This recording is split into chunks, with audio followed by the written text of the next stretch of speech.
So yeah, we out here. All right, what's going on, y'all? Let's go let people ride up in here, see what's up. What's exactly lit? Yes, sir. Bro, what exactly? Oh, information technology. That's what we're gonna talk about today. Information technology. Yeah, information technology is all of that. It's coding, cybersecurity, network engineering, network penetration. It's firewall. It's the whole 9 yards. Like software programming, hardware, the whole thing. The IT field is so big because it's just like the expanding. You know. So yeah, IT is the way to go for real. Like it'll change your life. It's we live in a time right now where our devices that we own right now and the laptops we use, even like the smart machine device in your car, it's just IT. So yeah, we'll take it there. But yeah, what's going on though? I mean, I know there ain't gonna be that much people. People got stuff to do, and I understand that. But we're gonna kind of mix it up today in this live. We're gonna talk about IT and why you should learn IT, why you should learn IT, and we're gonna talk about how to not fail like these rappers. I'm telling you, you don't want that to happen. I respect that. Yeah, I respect that. Yes, sir. Yes, sir. All right, so we're gonna go down the list right here. I got these new lights. Actually, this shit crazy. Neon lights. So, what do we gonna start with? Are we gonna start with the IT, or we gonna start with not feeling like the rappers first? That's gonna be the good question. Right now, I'm doing this LED thing. I'm gonna see if it's like legit. All right, give me a second. Real quick. About to pick that up. Come on. Boom. There we go. This is it. It should actually be like red neon lights, like that. Press the remote right here. Turn it blue. So, yeah, that's good. That's perfect right there. So all right, anyways, it's all right if nobody's in here. Yep, IT, information technology. I'm about to put that in there. Text at the bottom. All right. All right. Top. My apologies. I should have been put that.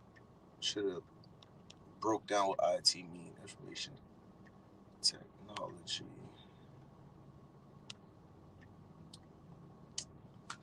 All right. Save that.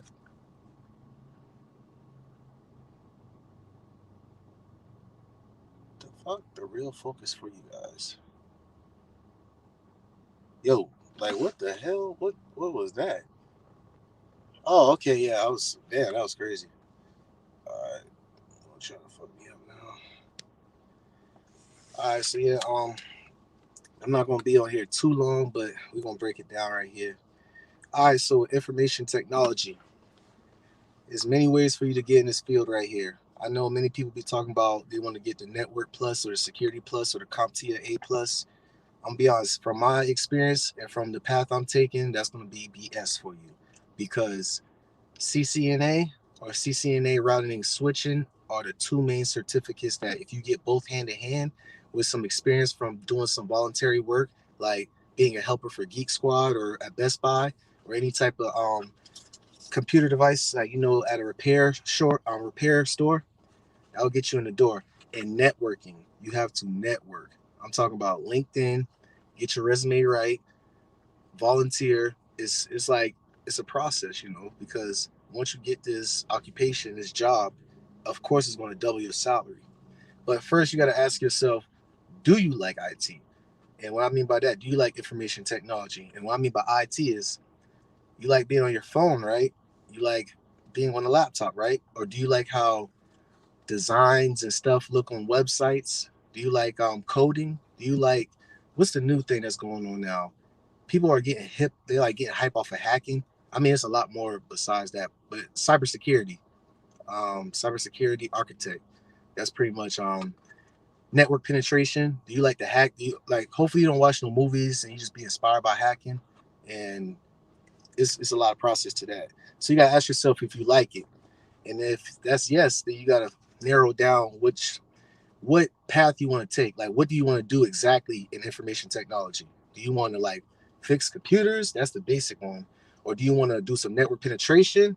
That's like cybersecurity side to IT. What the hell? My bad. I got a notification. Okay, cool. Like I was saying, or you want to do network engineering, which is setting up networks within like an area, like in a building. It could be, WLAN. I might have to go over that. Oh, LinkedIn doesn't verify profiles. That is true. I mean, I got to do more research on that. But LinkedIn though will help you out though overall, because there are companies that are requesting, like they're asking if you have a LinkedIn, and if you build your networking through LinkedIn, if you know somebody that knows somebody, you'll be better off getting in a position than, having all these glamorous badges and certificates. I'm learning how to code right now. That's good. What kind of coding are you learning right now, though? Are you learning Python? Are you learning like C plus or JavaScript? I'm learning basics on Memo. I don't know what Memo is actually. That's crazy. Oh my bad. I'm about to drop let me comment this. If y'all want to get on and talk, all right, post comment. I'll drop the link. Paste, guy. Boom. There we go. Python, yep. Same here. Yeah, Python, that's the way to go. Yep. It's many ways to go though. You could do many it's like no beginning though. C plus sharp, yeah. Heck yeah. So you pretty much going to go on the path of learning how to build websites and apps, right? Because that's pretty much the next one be JavaScript. So you have to ask yourself, you like to since you're learning coding, what do you like to do? Do you like to try to solve problems or find viruses on computers, or like make a malware, like that's going to affect like a network and shut it down? Or are you trying to learn coding to like build websites, like Mark Zuckerberg, I think I pronounced his name right, on Facebook? Same thing with coding. When Clubhouse, the CEO of that, he's doing the same thing with coding. You got to know coding to have a website or an app or any type of software development build up. I didn't finish, so I'm new in their eyes. Oh yeah, do you have to pay money for that? For Memo, I think that's what it's called, right?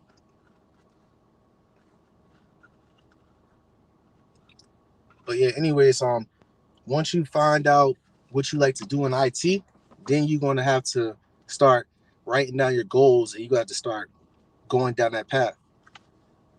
Websites and internet security. Oh snap! See, like websites and internet security. So that's pretty much like in the cybersecurity field right there. Like, but websites though, that's like computer software, like like kind of like the engineering coding part, and internet security. So you want to build. Okay, check this out. Do you want to be a freelancer, or do you want to work for a company that goes to businesses, and they like build up their website for their business, and they'll install like an internet security, like firewall and all that around that website? See, you got to like narrow it down. Went to IT tech before I got kicked out for being able to not to pay. Oh yeah, see, now it's free. I'm telling you, YouTube, Google, even Udemy on like daily sales are free. Or you could do like a training camp, like what I recommend. Shouts out to TD Hip Hop, Tony Delero. Like, he's in IT. He's working remotely from home, I think, for a country in some state in Africa. No, country in Africa. I forgot. I gotta get with him about it. But yeah, he's working remotely in California because IT. He went to like a training camp, I think. I don't know the name of it, but I have a few people that I recommend that y'all go check out on YouTube that can help y'all out. Like, you have, what's his name? I don't. It's like Network Engineer Academy guy. He's a Hispanic guy, and you have Next Gen T. It's NEXGENT. So those two platforms right there, they provide like assistance, and you could learn the actual steps of what you want to go, like which field of IT you want to go into, and they can help you out. And I believe you pay on the back end, not up front though. I also like programming. See, With you could do the whole damn world thing. You kind of remind me of the guy who had he was the first to come up with a code to, what's it called, jailbreak an iPhone, and he had hacked the Sony network on the PlayStation. I remember Sony was suing him for that. I forgot his name, but you pretty much going in his path. Like, he just solved problems and he create codes that could, like, you know, brute force like networks. So for educational purposes. Nemo is on Droid. Yeah, I don't have Droid, I got Apple. And you don't have to pay till you want to do more courses. See, this is the point.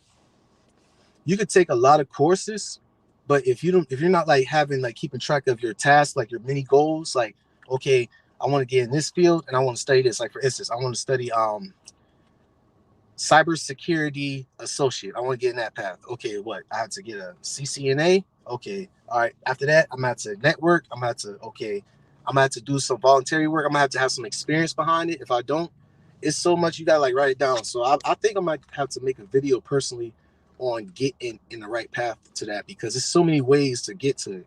It's not no specific way to get into IT, but it's kind of like a gray area because it's hard to like.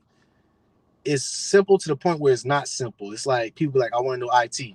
No, I want to. I'm getting to IT. You be like, okay, but after that, you don't really know what's in IT, because IT is a big field. It's so huge. It has many, many different, skill sets that you could acquire and paths you could go down.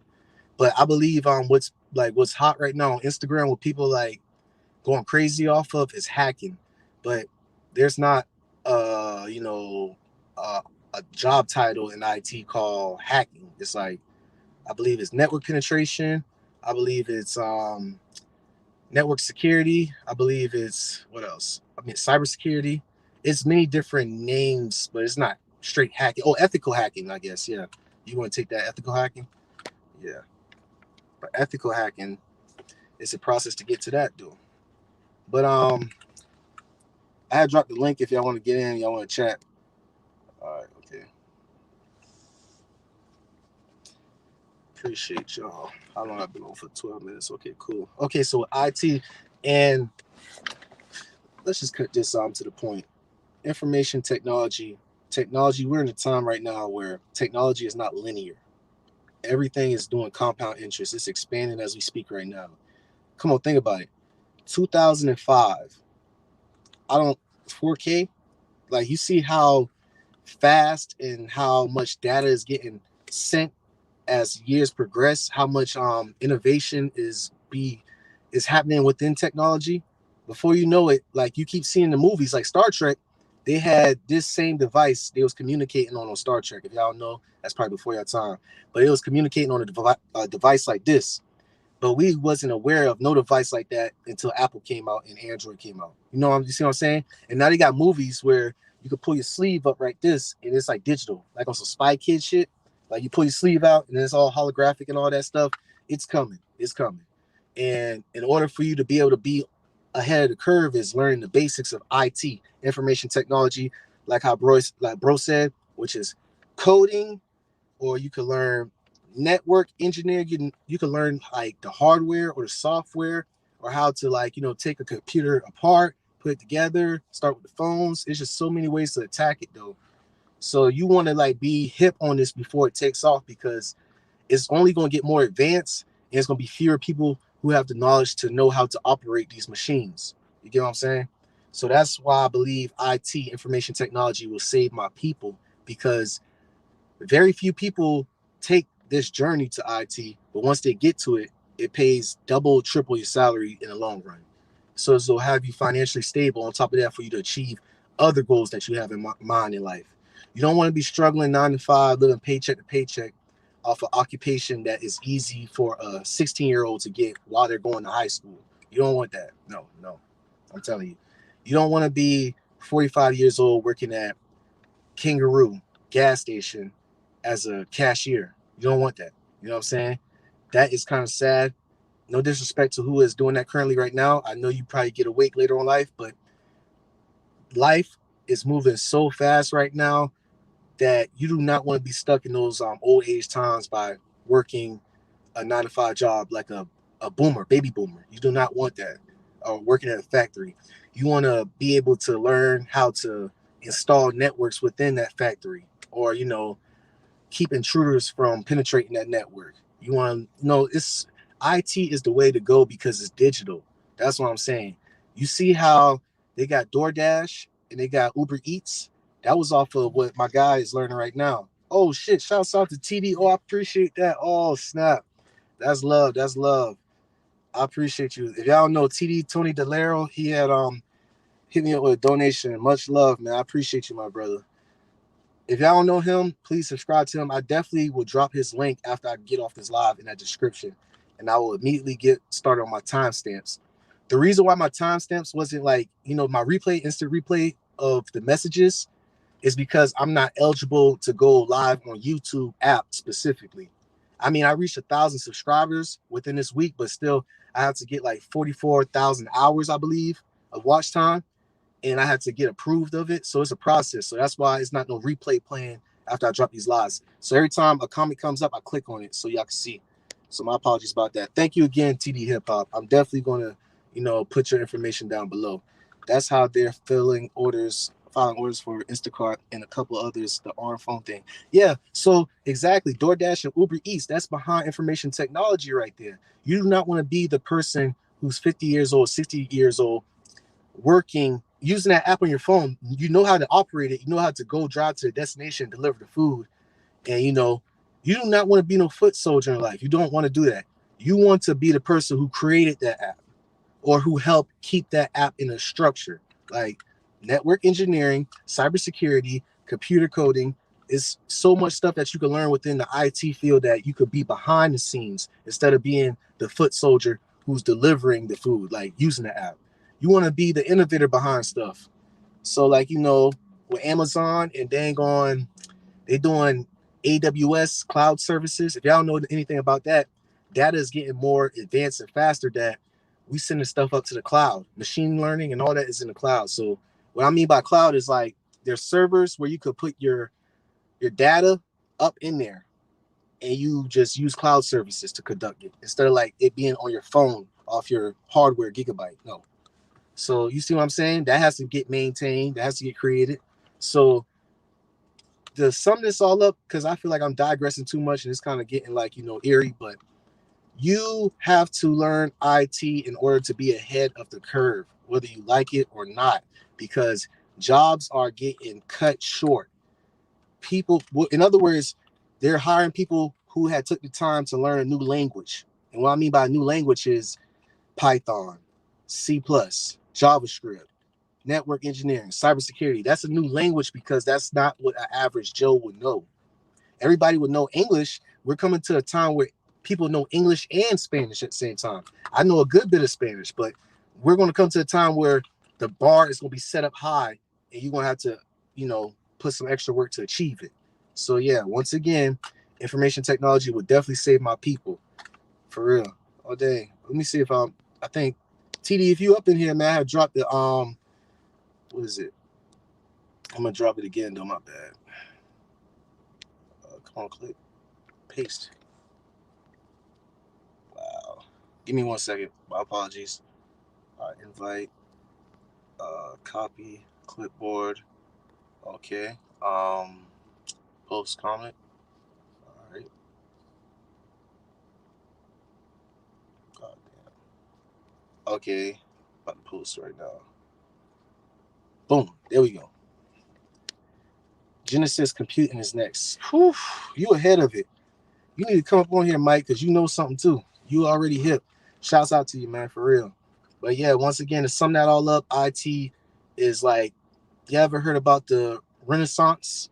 When art and science, Leonardo da Vinci and Michelangelo, all the people they done taught in school, blah, blah, blah, those innovators in that time period, we're coming across another time period where engineering and technology is creating a whole bunch of millionaire, billionaire, trillionaires, innovators. And you want to know the basics so you can be a part of that and make history for the next generation.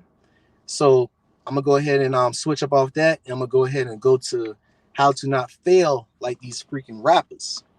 I know that's what most of the people that came up in here for, but I had to get the IT out the way first. But how to not fail like most of these rappers is if you're a rapper or if you're an entertainer, it could be an actor, it could be anything that has something to do with digital intellectual property. Okay. So let's just say that you're a singer slash rapper, like most of these damn rappers or artists. Okay. So you don't know nothing about the business side of music industry, right? Do you know what a BMI is? Do you know what ASCAP SCAP is on royalties?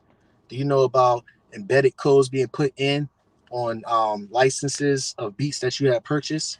But if you didn't purchase the full license, you could get flagged. It's so much stuff. So you want to know the business side of being an artist, because once you get hot, I'm not saying it's easy to get hot on the internet right now. It's like a damn jackpot. One day you do something, the next day you blow up.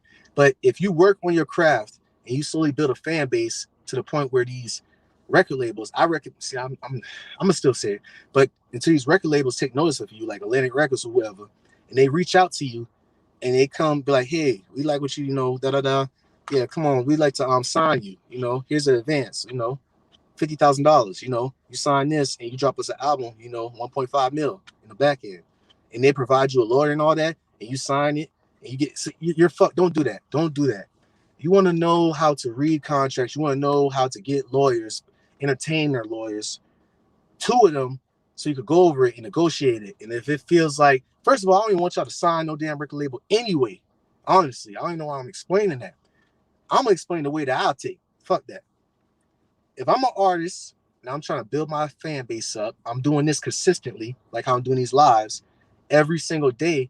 I will build up that support base, not no damn fan base.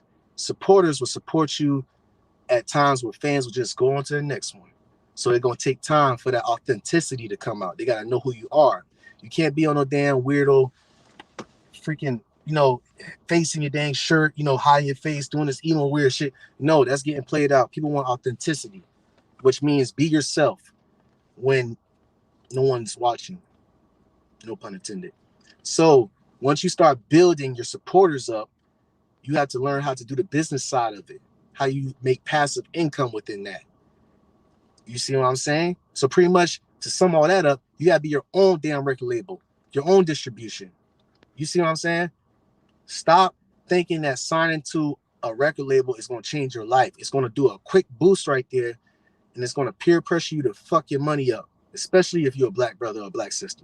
It's going to, if you rap about this gangster shit or if you sing about this gangster shit, if you're a woman, they're going to try to sexualize you in the categories of Megan Thee Stallion, Cardi B, or City Girls, and they're going to the point where you're going to fuck up your money. You're going to have to make an OnlyFans, and then you're going to have to start dating these damn athletes. You don't want that to happen. You're just going to be fucked, and then you're going to end up on Love and Hip Hop. But if you're a male and you rap about that gangster shit, singing gangster shit, they're going to put you in situations where you're going to have to go to who you're beefing with, your ops, and you're going to have to stream it to the point where you got to put up this persona that you're not pussy, whether you are or not.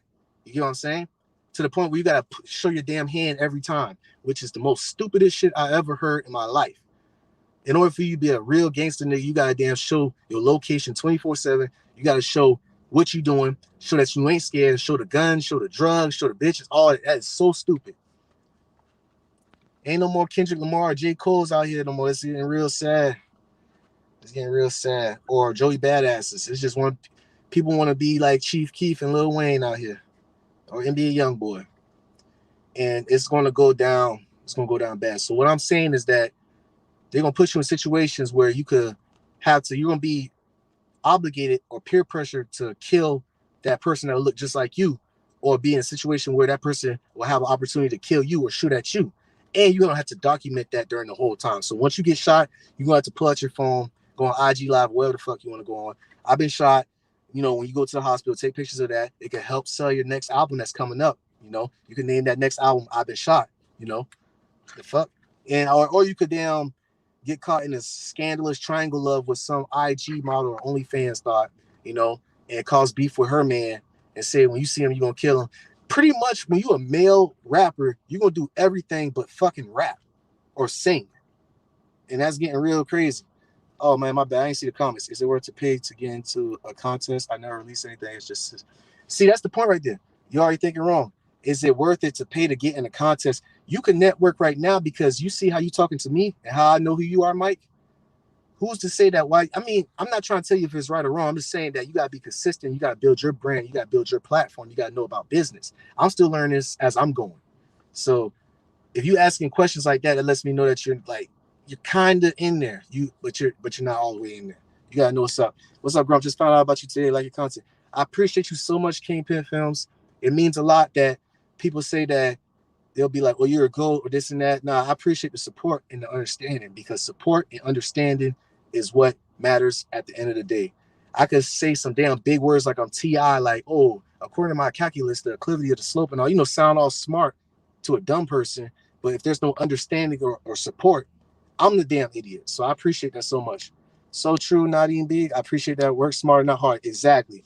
Work smarter, not harder. I appreciate you, Nadia. And I'm serious about it. In the military, I learned that shit the hard way from the military. You got to work smarter, not harder. It's been many times where I bust my ass and I work hard, and I was just been a mule.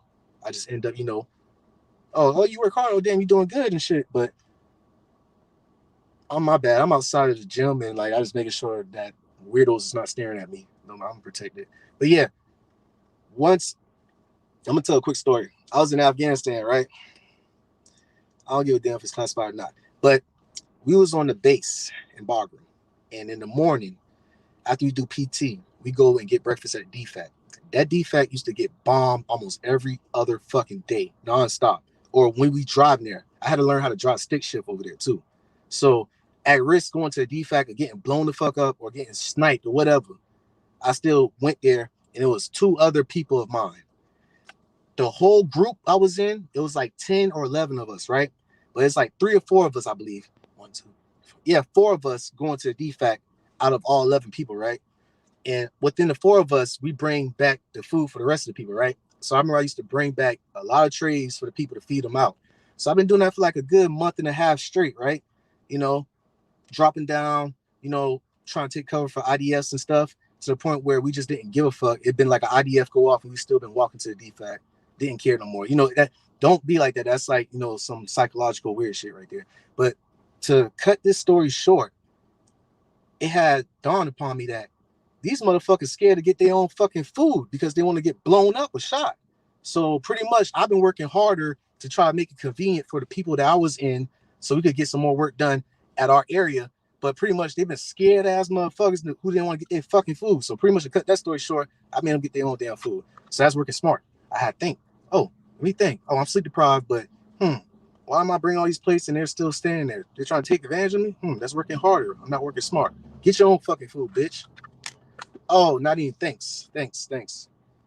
You dropping some gems. I respect your channel, bro. Stay up, always blessed. I appreciate you, Nadine. I appreciate you. You dropping gems by helping me out with that support. I really appreciate your support. But like I said, I drop in the comments. If you go up, I don't know if you probably know, but I'm gonna have to drop. I'm gonna post what's that thing called? The invite link. That's if people want to talk. You ain't gotta show your face. You could just, go in there and just put the camera on mute and just talk, and however you want to do it. Yes, sir. Yes, sir.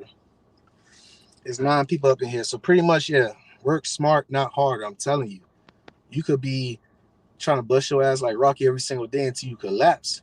That reminds me, what was that damn movie I watched when I was a kid? I think it was in school. That shit was kind of prejudiced as fuck. So pretty much to sum this up, it was the Industrial Revolution after the Civil War, right? And they were working on, it was this big black brother, and he was a beast at hacking through, I think it was a mine or something. I don't know what the hell it was. It was like a big ass rock or like a cave thing. And he was big. He was hacking through it. He was a hard worker, big as like a mule. And this was when, of course, the fucking down, racial prejudice and tensions and all that. But he been working with other people that were white. But he been hacking. He was the best worker until boom, they came with a smart idea by making a machine that could hack through that thing just as good as him, if not better. So if I'm referring this right, he pretty much, the boss had pretty much set him up to like go against the machine to see who will win. So he being a hard worker and those damn elite Europeans from the North, Yankees, being a smart person, they had went at it, right? They used the machine against a hardworking brother. And then I think I don't know if he won or I don't know if he lost, but pretty much after it was all said and done, he turned over and he dropped dead. End of story. Just dropped dead. Not working smart, pretty much. Yeah, like, yeah, you're a hard worker, but you just work yourself to death. So I'm sorry to say it like that. That was so terrible, terrifying when I was a kid. It's kind of fucked up. Teacher had got joy off of playing stuff like that. But anyways, yeah, work smarter. Let them try making. I know people subconsciously be saying, "Oh, I'm fulfilling my stereotype," but I'm not going for that shit. I mean, you could think however you want to think about me, but while you over there watching Netflix or while you bullshitting around, I'm being prolific as fuck. I promise you that. I ain't got to say it no more in the story. But yeah, I'm gonna have to do my research on that to find the exact name of that movie. It was like a short little film. It was a long time ago. It was not no. It was almost like the Little Engine I Could, but it was the reality of the Little Engine I Could. Like, he didn't make it. He dropped dead, and I think he left a family behind him too. So yeah, more of the story: work smart, not fucking hard. You don't want to be nobody fucking mule. Fuck. So in other words, work smart by learning IT so you can learn machine learning, so you can learn cloud services, AWS, you can learn Azure, Azure by Microsoft. You can learn damn computer programming, computer coding. That's working smart, so you won't be the hard worker that has to work 12 hours straight delivering food off of Uber Eats and damn DoorDash that people who from IT had created. That's why I call working smart and not working hard. I mean, you're going to have to work hard now in order for you to be able to work more smart. I'm doing both right now, if you catch my drift, if I made sense with that. What I'm saying is you do not want to work hard for the rest of your freaking life. You want to work smart. Smart overrides hard. Smart. Think. Come on, man. You know all them Disney movies and shit, them cartoons. They used to always have the damn jock all big and fucking retarded. Can't even look like he eat crayons and shit. Just all retarded and shit, but just strong, got that retard strength. But you got the damn intelligent person, the damn nerd, who's like 120, but know how to damn do freaking trigonometry and damn calculus and damn physics. And pretty much he ends up damn whooping that damn jock ass. Yo, definitely, fam. Yeah, Xavier Jones, shouts out to y'all. I appreciate you. Shouts out to you, Jay Benjamin, with the damn thing. I don't know what that was about, but shouts to you to Xavier Jones. I appreciate it. Damn, we got 9 people up in here. That's so crazy. I was expecting for it to be 0 or 1. I just be so grateful by y'all. It's some heavy support. But yeah, I kind of went off topic of not to feel like these rappers, but pretty much what the first example I used was just learning, just having knowledge of something, having the curiosity of learning something. Quit trying to put stuff in your hands. I'm gonna use a good example with Meek Mill as an artist. When Meek Mill was beefing with DJ Academics on Twitch or whatever live, I think it was Clubhouse, but Meek Mill got Dream Chasers, right, which is under Rock Nation, which I had got notification that Rock Nation is under a parent organization by Live Nation, which is owned by European Elite. No offense, just being real. So Jay-Z is not really an owner in that division. He's not a boss. He's just a parent organization under that thing. But for other stuff, yeah, he's an owner. But anyways, Meek Mill was going at DJ Academics about how much he despised him or whatever. And Academics, as he's a nerd, went up on his laptop, went on his emails, and he was like, okay, well, tell your A&Rs or whatever to stop emailing me to promote your music, promote your video.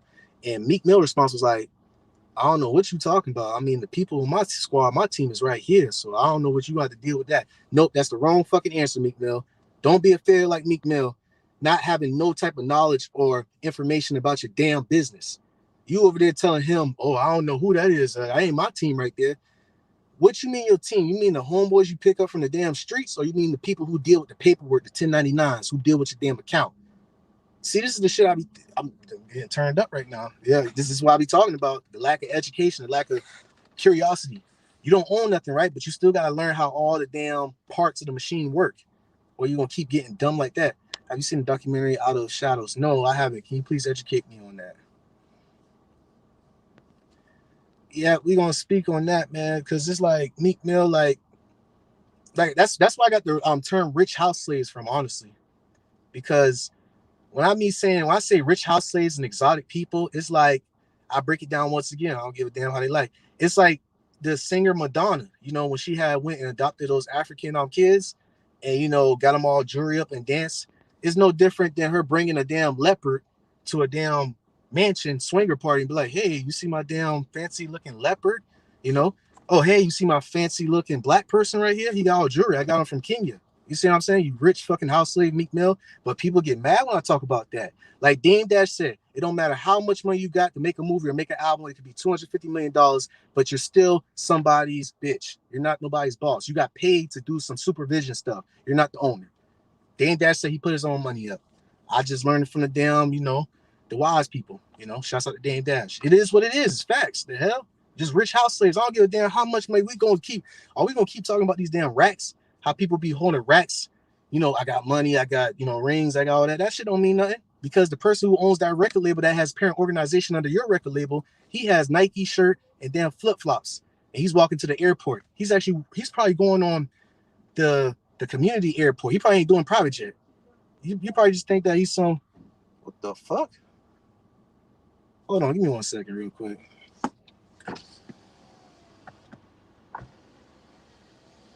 I niggas be pulled up beside me, dog. That shit lame as fuck, dog. Like you got all these parking spaces right here. You want to be beside me? Like that's some weird shit. Y'all niggas be weird. Real weird. Like you want to be groupies. But anyways, what I was thinking. Fuck.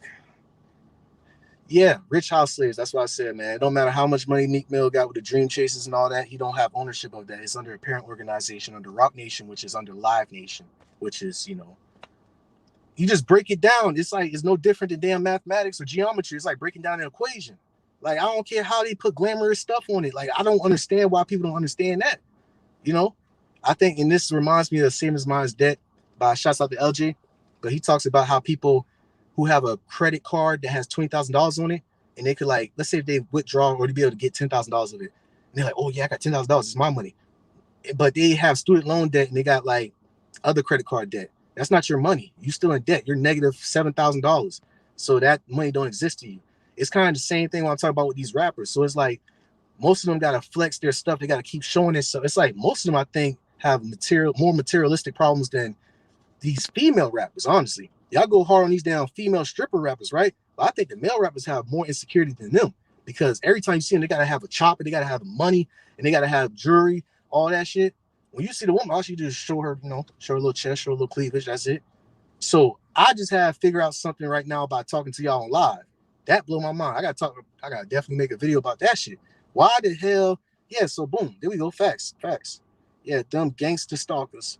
Yeah, he's still right beside me. He or she, who, what, when, where, how is still right beside me. But we're in a suburban gym area. I'm not trying to say there's still possibilities that something could go down, but I wouldn't be on no crime hills or in the hood, sitting in my car with my lights on, talking to y'all while somebody could easily blow my fucking brains out. Nah. The possibilities of me getting my brains blown out right here is probably like 5%. But anyways, long story short, yeah, no matter how you look or how you put it, you could put money, you could be hanging with all these other rappers, or you could be hanging with Jay Prince, you could be hanging with the person who owned Nike. It don't matter. You still a fucking rich house slave, man, until you have ownership of your own. Shouts out to Dame Dash. His network studios is going to be updated next month on the 11th. I just got email notification about it today. If you don't know, it's called Dame Dash Studios. Dame Dash Studios. That's what it's called. Shouts out to him. This is why you never sign. Exactly. This is why you never sign a record deal. Honestly, Master P should have been put you on game about that. You know what I'm saying? Money, man. I mean, but I had to do more research on Empire, because Empire, I believe, is a distribution deal. But still, I gotta, what's his name? Mozzie? I think he's some type of Middle Eastern look. I'm about to do definitely research on that because I don't want to speak on that and have false information. Empire, I'm gonna have to look up onto it. I think it's a distribution company, but still, it's something weird about that shit. All right, some celebs be doing that stuff for the tax breaks too, adopting to get a break from paying all before they get to some. Oh shit, you're right. Some celebs be buying artwork, and then 5 years pass by, they bought it for $5,000, and they said, "Oh, it's worth $25,000." There's a lot of ways to skin a cat, honestly. Yeah, they're not just doing. I mean, whether they're doing it with their heart or not, it's still a tax write-off. But I mean, to each his own, though. To each his own. Facts. Rappers really don't own anything. Yes, they don't. Like you just heard about Offset getting sued for $100,000. And this is his two things he could do. He could be like, we had a miscommunication. I was supposed to pay. If he'd been like, we had miscommunication and had the money right there, okay, all good. All right, it wouldn't look bad. But if he had the number two thing, be like, oh, I didn't order that damn car. Somebody, or would they be like, well, somebody part of your record label had ordered that car. That's the problem. Why you don't know who the hell ordered that car and it's part of your record label? That means you don't own the record label. You don't have no type of information that's going on behind the scenes. Same way you don't have no type of information on when you go to that concert down the street, they're going to blow your damn brains out. That record label had notified the other record label to bring that artist who was beefing with you to that damn same concert. So it's lights up. So either way, they got a damn life insurance on you. Old girl educated me about this. They said these athletes and these entertainers, when they sign the record labels, right, they have a life insurance contract. So what do you think happened when XXXTentacion got killed? Oh, they paid for this funeral. They went to his mom like, oh, I'm sorry about your son lost. They ended up paying for the funeral. Then they put a little money in their pockets and all that. But overall, they had got life insurance on XXXTentacion. They done made their money back off him. Hate to bust your bubble. Salutes to you, Citizen Lou. I appreciate you. Much love, my brother. I'm not gonna be on here too long. It's getting kind of hot. I didn't want to turn the car. Yeah, I saw my dang video about Wolf Tyler. Wolf Tyler, yeah. That's crazy, huh? Wolf Tyler. Suburb girl, Blasian, grew up in New York, managed to make it to LA, been on like a video vixen kinda, and then all of a sudden talk about she got hitters and she got niggas and she got people who get it off the boat, people who get it for the low. Like what the hell is going on here? You got these damn IG models rapping gangster stuff now. Hey, it's getting out of hand. I mean, I guess that's a new trend, but listen, I'm the type of person that say what you mean and mean what you say. Don't give a damn what the hell you're talking about. Say what you mean and mean what you say. In other words, shut up. So I'm not going to tell you what I'm going to do to you. Oh, I might not do nothing at all to you. It's not going to be no talking until we see each other, Or it could be for, oh, I want to make this goal. I'm going to achieve this goal. I'm going to say that to myself. I'm not going to say that to y'all. Like, what the heck is going on? Just people be talking, I realize. People just be talking crazy. They just talk. Back in my day, I've been around people who just been talking. Just talking shit. I remember back in the day, I used to do this and that, man. I used to be balling, man. You know what? I'm about to go ahead and then after this, I'm about to get this job, man. I'm about to go ahead and buy this work. I'm gonna flip that. I'm gonna buy studio time. I'm gonna go ahead and sell these damn CDs, bro. I'm gonna be on, dog. Just talking and shit. And once the high go away, they on some bullshit, munchies and stuff. Like niggas just talk. Quit talking and start walking, bro. All that talking shit. God damn. I'm gonna do it, but I am. My bad. Make it seem like I'm very illiterate with these Invisaligners and me reading from a small screen. I'm gonna do it, but I finna put it in a song, post it.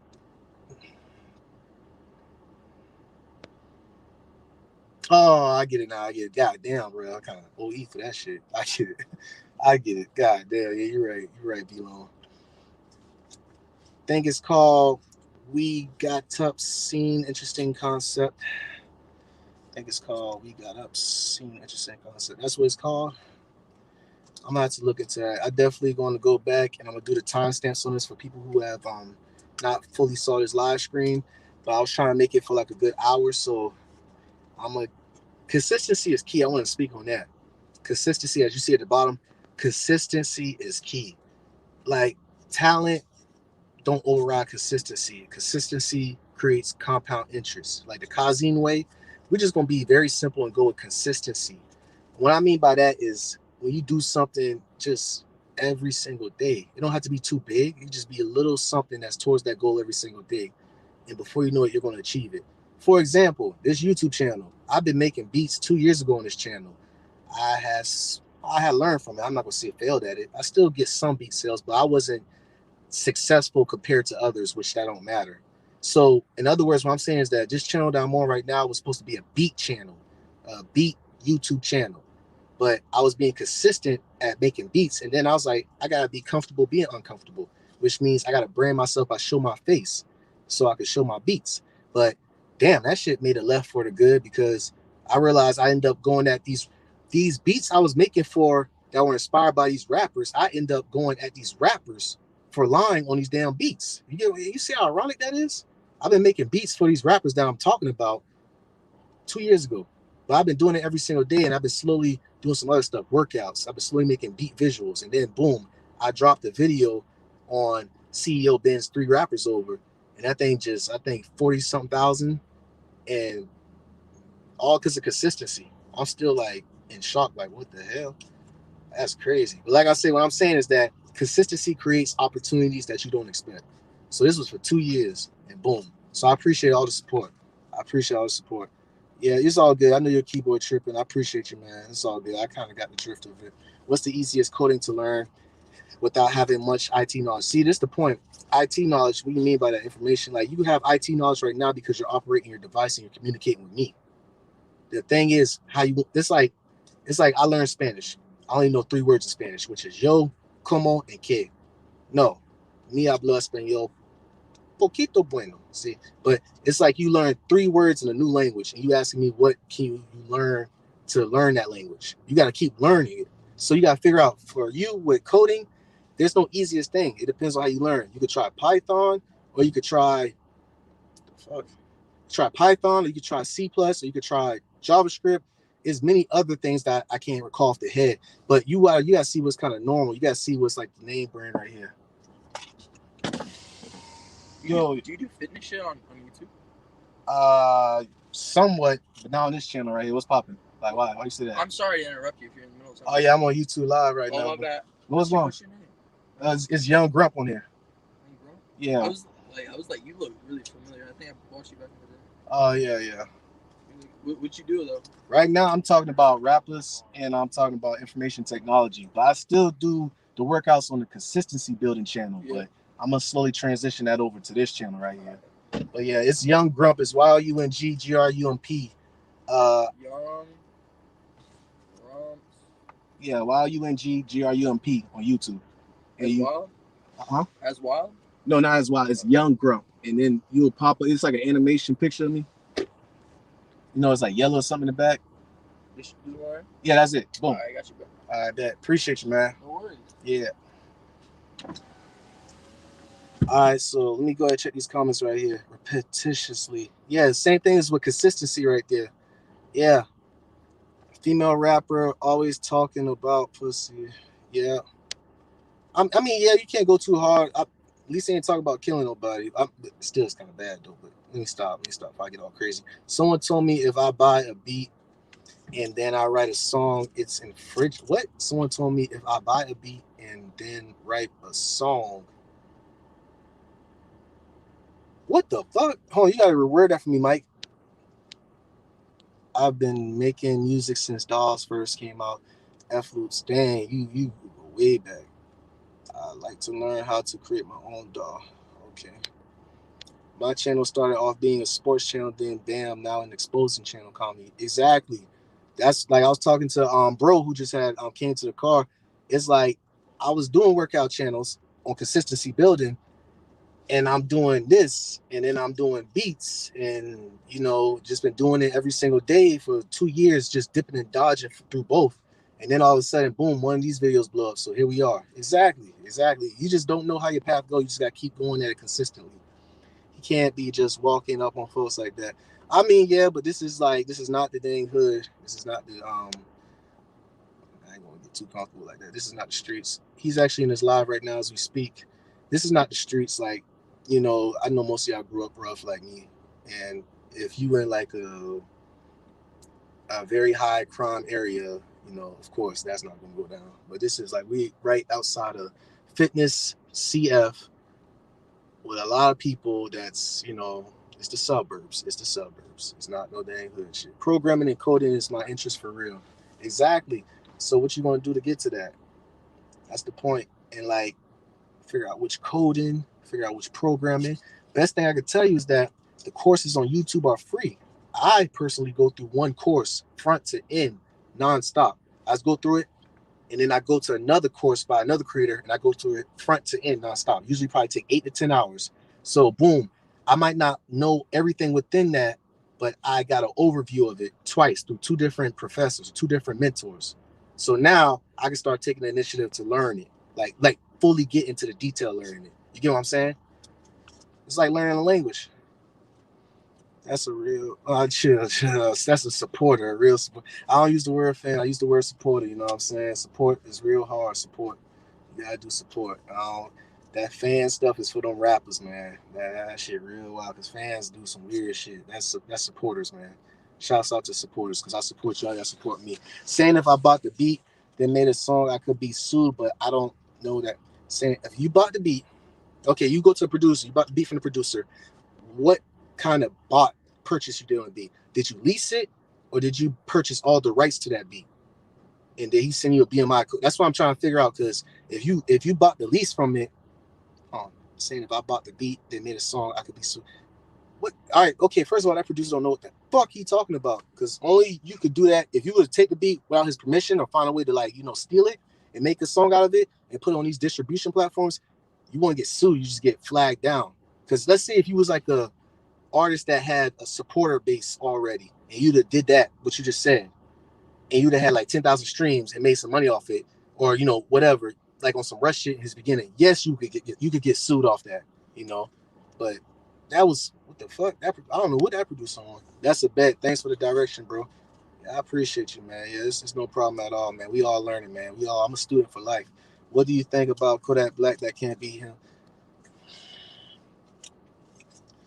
You didn't see Kodak Black went live, not live, but you didn't see his recording on Instagram. Come on, bro. That dude is off a beam, man. He done got right. He tried to get off the internet. He done met his plug up. He done popped some pills. And he addressed all them damn rappers who was talking about him. You know what I'm saying? If Kodak Black is a clone,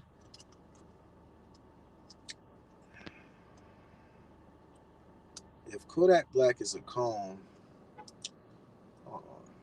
I'm trying to make a comparison. If Kodak Black is a fucking clone, then that means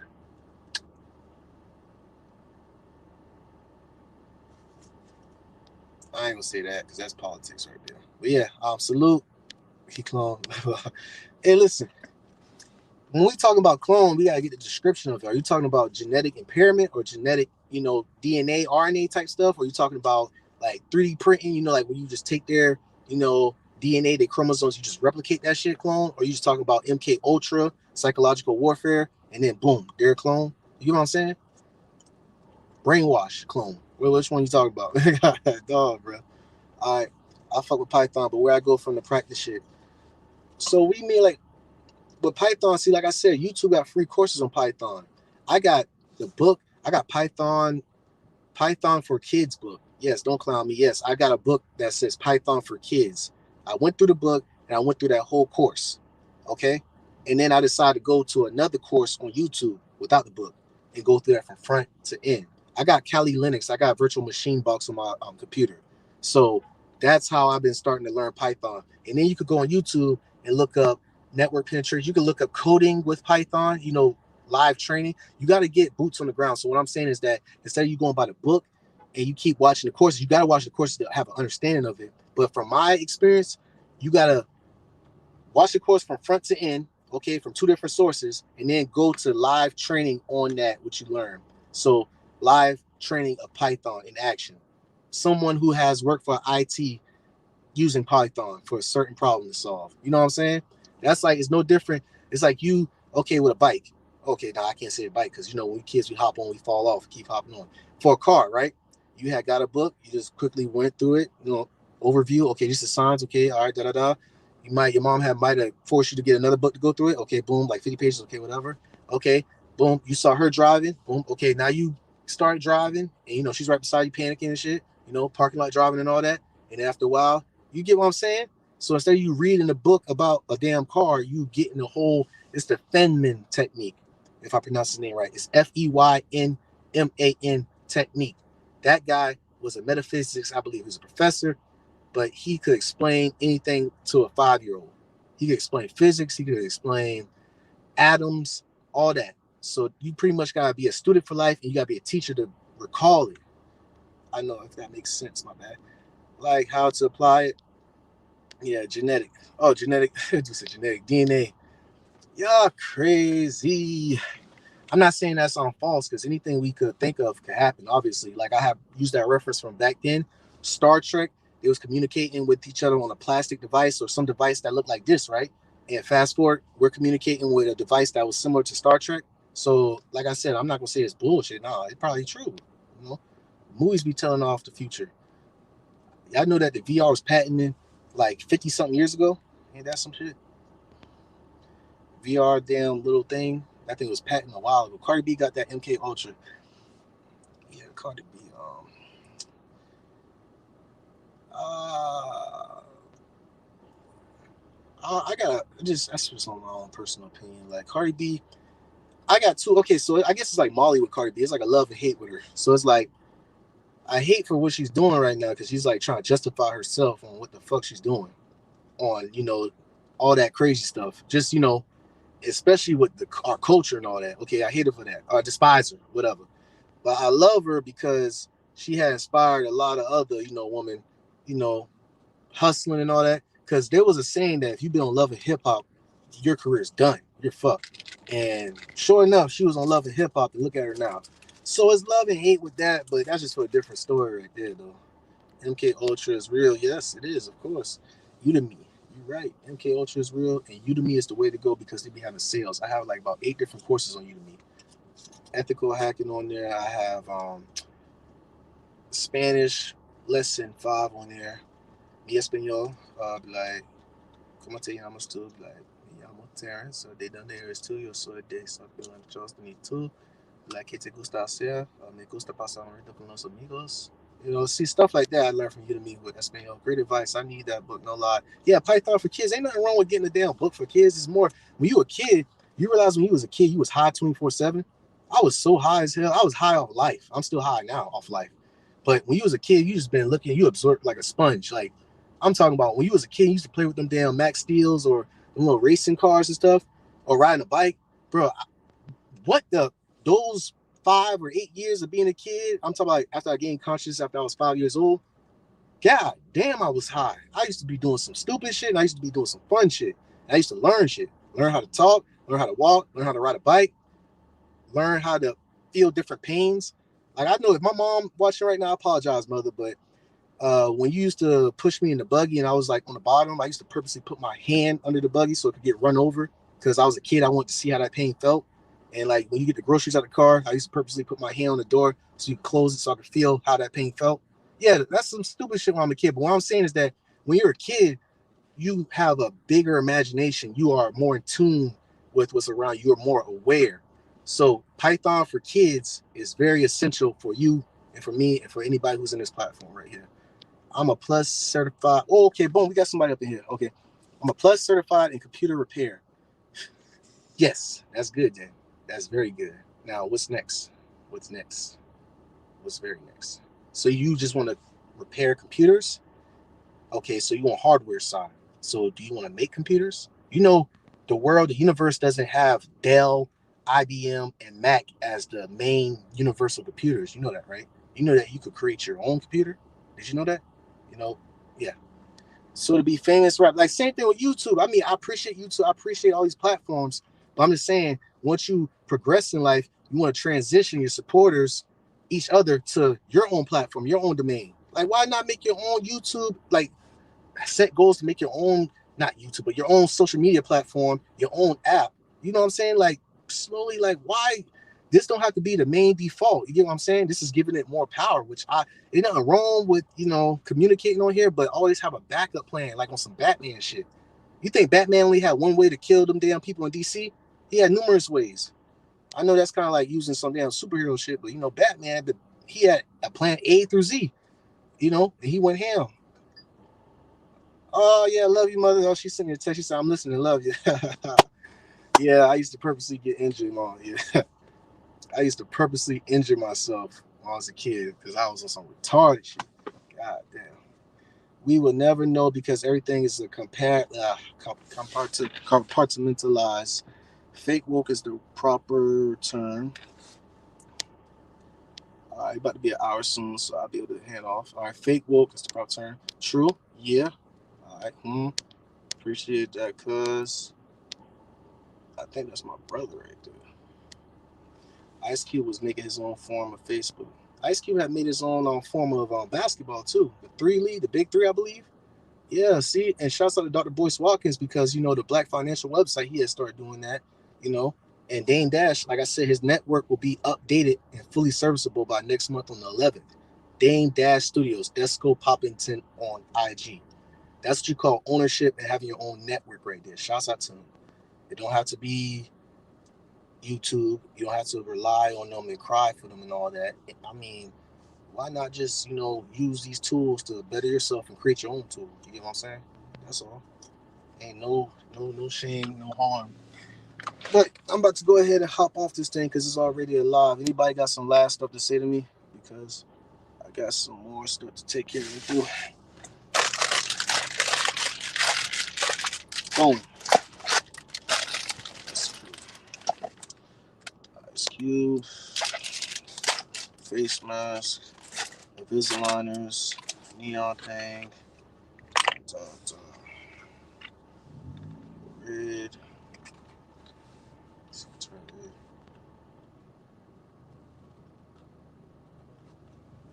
Damn, shit didn't work. Okay, boom, boom.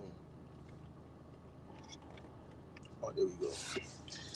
This is something cool. I gotta set that up and put that somewhere around my car. Alright, my flower on form of ball. What do you feel about Elon Musk sending all this off planet? And do you know anything about COVID, UFO release from on 8 days? What kind of IT specifically?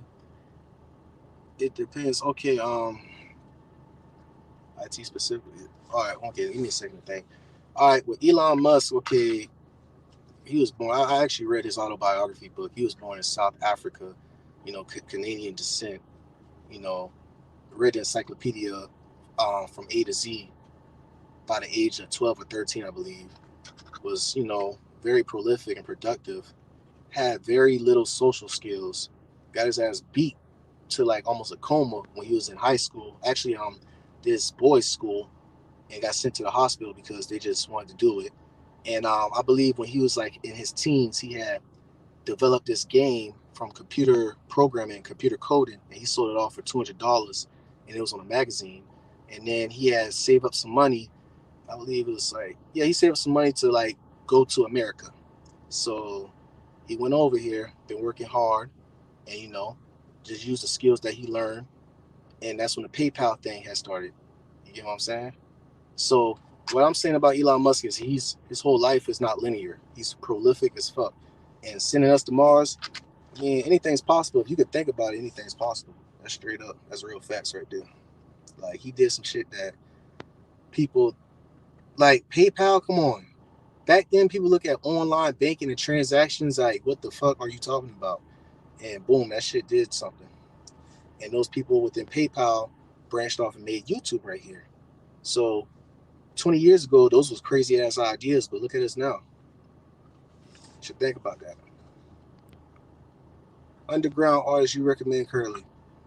Listen, I don't be listening to these damn rappers, man. Or artists. I keep my bad. When you say artists, I need to stop. I need to use some neuroplasticity to rewire my brain. When you say artists, that could be anything. So my apologies if I think artists, I'll be like rapper. Okay, artists.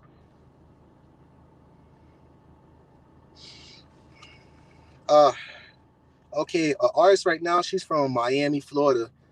I forgot her name, but it's a song called Baby Powder. That's very good. It's like retro aesthetic 90s and 80s. So the song is called Baby Powder. And I think she's like a brown skin looking girl. I forgot her name, but that shit go hard. I like Sid the Kid. She was from Odd Future Wolfgang, Tyler Creator company or group. But Sid the Kid song I like was Hold On and Want Me. Sid the Kid was no Don't You. Don't You, that's the song. Sid the Kid, Don't You. But Sid the Kid ain't really underground, I think. But I like Don't You because it was produced by the guy who was part of Neptunes. Yeah. Getty Music. I don't know who's Getty Music. Getty Music. I never heard of that. Any other underground artist or just visuals or da da da. Nah, I really don't. Some people, no. I'm sorry. So far, not. Is there any other questions y'all want me to answer? Do y'all want to go on live before I hop off on here?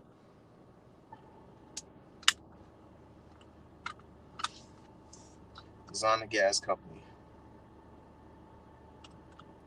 Hey Milton, I think you might need to have to come on live with me right here, buddy. Let me go ahead and see the link because I don't know if it's my brain or if it's like the way I'm interpreting this, but it's kind of being difficult.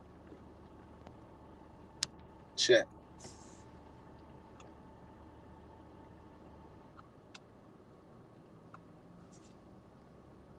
Boom.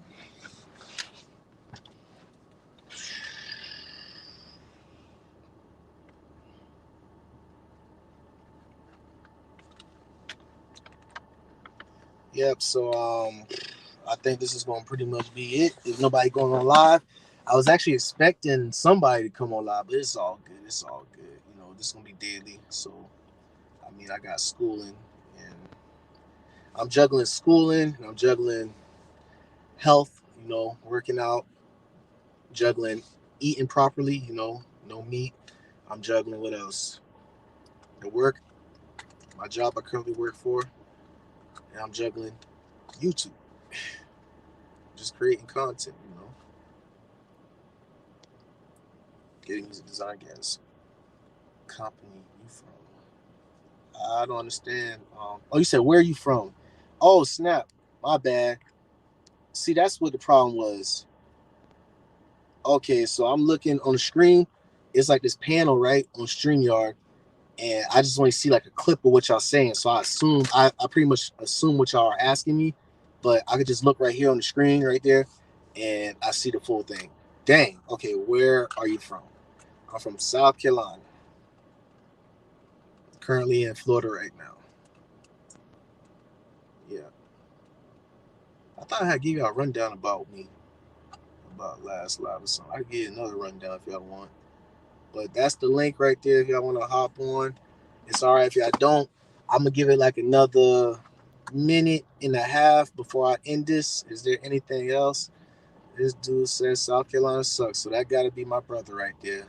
It gotta be my brother. Yep. I know how you type. I know how you type. I got you felt locked in. I appreciate you. I appreciate you.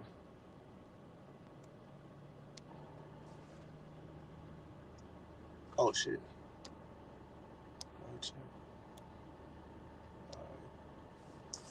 Are you self-taught or in school? No, I'm self-taught right now, but I'm supposed to be in hold on. What do you mean by self-taught? Like you talk about like for this YouTubing thing? Like cause like AO Nation, like shouts out to him. It's like I'm learning from him with this and I'm learning, you know, to build my platform up. Okay, all of your elders come from your way. Oh yeah, oh Fayetteville, North Carolina. My grandfather stayed somewhere up there in North Carolina. If my mother, she's still in the panel, she could well, I mean, just drop the city that he's currently in. We almost about to be done soon, y'all. It was very nice. It was very nice. Hopefully, y'all had a good day at work. Boom. I remember you. I remember you. How you doing, man? How you doing? We got the spiritual awareness queen up in here, the dancer. I meant learning on your own. Oh, you talking about? Oh yeah, with information technology. I was learning on my own, but currently I'm in school right now, though. Yeah. So yeah. Not no dang college school. No, this is like see, shouts out to I'm putting it in the description. Next Gen, NEXGENT. That right there, that's a good training boot camp, whatever you want to call it, because it's very similar to when I was in the military and I went to AIT in Virginia, Fort Lee. It's like hands on. It gets you like that extra boost instead of like in college. No disrespect, but it's like book by book shit. It's like you go to college and you try to get a dang degree in business administration, but you ain't never had a business of your own. It's like the fuck. It's crazy. But I mean, if you're trying to be, in the medical field, or if you're trying to be an attorney or a law firm, I understand why you're going to college. But if you're going to college like culinary arts or something, you know, there's people who come from prison that bypass you by a damn football field. You know what I'm saying? Like it's like these damn degrees is like I think they're kind of set up, man. The system's kind of rigged on that. Very well in yourself. Yeah, I'm doing very well. I was trying to get somebody up in here, but I believe people don't know how to do it. They don't want to do it. It's all good. But I dropped it again though. But I was soon about to get off, but I'm still seeing 11 people here, and that's freaking amazing still. Like, God damn. Like I said, I'd be expecting for it to be one or no person in here, and then after, then they come back and watch. And I still got to go back and do the timestamps on this. So yeah.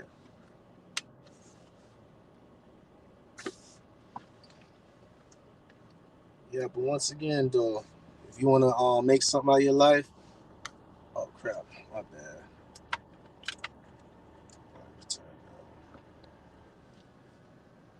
I had the AC blowing through the phone, so I was like, try to blow it down my feet now.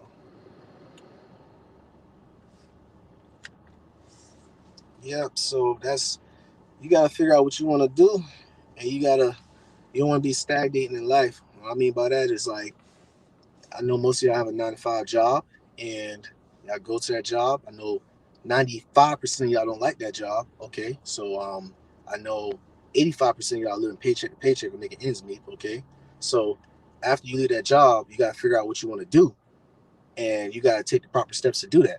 You don't want to just do that 9 to 5 job, especially if you're around my age group, and then go home and Netflix and chill by yourself. You know, eat junk food, no health stuff or nothing, and it's just like crazy. All right, how you Hey, doing? What's popping? What's popping? Hold on, I got a question. When you talk to me, is there like a little feedback echo? no, I don't hear feedback from your end. Okay, cool, cool, cool. All right, how you doing? How you doing today? I'm doing well, and yourself? I'm doing excellent. I'm doing fantastic every single day. Just happy that I'm here. Just enjoying the journey. How are you feeling on that journey? Oh, great! It's like it's hard to explain. It's like phenomenal right now. Cause what you mean, like with this YouTube thing, this week just randomly like kind of give me a boost. It's like something that I gotta prioritize, and it's crazy. But I feel great though. I feel like I'm in La La Land still. So I seen the topic. It was really interesting. How long have you been live? I've been on live for an hour and 13 minutes. And I missed all of it. It's all good because after I get off this, I go back and it take me like a 45 minutes to do the timestamps because I put on 2 speed and I just go and I put the subjects for y'all. Okay, I'll definitely watch the replay. Since you're, I don't want to hold you too long. You're good. You're Um, good. Go ahead and speak your mind. You're good. like as far as IT, is that like what exactly is it to you? Okay. It's many things. IT is information technology, so it could be many things. Like you could be, for instance, you could be at Best Buy and you could be working at Geek Squad in Best Buy, and people come and be like, "My computer won't cut on." That's IT. That's repair desktop, computers and stuff. But the field that I'm talking about is network engineering. So it's like going to like let's say this gym I'm at right now, and I go Yeah. into their network and you got to set up the routers. You got to make sure they're connected within the Cisco. You can use other types of servers to like provide for them. But IT pretty much is like so broad. You could like learn how to do ethical hacking. You could learn how to set up networks. You could learn how to build websites. You could learn how to sell phones like on T-Mobile and Sprint. That's what I mean by Mhm. IT. Did that make sense? My bad. Yeah, it makes sense. As far as not feeling as other artists, is that connected with IT? Is that something they can leverage?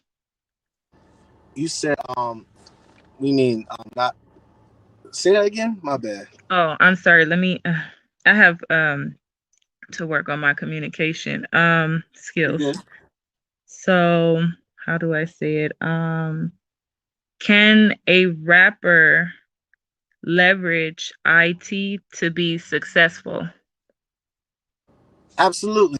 I'm gonna tell you an example right now. For instance, the video that is pretty much going big on my channel is CEO bends over three rappers, right? And what I mean Right. by that is that the CEO of Clubhouse app is an app where people like these artists or celebrities go and they communicate. Even Elon Musk been on there.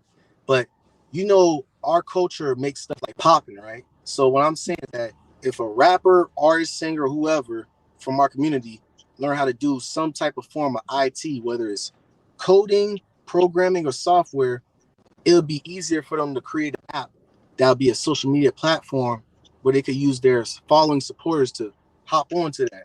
And pretty much they're in control. They got ownership. So that affects rappers and singers because they could do it by themselves. They don't have to rely on Silicon Valley or the stereotypical nerd to get it started. Does that make sense? Yes, it makes sense. So like using one of your examples with like Geek Squad, because I've seen them before. And I didn't it was years ago, many years ago, before all of this technology has advanced thus far. None of them were black. Do we have, I know it's, what is a cliche, but do we have our own anything as far as, do we dominate anywhere in IT, or is it just a very small percentage? Like, what is it looking like? So we mean by that, do you mean by black people owning like tech firms? Because you have many of those. It's not like, see, this is the point. When we talk about Mhm. celebrities and rappers and singers from our community, they get that Yeah. poster child because that's where people get influenced that easily. They're not going to go to this black person who owns a tech firm that's making $500 million within 5 years. It's boring to them. So yeah, they're out there though, and there are certain fields that our black people are dominating in IT positions. It's just that the light's not shining it though, and IT is so broad. It's hard for you to say that who controls IT because there's no controlling IT. It's just like you got YouTube, you got Facebook, you got Google, you got the whole network in general. So yeah, we just gotta shed a light on it though. To answer your question, yes, there are people out there. There are people like us that are dominating in there. Hmm. I I guess I don't know. I guess I have to watch the playback because I do want to. I'm really interested in how an artist could really leverage the IT to become more successful. Like do like okay, like you said with the app or the Clubhouse, you said it was an app, and so if Yeah, like say it was black owned, like it don't have to necessarily be with Clubhouse. See, that's why I think people are failing. okay, They are focusing on Clubhouse. I'm just speaking general in term because Clubhouse, it just it was on a beta version pretty much. It's not like fully developed and it's already accumulating a $1 billion revenue. So I use that as an example because wow, with like hair products that we buy and all that. So what I'm yes, saying is that a rapper don't even have to know how to make an app or a website. They could easily they could do the Messi or they could do the Henry Four way. They could hire people to build that app or that website or that social platform, and they could start building. They could start making that brand. Bringing in their supporters from different platforms onto that, and that's how it is. You don't have to say, okay, if you want to take it your way, they don't have to take the blood, sweat, and tears to learn it. They could just get people, and hire them to build it. Like on some Dr. Dre, like Dr. Dre, I heard don't even make most of his beats. He like, you know, same thing with DJ Khaled do. He'll just get somebody who make this melody, get somebody who make that, but he still owns it though. That's what I'm trying to like get my people to see. okay. Thanks for the clarity. I definitely can see that. I really hope that someone, comes across this and really start hiring some of the black, tech, people out there and to create something for us. I think that's a great investment and a great idea. So it was a pleasure chatting with you. Oh, and by the way, you can call me Nasira. My bad, Nasira, how you doing? Yes. So It's no enjoy the problem. rest of your evening. I'm out of here, okay? It was a pleasure chatting with you. All right, you too. Appreciate it. Bye bye.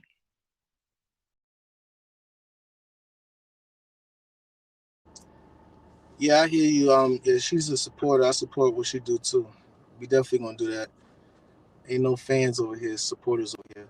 And yeah, you see that right there. Boom. Y'all see that comment? Like, come on, $1 billion. Like, let's talk about that. And like, shouts out to AO Nation. You dropped a video talking about that right there, which I see in that comment right there. We just gotta. I'm not trying to. When I made that video, people was kind of. I had so much comments. People like, shut the fuck up. You don't know what you're talking about. Oh, there goes another black man hating on another black man. And another person's like, well, at the end of the day, he's rich, so who gives a fuck? And I'm like, I just missed the whole point. But I'm glad y'all got pushback. I'm glad it's got to be some resistance. But the whole point of that video was to, open your mind to like, now I guess I get it. Not everybody is an owner. Not everybody want to be an ownership. There's parts of a machine for it to fully operate. I understand that. I just want to shed light on it because it's like when it comes to our culture, there's no discussion on ownership like that. They just be like, oh, invest in stocks, go ahead, buy real estate, and okay, yeah, boom. Okay, you want to sign a record label, make the music, and you're good. Oh, you want to be an actor, go ahead, audition, get a movie with I can't say him no more. He's locked up. But shit. Tyler Perry, yeah. Shouts out to Tyler Perry. I'm glad I brought him up. That is, I mean, he's been doing some fugazi shit recently on videos. But overall, I commend him because he did something that was history. You get what I'm saying?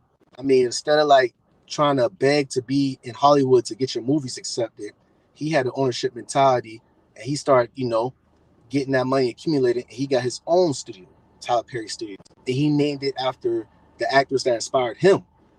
I mean, y'all can have mixed emotions about him overall, but even Master P has said him, about the dress. I get it. That's controversial. But the whole moral of what I'm saying is that he's an owner.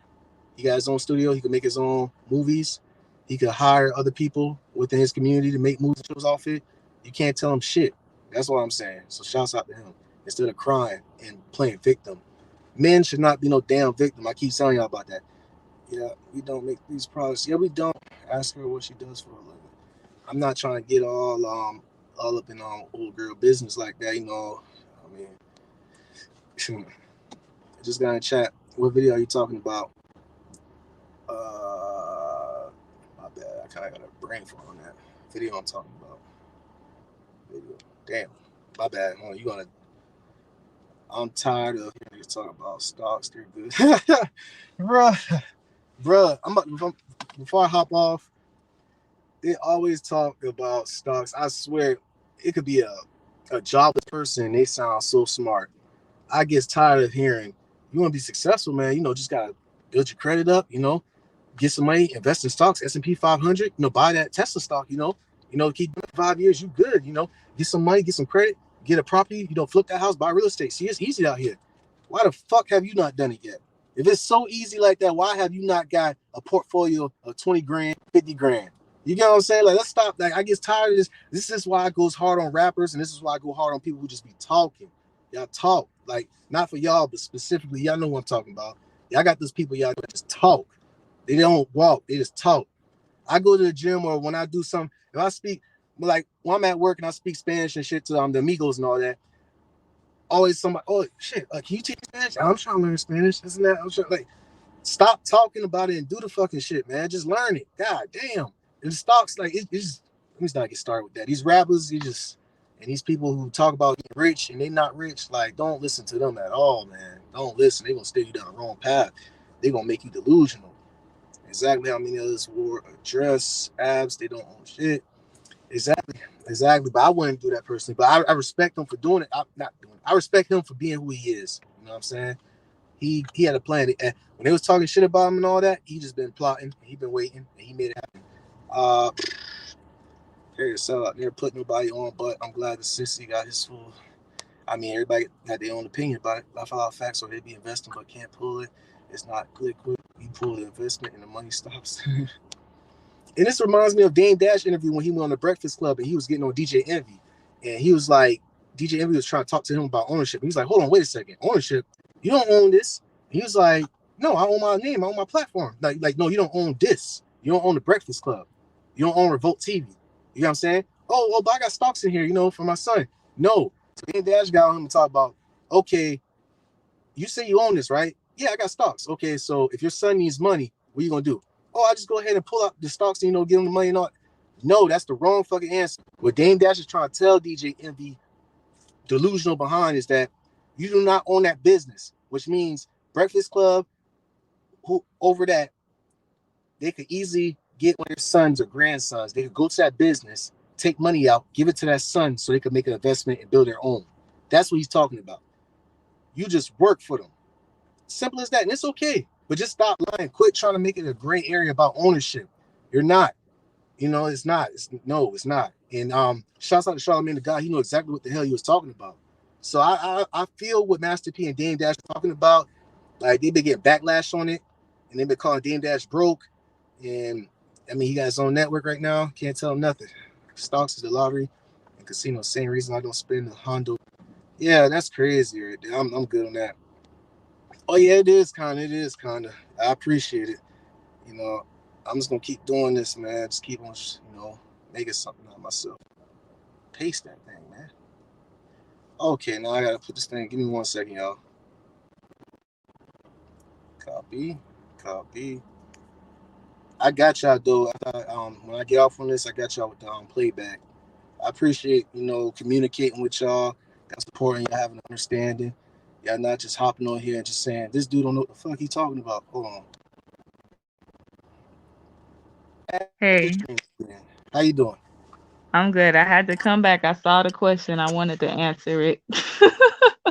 All right, let's go for it. Let's go for it. Yeah, I'm into retail sales. And so basically it's the selling of a product and service. Retail sales is in everything. Customer service is in everything. So a lot of I have like over $20,000 worth of training into retail. So a lot of things that like a regular 9 to 5 worker, like I've never worked a 9 to 5. But like a regular 9 to 5 worker, department store level, because there's this thing called the retail chain.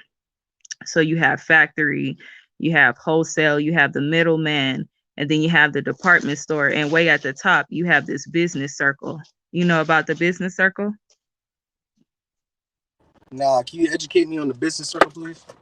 Okay. So the business circle is where, let's say I own Nike. I created Nike, right? And I have a warehouse or whatever where I have hired these people to, make the shoes with machines.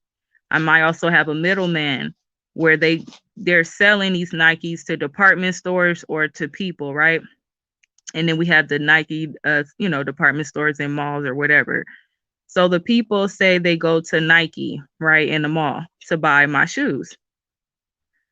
Well, like we would call those prospects, potential customers, right? Some of them will become returning customers. They will always come back and buy them. Some people will come once, but it doesn't matter because I'm gonna eat anyways. I'm gonna make money anyways. I'll never need them. Do you want to know why I would never need people shopping at Nike buying my stuff from the department store? Can you explain that? You on to something? Because I have a business circle. And So can you explain? Like, tell me about so the the business business circle. circle, I'll break it down to a Christian level. Remember how they said Jesus had 12 disciples? Yes, I'm aware of that. Yeah. Now, I don't remember the stories. I'm not a Bible thumper, but there was a reason why he chose those 12 disciples. Each one of them knew how to do different things, and even Jesus had a job, correct? Or wasn't he like the son of a carpenter or something? He had knowledge. He knew how to Yeah, fish. he had a skill. He had a skill. You're right. He told them to cast the net on the other side and get some fish because they wasn't getting no fish, right? So he was a Right. fisher of men. So with that being said, say I'm the person who created Nike and stuff, and I have this business circle of, I'll say, about 12 people. The reason why I will never need a prospect is because those 12 people will always bring me money. no matter what, because they're loyal to me to the end. I'm going to eat regardless. I don't need, I'm going to be able to fund my businesses from these 12 people from the business circle. So what ends up happening is what I see within our people, they really feel like they don't need retail sales. When I mention retail sales, people laugh. They think, oh, that's a 9 to 5 worker. No, with my certification, and I'm not bragging or anything because it's very old. It's very old training, you know. But with that certificate, I had got it when I was 19. I'm 30 now. And I got it through Job Corps. They probably don't even have it anymore. Um, what it allowed me to do was say I walked into like the mall to get a job with Target or I'm sorry, not Target. What is it? They had like a JC Penney's, what kind, whatever stores they have up in there, right? Yeah. That's retail, you know, something I like, Dillard's or something like that. And I wanted a job there. With that certification, I can get management position and I've never worked a 9 to 5.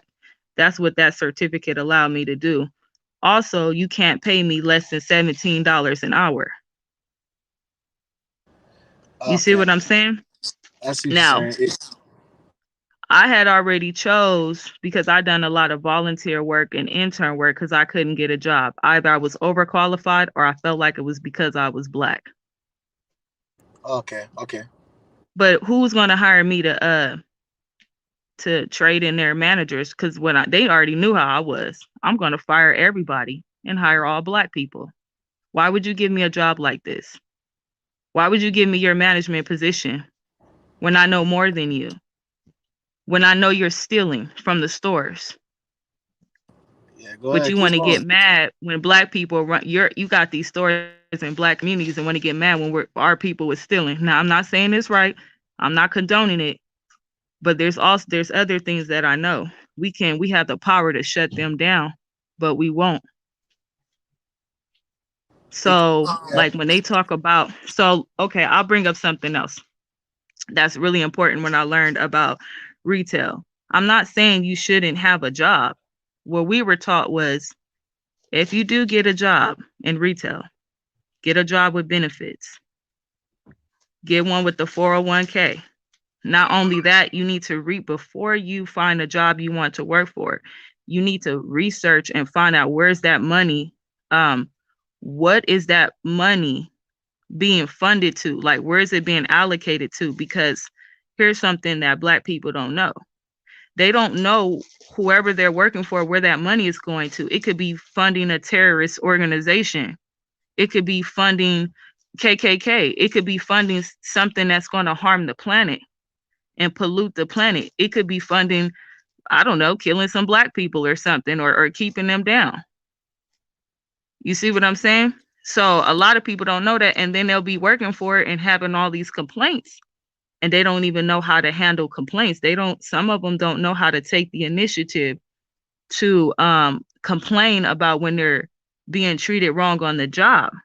But you have this type of knowledge with the retail training versus somebody who's a 9 to 5 retail 9 to 5 worker. Like I'll go into and you've probably done it too. I've gone into a Walmart, I've gone into a CVS as a consumer, you know, put some money on my card, buy a water, some bubble gum, whatever, right? And the person that's what is that, working the register or whatever, clerk or whatever they call them, they'll give me my change back. And I've heard a black girl do this to me in Vallarta recently. And say my total came up to like $26 or something like that, right? And let's see, I gave her 50 $50 or something like that. It doesn't really matter. I could give her 100 or whatever, right? Some odd number, right? And she'll count me out my change, right? She'll like literally just count what's left over, like whatever the computer said was my change. She'll count that change and she'll just count it like right in front of me and hand it back to me. Do you realize I know that she does not know how to count back money? She didn't really Yep. count it back to me because that's not how you count back money. You just counted what the change was. That's not how you count it back. So like you would literally whatever my total was. Let's see, how would you do it? Okay, so say it's 100. I gave her $100 bill or $50 bill, and the total is 26. Right? I would have to subtract. Hold on, let me get my calculator out real quick because I don't want to do this wrong. Give me a minute All right. because I don't want to estimate or anything. Let me make sure I do it right so you can see what I mean.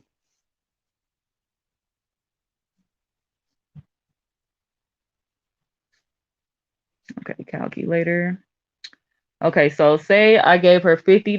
So 50, I'm putting it in my calculator and minus 26. Okay, so it's 24. My change is 24. She'll just count out $24 and give it to me. Right.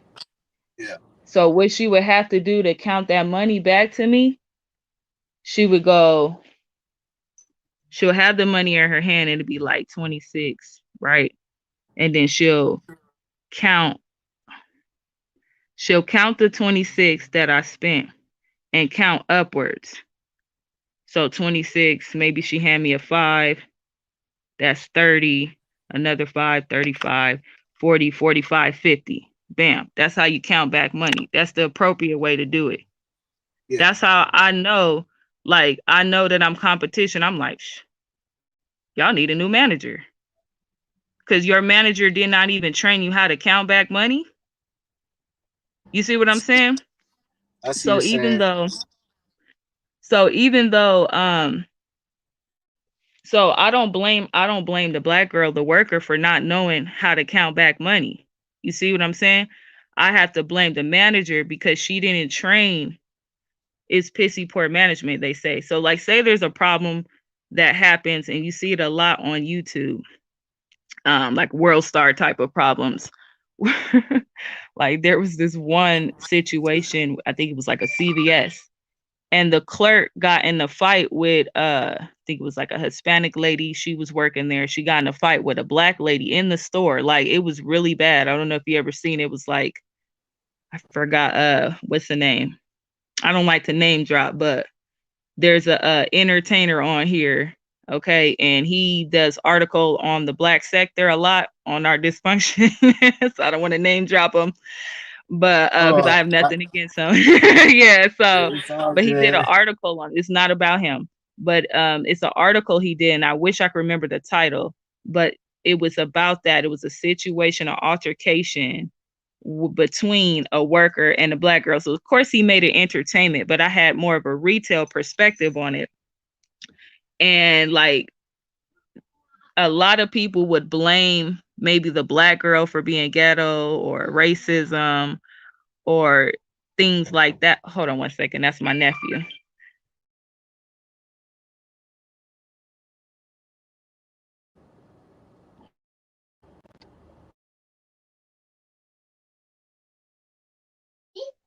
Okay. Okay, I'm back. Okay, so All right.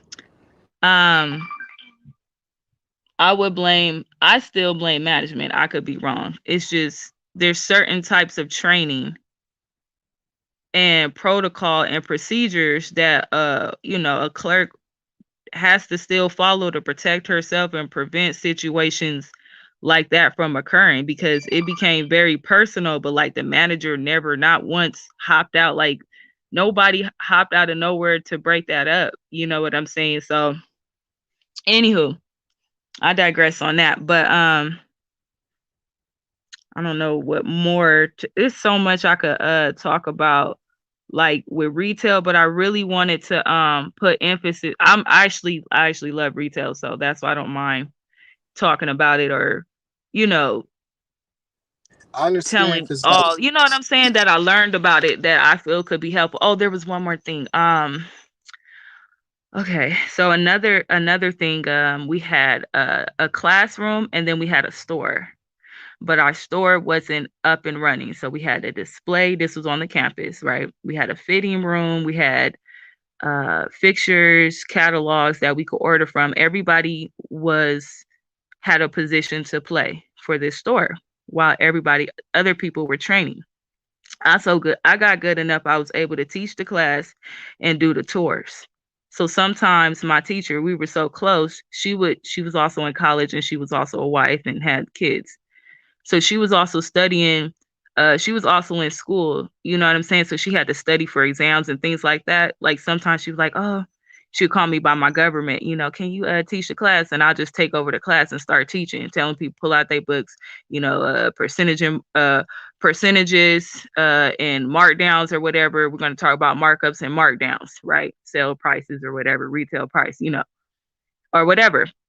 And while she'd be studying, we would do we would do stuff like that. But um we were losing funding for retail sales. They were trying to get rid of this whole vocation. People felt like they didn't need it. We had plumbing, we had the little nurses, what are the little RNs or whatever, nurse assistants, and then we had the what's the people that build the auto body? They thought they was the shiznit, right? So we couldn't even we wanted uniforms. We didn't even have uniforms for our vocation, and we're retail. So we had to come up with a business plan. We had to come up pretty much we had to come up with a business plan to get funding to get our store back up and running and to get the uniforms and everything we need. And the center director was actually a black BBW lady, a dark and lovely. I had no idea it was a black person over everything. I thought the Mexicans was running everything. They gave me hell. But so the center director knew the right person, some old white dude, that could help us get the funding that we needed. We also did have some funds that they would not let us use. So we had to come up with this business plan to even be able to use the funding we did have and to get more funding so they could keep that vocation there. Well, we ended up coming together as a class with our instructor to come up with this business plan, and they chose me to present it to the dude. He looked like some elite old white dude. It was crazy, right? And he accepted our business proposal or whatever, and we were able to get the funding we needed. But I ended up graduating before I got to enjoy, the fruits of that labor that year. But okay, so I want to kind of tell you one of the things that we kind of did right before I left. So basically, I have the skill to build a store up, ground up from nothing, just the old fashioned way, no computers, right? So we learned through case scenarios and like you said, like the hands-on training, that's where you would have to go through. If you can't get the job, you have to intern. You have to volunteer. And a lot of black people are not willing to work. They think it's working for free, not knowing the knowledge and the referrals you get. You can write about what you learn and sell it. You know what I'm saying? That book or teach or whatever. But you can get your money either way. So but I had to get those hours in. You can't graduate unless you have a certain amount of hours working. But when you graduate, you get a check anyways. A lot of people don't know that, so they'll go to Job Corps and quit, don't get their check. You know what I'm saying? So I left with a plaque or portfolio because I was just like, I'm competitive. I'm in, stuff like that. But anyways, so on the store side, what we did was at the end of like a Job Corps day, we made these flyers and let everybody know to donate to our store. You would do this actual in real life. Like I know you can get grants and stuff like that. I wish I was connected with people that could teach me that, but you could, like you say, you could hire people, to get that for you or whatever, or that gets into networking. So I like how you say you can leverage technology with that. Yes. So basically what we learned to do is like we would call, like you can call any store or business like Bath and Body Works. A lot of churches do this too. You just call around different department stores and you ask if they would like to donate to your store, right? You can Yeah. also ask the community, people that you know, if you're starting off real small, to donate like the best of the best that they have. A lot of people gonna throw it away anyways. You know what I'm saying? But a lot of people don't know that. A lot of stores throw away a whole bunch of stuff they don't never sell. Especially when it Exactly. comes to like wholesale. You know what I'm saying? What is those warehouses that people do them intern jobs at? So you can ask them, to donate to your store, whatever, whatever. So what we did, small time, we asked everybody on campus, different vocations. We went out and we asked them, staff members of Job Corps as well, and their family members, tell them to start donating the best of the best that they have to us. And they did. We got some really good stuff because a lot of them people is rich out there in Arizona. Like, I'll get into that later. But we got some really good stuff. We ordered like more hangers and things like that. They let us use some of our funding. And on a certain day for like a week, after Job Corps hours, people can come and to our store and shop. And we did that. The day finally came and people actually came. Like, we really worked hard. We folded up stuff. We made our own jewelry. You know what I'm saying? We put it on display, you know, Yeah. and we have been working really hard. We got it straight or whatever. People really came. They brought their little kids and stuff like that. It was really cool. And so what we had this old fashioned like register, because remember we didn't have no funding. So we had the old like register. And what we did, we had a person at before they walked into our store, we gave them fake money, right? A certain amount of fake money. And so that we let them buy our stuff with fake money, but they got to keep the merchandise. You see what I'm saying? Because it was still for, Yeah. training. It was still training purposes. I know. Okay. No, I understand. I didn't think it was a great idea, but it was not my class. I would have liked to really got paid for that stuff. But do you see what I'm Yeah. saying? Me even telling you what we did, and you could easily, what if we just, you could actually, you see, you can actually do it. You didn't have to go through training. That is something that you can actually do yourself now. You see It what I'm is. saying? I see you. Except That for you ain't helps. gonna use no fake money unless you gonna have your own university of retail. Like, I would like to do that eventually. You know what I'm saying? But of course it would be with real money. You know what I'm saying? So, Exactly. but the number one problem would be was that I wanted to talk about beside that was what I realized in Job Corps. No, we would always complain. And it wasn't just the blacks, because ours was La Familia.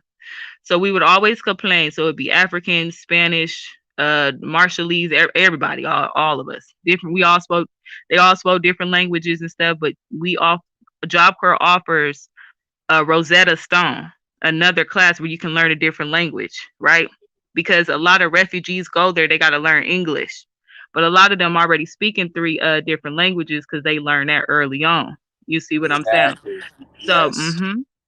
Mm-hmm. So, and then you can learn how to drive. They have a driver school up in there. You can they help you with all that. And when you graduate, they tell you take that check over there to the auction and get your first car with the money. Of course, I didn't do it because, my family was broke. So I went and bought them groceries. I thought, I can't live here. I ain't got no food. So I like to eat. I'm sorry. But anyway, and I like to get my nails done. But anyways, I had fun with my money. But sorry, I didn't mean to turn it into like trying to recruit everybody into Job Corps, but it's better than what they be doing now. The ages is from 16 to 24. You know what I'm saying? They can move on to advanced training. It's so much stuff I could tell people. But anyways, um one thing I learned in there before I go was we would complain and never take the initiative, to even put the complaint in. So we would be in class every day complaining about how we ain't had this for our store. It's not fair. Everybody get all the other vocations they got uniforms and they getting funding. You know what I'm saying? Like, they got real jobs. Like, they not Yeah. taking us seriously. They shitting on us. It was terrible. It's like, dang, I picked the wrong vocation. We can't get uniforms. Like, we can't, like they was really like, it was sad because when they did the tours, people would just walk by our vocation. Nobody wanted, like, they didn't even give us a chance to try to recruit us. have us recruit them. Like they were literally like people with their families would do the tour. They would just literally walk by our vocation, and everybody was taking up all the people. Like it was bad, you know. When I started taking it serious, I started to take the initiative. I started writing staff members up that was messing with me. You know, so I learned how to you could write up people or whatever, put the complaint in and like fight back on paper. You see what I'm saying? Because they were trying to get me terminated. They would send La Familia, you know, the Brown family to literally start fights in me. So the stereotype in Job Corps is like most black girls don't graduate. They get kicked out like or terminated due to fighting. Damn. You know what I'm saying? And I didn't want to be like that stereotype or that statistic. I wanted to graduate. You know what I'm saying? But I know why. Like they be sending them. They be trying to get us terminated. Like even the boys, like they be so horny, you know what I'm saying? Like a lot of girls got pregnant up in there. I didn't want to be the one that got pregnant, you know, like dang, Damn. wait till I graduate, Damn. you know what I'm saying? STDs were high up in Job Corps, so they would always like don't have sex. You know what I'm saying? Like just focus on, you know, so like even the small things that I learned in Job Corps, I see it now in the world today. People are getting each other pregnant too fast or they contracting something uh Yeah. and but no everybody's complaining about everything but nobody is taking initiative to fight back on paper for our people. Yes, we do a lot of things that's wrong, but it's because some of us don't know how to fight back on paper. So the people who do know right from wrong and can fight back on paper and have the certificates and degrees, why are they not on YouTube fighting back on paper for us and getting the justices for those people, the loss and the damage? I'm not trying to blame everything on somebody outside myself, but I'm not gonna act like my people wasn't hung and beat and ain't nobody paid the children's children an inheritance, or you know what I'm saying? Or you like you can't even give them an opportunity to get it. You know what I'm saying? So I'll just end it on there, you know. I guess people would say that's a leader. A leader would take the initiative to fight back on paper. It's gonna take. I'll say this: if someone does make it to a point where they can help back their people and fund it, they're gonna there's I don't see how they can do it really. I'm not saying it's not possible, but like I said, that's what that business circle is for. That's what they're competing against. Nike and all these other people, they have a business circle. They don't need you to buy anything from them. That's why I don't know why they be tripping when people be looting. Oh, don't loot from Nike. Why not? Do you know that the biggest type of theft in retail, you know where it really comes from? What? It's employee theft. Employee theft. Damn. Yeah. Yeah. So I was also training prevention of loss. It's called prevention of loss. So like if I walk into a store, I already know when employees are stealing.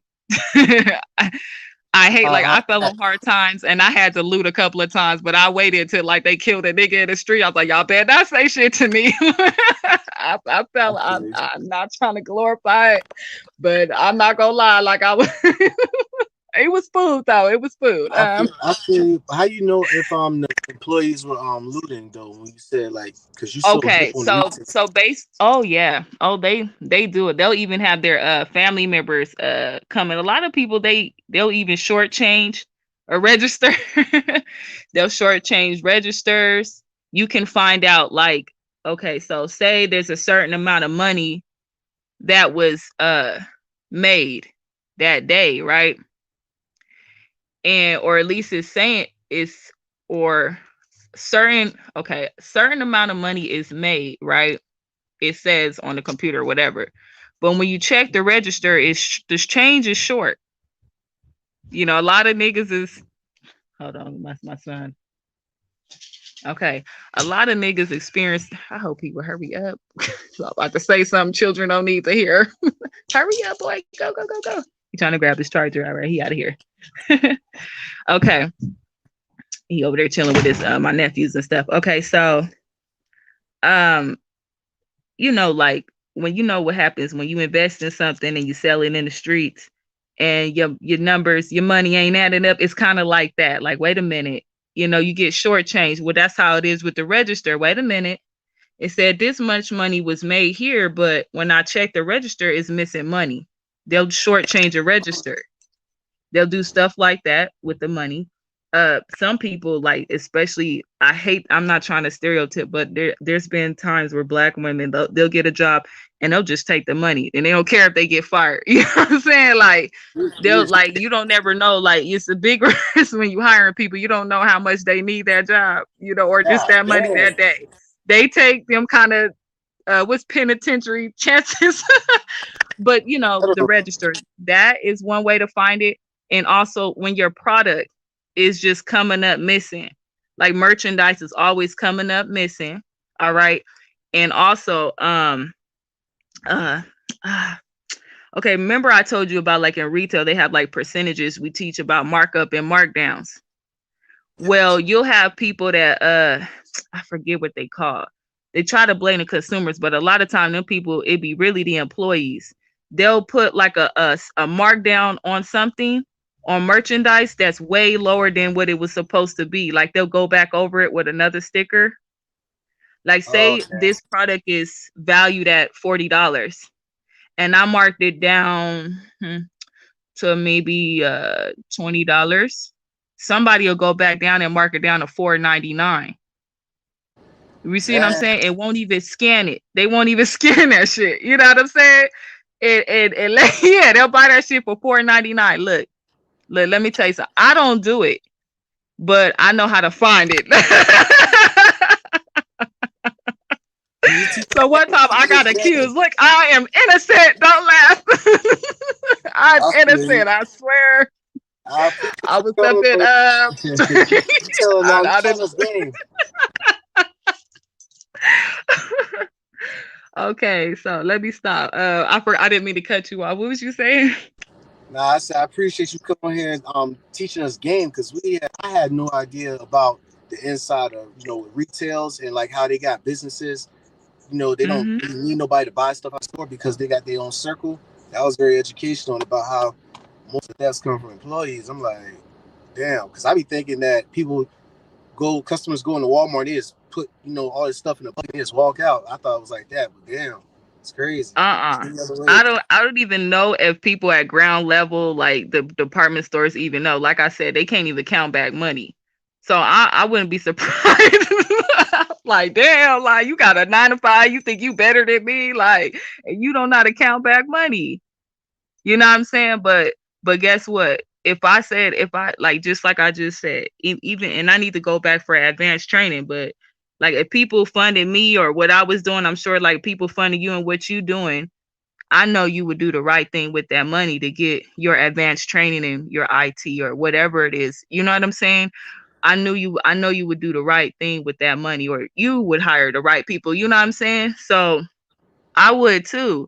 But I don't think our Black people would believe us. Like, I need a business circle that's gonna do this, and then let you, and then you, like, no, for real. Like, and what I can't stand is with, I got homies, you know what I'm saying, family members and stuff like that probably could do it. You know what I'm saying? I mean, if I was selling, I they would buy it probably. But I don't know, they might be, hey, they might still go to somebody else. But what I'm saying is, like, why is it, like, you just gave this information that about IT, like somebody still ain't hit that can, you know what I'm saying, or know somebody who can be like, you know what, I saw this young brother on here and I want the funding to go to him, and willing to take that risk and not get mad and try to put you in court if you do become successful or come at you like that. You know what I'm saying? A lot of people, goddamn, they want to bend you over and get like interest. You know what I'm saying? And your money. Yeah. Why can't, like, you already successful? It shouldn't hurt you to give me half a mil or a mil. And I do the right thing about it. They might get mad coming to your store, you doing, and sue you. That'd be my biggest fear. Like, what do I do when I make the meals?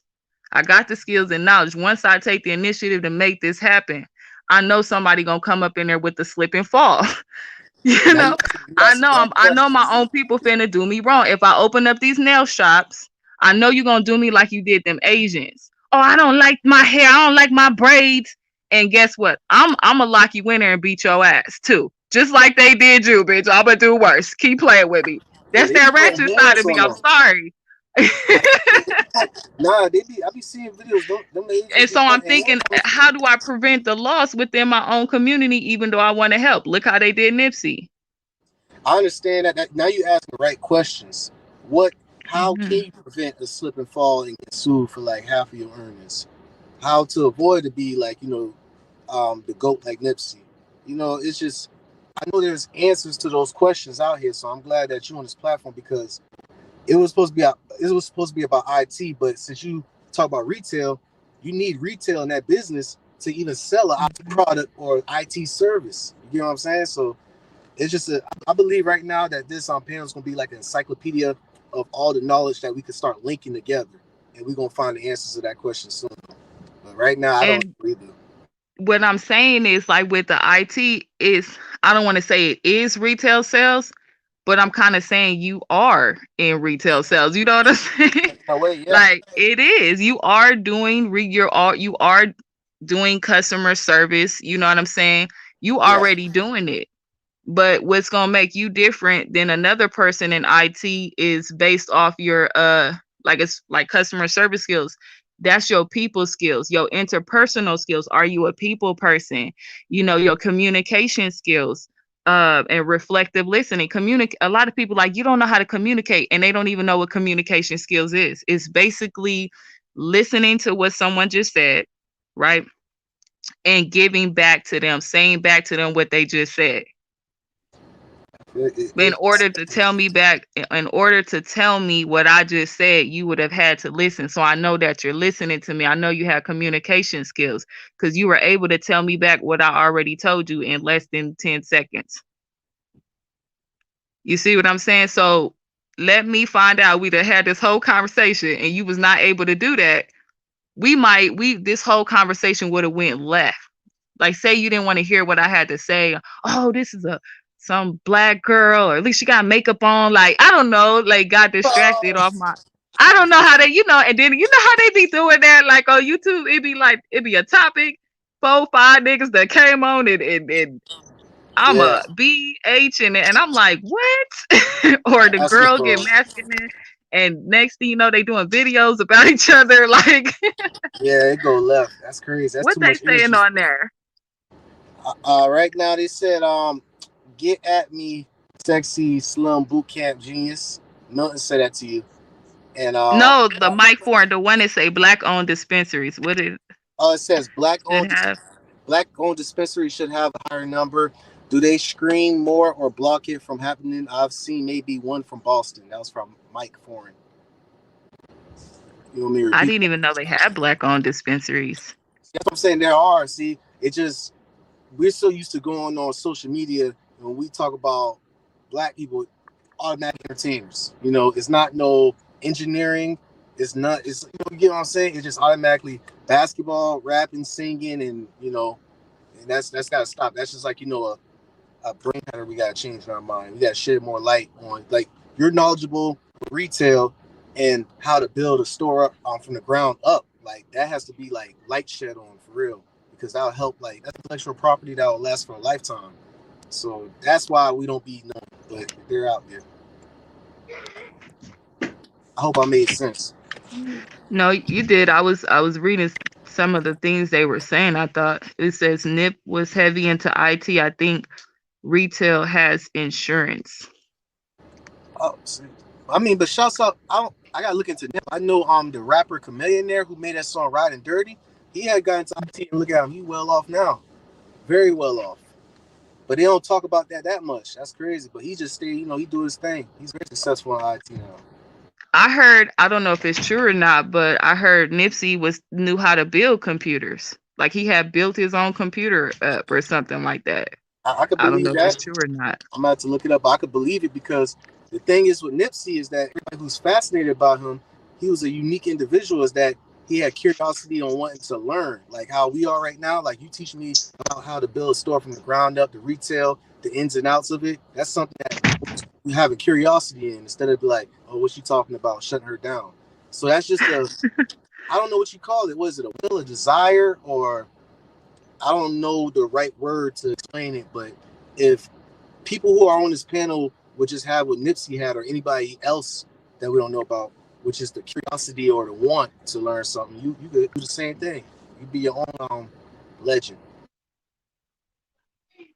I get what you're saying. I don't know how to put it into better words than what you just said. I would say faith. I don't know. Yeah, Open. Open, willing. yeah, open and willing to learn. Yeah, open and willing. Because I remember Or back, submission. I had somebody. I'm not gonna say names, but I had somebody said, "Oh, niggas don't read." Now I'm an avid reader now, but I remember it was like growing up. Yeah, somebody literally said, "Niggas don't read books. What's wrong with you?" I was appalled. That's uh, stuff like that. That's what I'm talking about. It's just you're automatically like programmed to think that way. You're controlled. And you got to break that. So I'm glad that you're open minded, and I'm glad that the people in this panel are open minded about that. That's just one example. There's many other examples like, oh, I can't, or now I can find a way.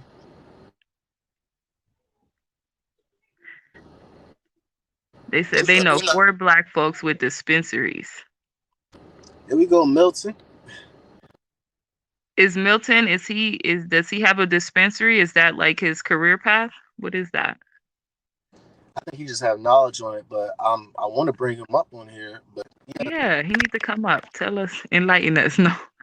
yeah, let us know Oh, about I that. had I didn't mean to cut you off. I had an uncle, you know, way back in Arizona before I got into Job Corps, and his mother kind of like did some of the. He had a older brother, a mother in LA and Cali that had their own barbecue like type of thing, and he wanted to have like a family business in barbecue, right?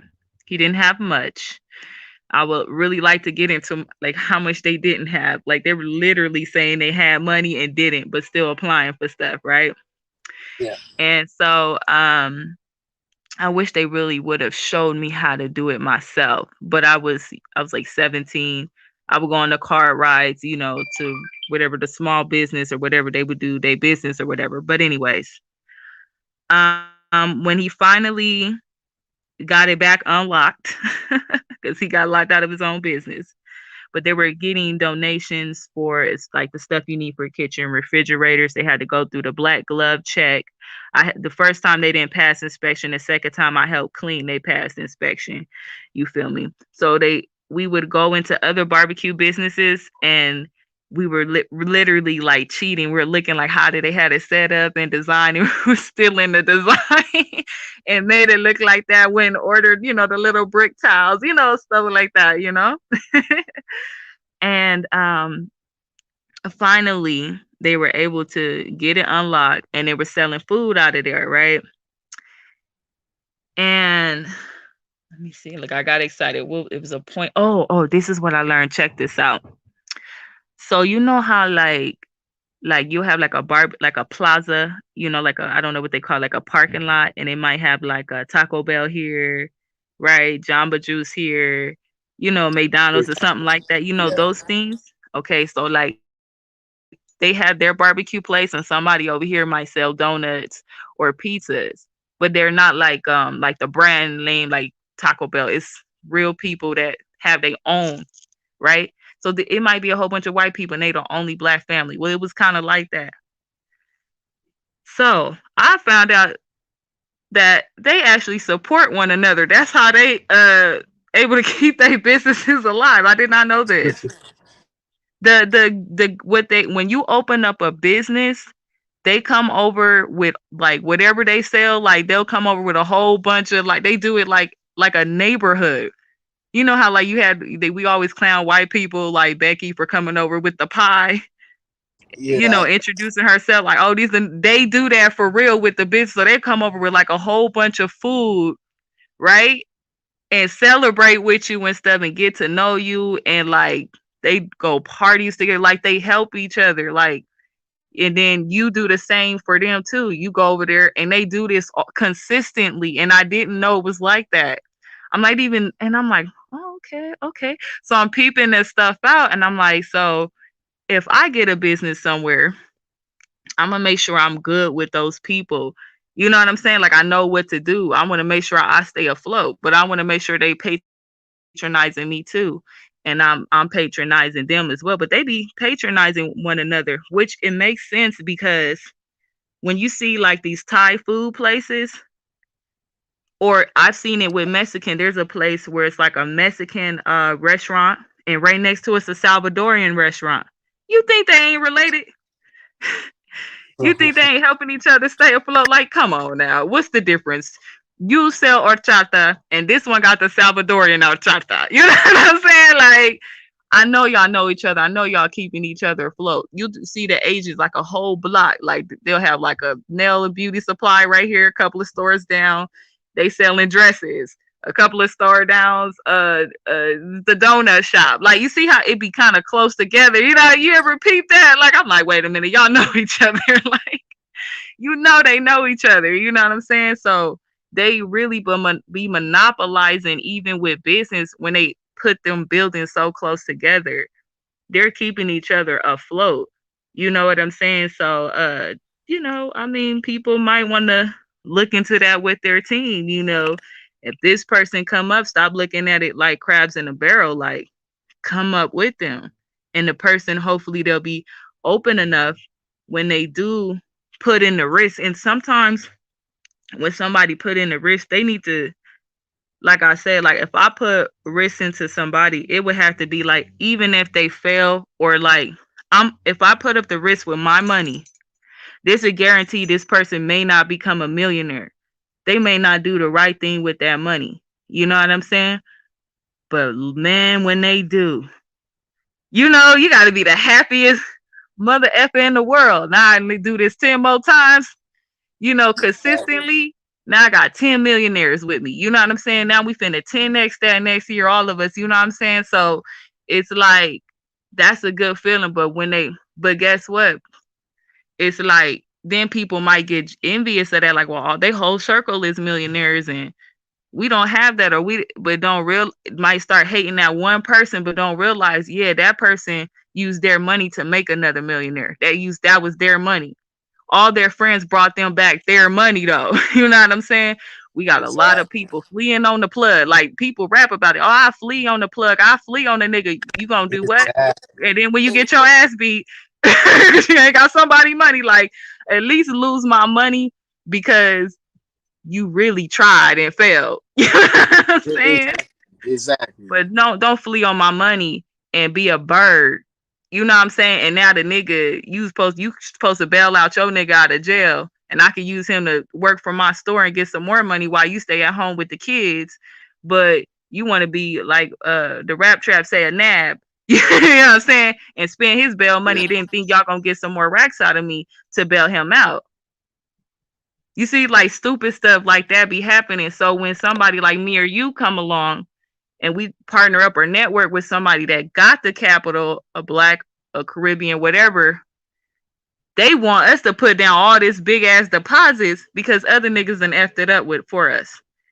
You know what I'm saying? Exactly. They don't Yo. even trust us. It's like, nah, you gotta have the money, and you be tired, like, dang, just give me all the money so I can make this happen and bring this money back. Like, take that risk. They don't even want to take risks no more because now they think we all birds or Yeah. all vultures or all trying to see them feel. Like, how many times is people keep on losing racks and risk behind people not when they've come across Nipsey Hustles? So when he passed, of course, a lot of celebrities was hurt because they was like, dang, we need more of those. Like, you know what I'm saying? That they had to be so happy when he opened up that store, did what he said he was gonna do, and Yeah. did that for them people there. You know what I'm saying? That's gotta hurt because how many people that was opposite of Nipsey came and just took people money and didn't become nothing. Yeah. That's crazy. It's just crazy that how when he passed away, It's just, half of them celebrities are doing fake love and, riding the wave, but they're not trying to. They talk about the marathon continues, but they still on the same shit. I see you talk about. Yeah. Man. Yeah, I don't even know what that is. I'm waiting. I don't know what it is because like I didn't really know about Nipsey, but a lot of my family is from LA, so the older generation they knew about him. Like my mom knew about him. Like she said that she that he really is from I think Slauson or something like that. So I don't know Yeah. nothing about LA. I was sheltered from it. I grew up in the IE in San Bernardino, but just from my people, I heard he was the real deal, and they did see him out there. They was like he was always out there. You know what I'm saying? So I don't have nothing bad to say about him because I got like my slave name is Dupree. The Duprees were known for moving weight out there in Compton. Like my mom is about that life. I'm not, but you know what I'm saying? Yeah. I got uncles and stuff from Compton. They grew up on 75th. You see, and most of them is Bloods. My mama Crip. You see what I'm saying? So Yeah. like I don't know much about that life because my mom sheltered me from it. But I got family. I got a cousin that's a blood. I'm not about to name drop him. He finally made it. Like I seen him with start off like us, nothing. Like I remember when he was struggling in high school, trying to, move to Arizona to get his high school diploma, get his, credits up, and he did that too. You know what I'm saying? He was doing his little music thing back in the MySpace days. And he done gotten into some type of business. I don't know. I know he make his money doing something, probably some IT stuff, or I don't know. And because I know he get his money on the phone, I know what kind of skill he got. But he just bought his first mansion in was it a Lambo? I could have sworn I saw a red Lambo. He didn't post it with him. He got some kind of nice, real nice car. You know what I'm saying? I wish I can get an invite or something. When we gonna have another family reunion at your house? let me flex on IG real quick. You know what I'm saying? But yeah, he finally, I just recently heard about it and I had to hit him up and I looked on his IG. I was like, oh, okay, you got me lurking on your page. I done heard my mama say you got your first mansion and he really had it. You know what I'm saying? He ain't changed or nothing like that. I've always congratulated him when he took his steps up. But I want to share something with you about him. I'm not going to say his name. And I could never tell him this because I don't want to start drama in our family. You know what I'm saying? But maybe I just want brothers to be aware because a lot of them have like a favorite uncle or is somebody close to them that they think is their friend, but ain't. Yeah. Okay. So before he made it, um, this is before I went to Job Corps, right? He was doing his music stuff, and I'm like, yo, cousin, I was 17, right? Let me get on the track. I could sing, yo. Like, let me get on one of these songs. Like, he like, nah, I'm Yeah. just gonna get you a poster with me on it, and you gonna put it on your door. And I'm like, for real? He's like, nah, I'm gonna let you be a dancer in my video. Like, I'm about to hit him up. Like, what happened to that one? I could dance now. Like, no, but real talk. So I'm like, nah, let me get on there and sing. I got a hook. Let me. And he just laughed at me, you know what I'm saying? And I'm like, dang.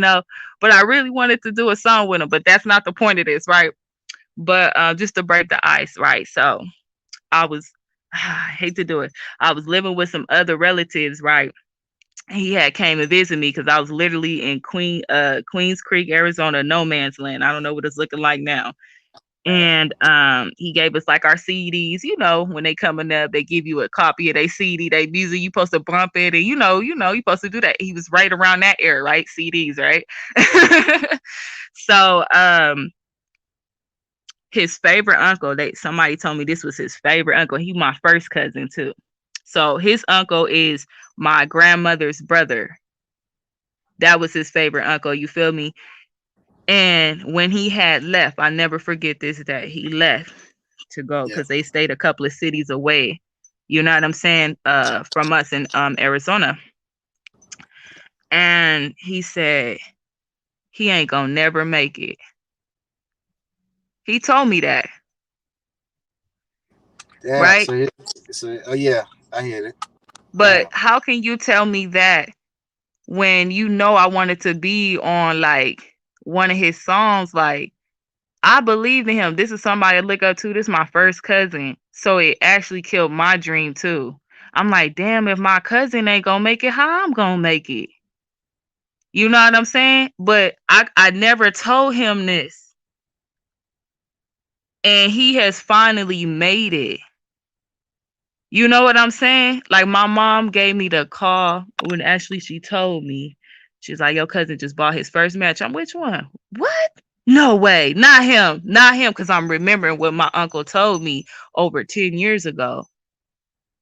And Exactly. you see him posting how broken his heart is.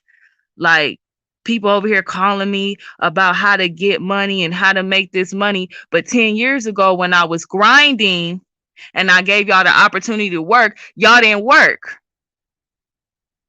But now Facts. you want to call me and tell me how to get this money, like overnight, and it took me 10 years. Exactly. Yeah, that's yep. Keep going. And I was like, damn, damn. But he really made it. It's like I'm looking at it and it's not a dream board. It's not something he photoshopped.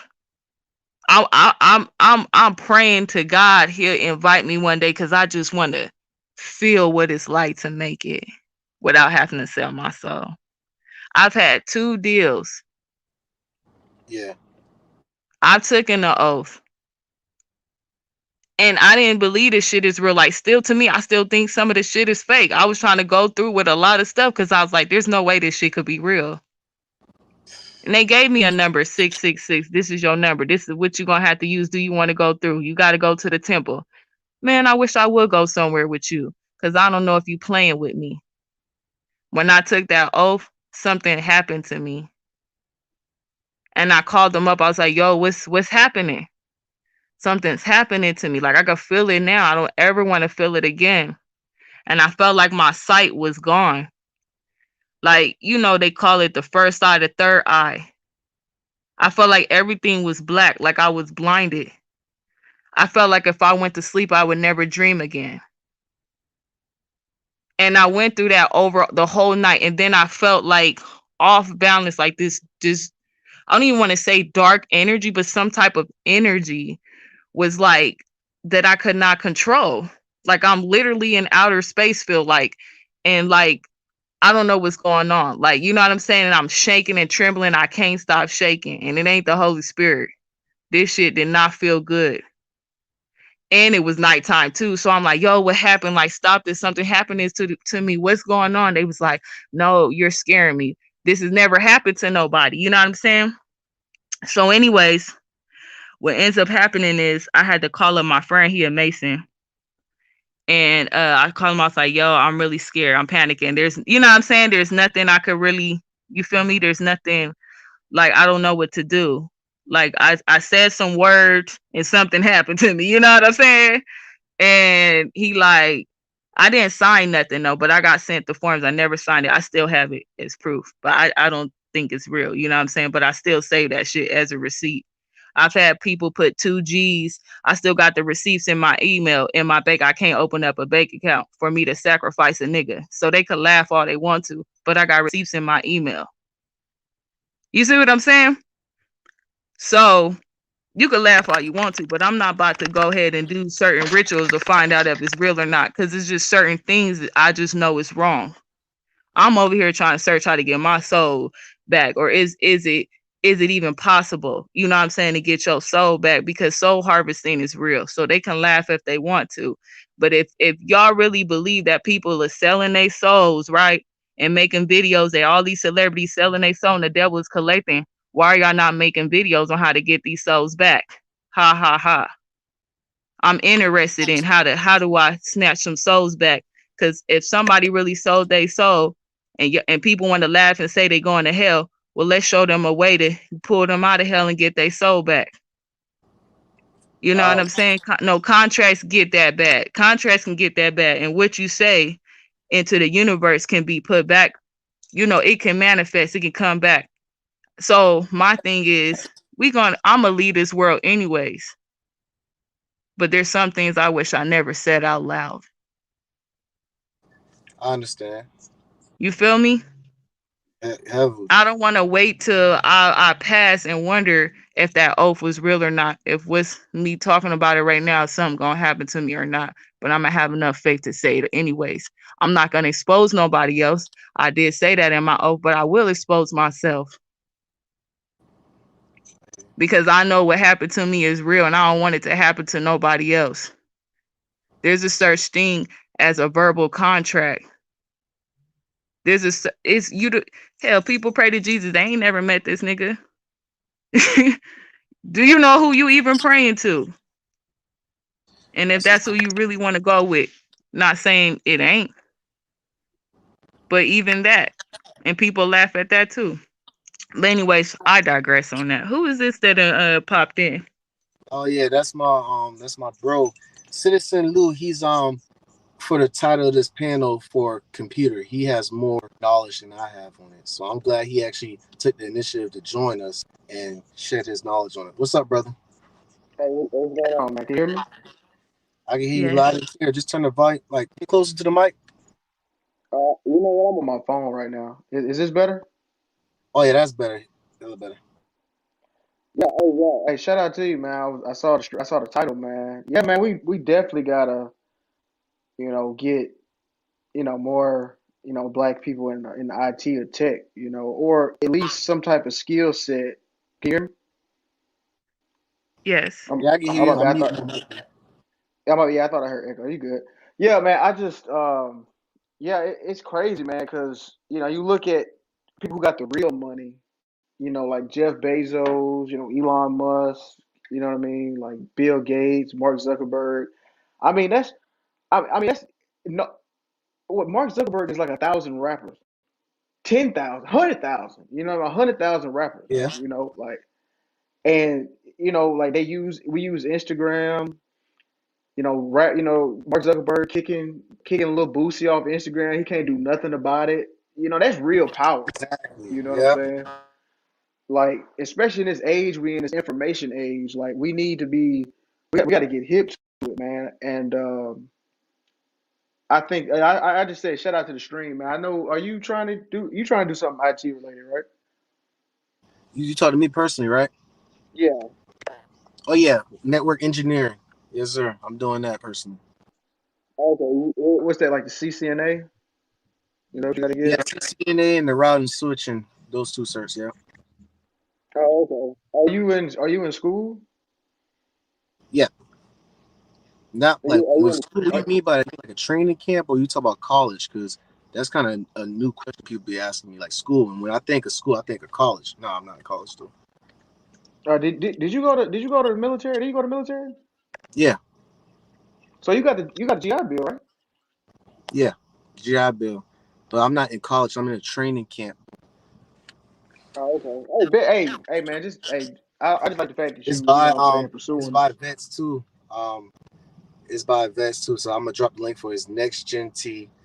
You know about AIT when you go in the military, it's the same thing, but Yeah, it's an IT way. So it's like hands on, like how this queen was explaining on retail. It's better for us to have hands on with stuff and just do the basic book by book stuff. Just makes yeah, yeah. That's true, man. Yeah, I'm a programmer, so that's what I do. awesome, man. Yep. Yeah, yeah, man. I don't see too many black people. I remember, man. It was a black dude. He came into the boot camp I was at, and I kind of felt like I was trying to help him out a lot more than everybody else because he was black, and I think he ended up quitting, and I was like, damn, man, like. I understand, we go through. I just think that, man, more black people need to like see other black people doing it, I guess, and more people talking about it. Because, like you said, like the sister was saying earlier, the rapper thing. I mean, everybody want to be a rapper. Yep. You know what I'm saying? Everybody wants to be, in the NBA, and the NBA only got 500 slots. And to be fair, and keep it real, man, it seemed like being a rapper is probably like the most dangerous job in America. Like, Thank you. That's the most high risk. They put life insurance on you. They know you're gonna die within a year or go to jail for the rest of your life. It's so dangerous now. But you know what, young Grump, I'm gonna say this, brother, and I think this. I think I can't see a name, man, who's on the panel. I don't want to like not talk to you like Nasira. this, Nasir. So I'm gonna tell you this, right? I'm gonna tell you some real shit, bro. I don't want to tell brothers not to do rap, but I'll tell them this: don't be a rapper, be a producer, make Exactly. beats. That's a lot. That's kind of like programming in a way. That's like a tech kind of thing. And so if you anybody listening, man, if you really want to do rap, man, I highly advise you to make beats. Not only I'm gonna tell you like this, right? You can make beats. You don't have to rap or write a lyric, but you'll still be making money off a song. You can sell beats while you might want to build your rap career, but if you sell beats first, you can eat while you in the rap game. That's You, bars. you see Yes, what I'm sir. like think about when last time you heard of a producer getting shot? Never. I not. Never. Yeah.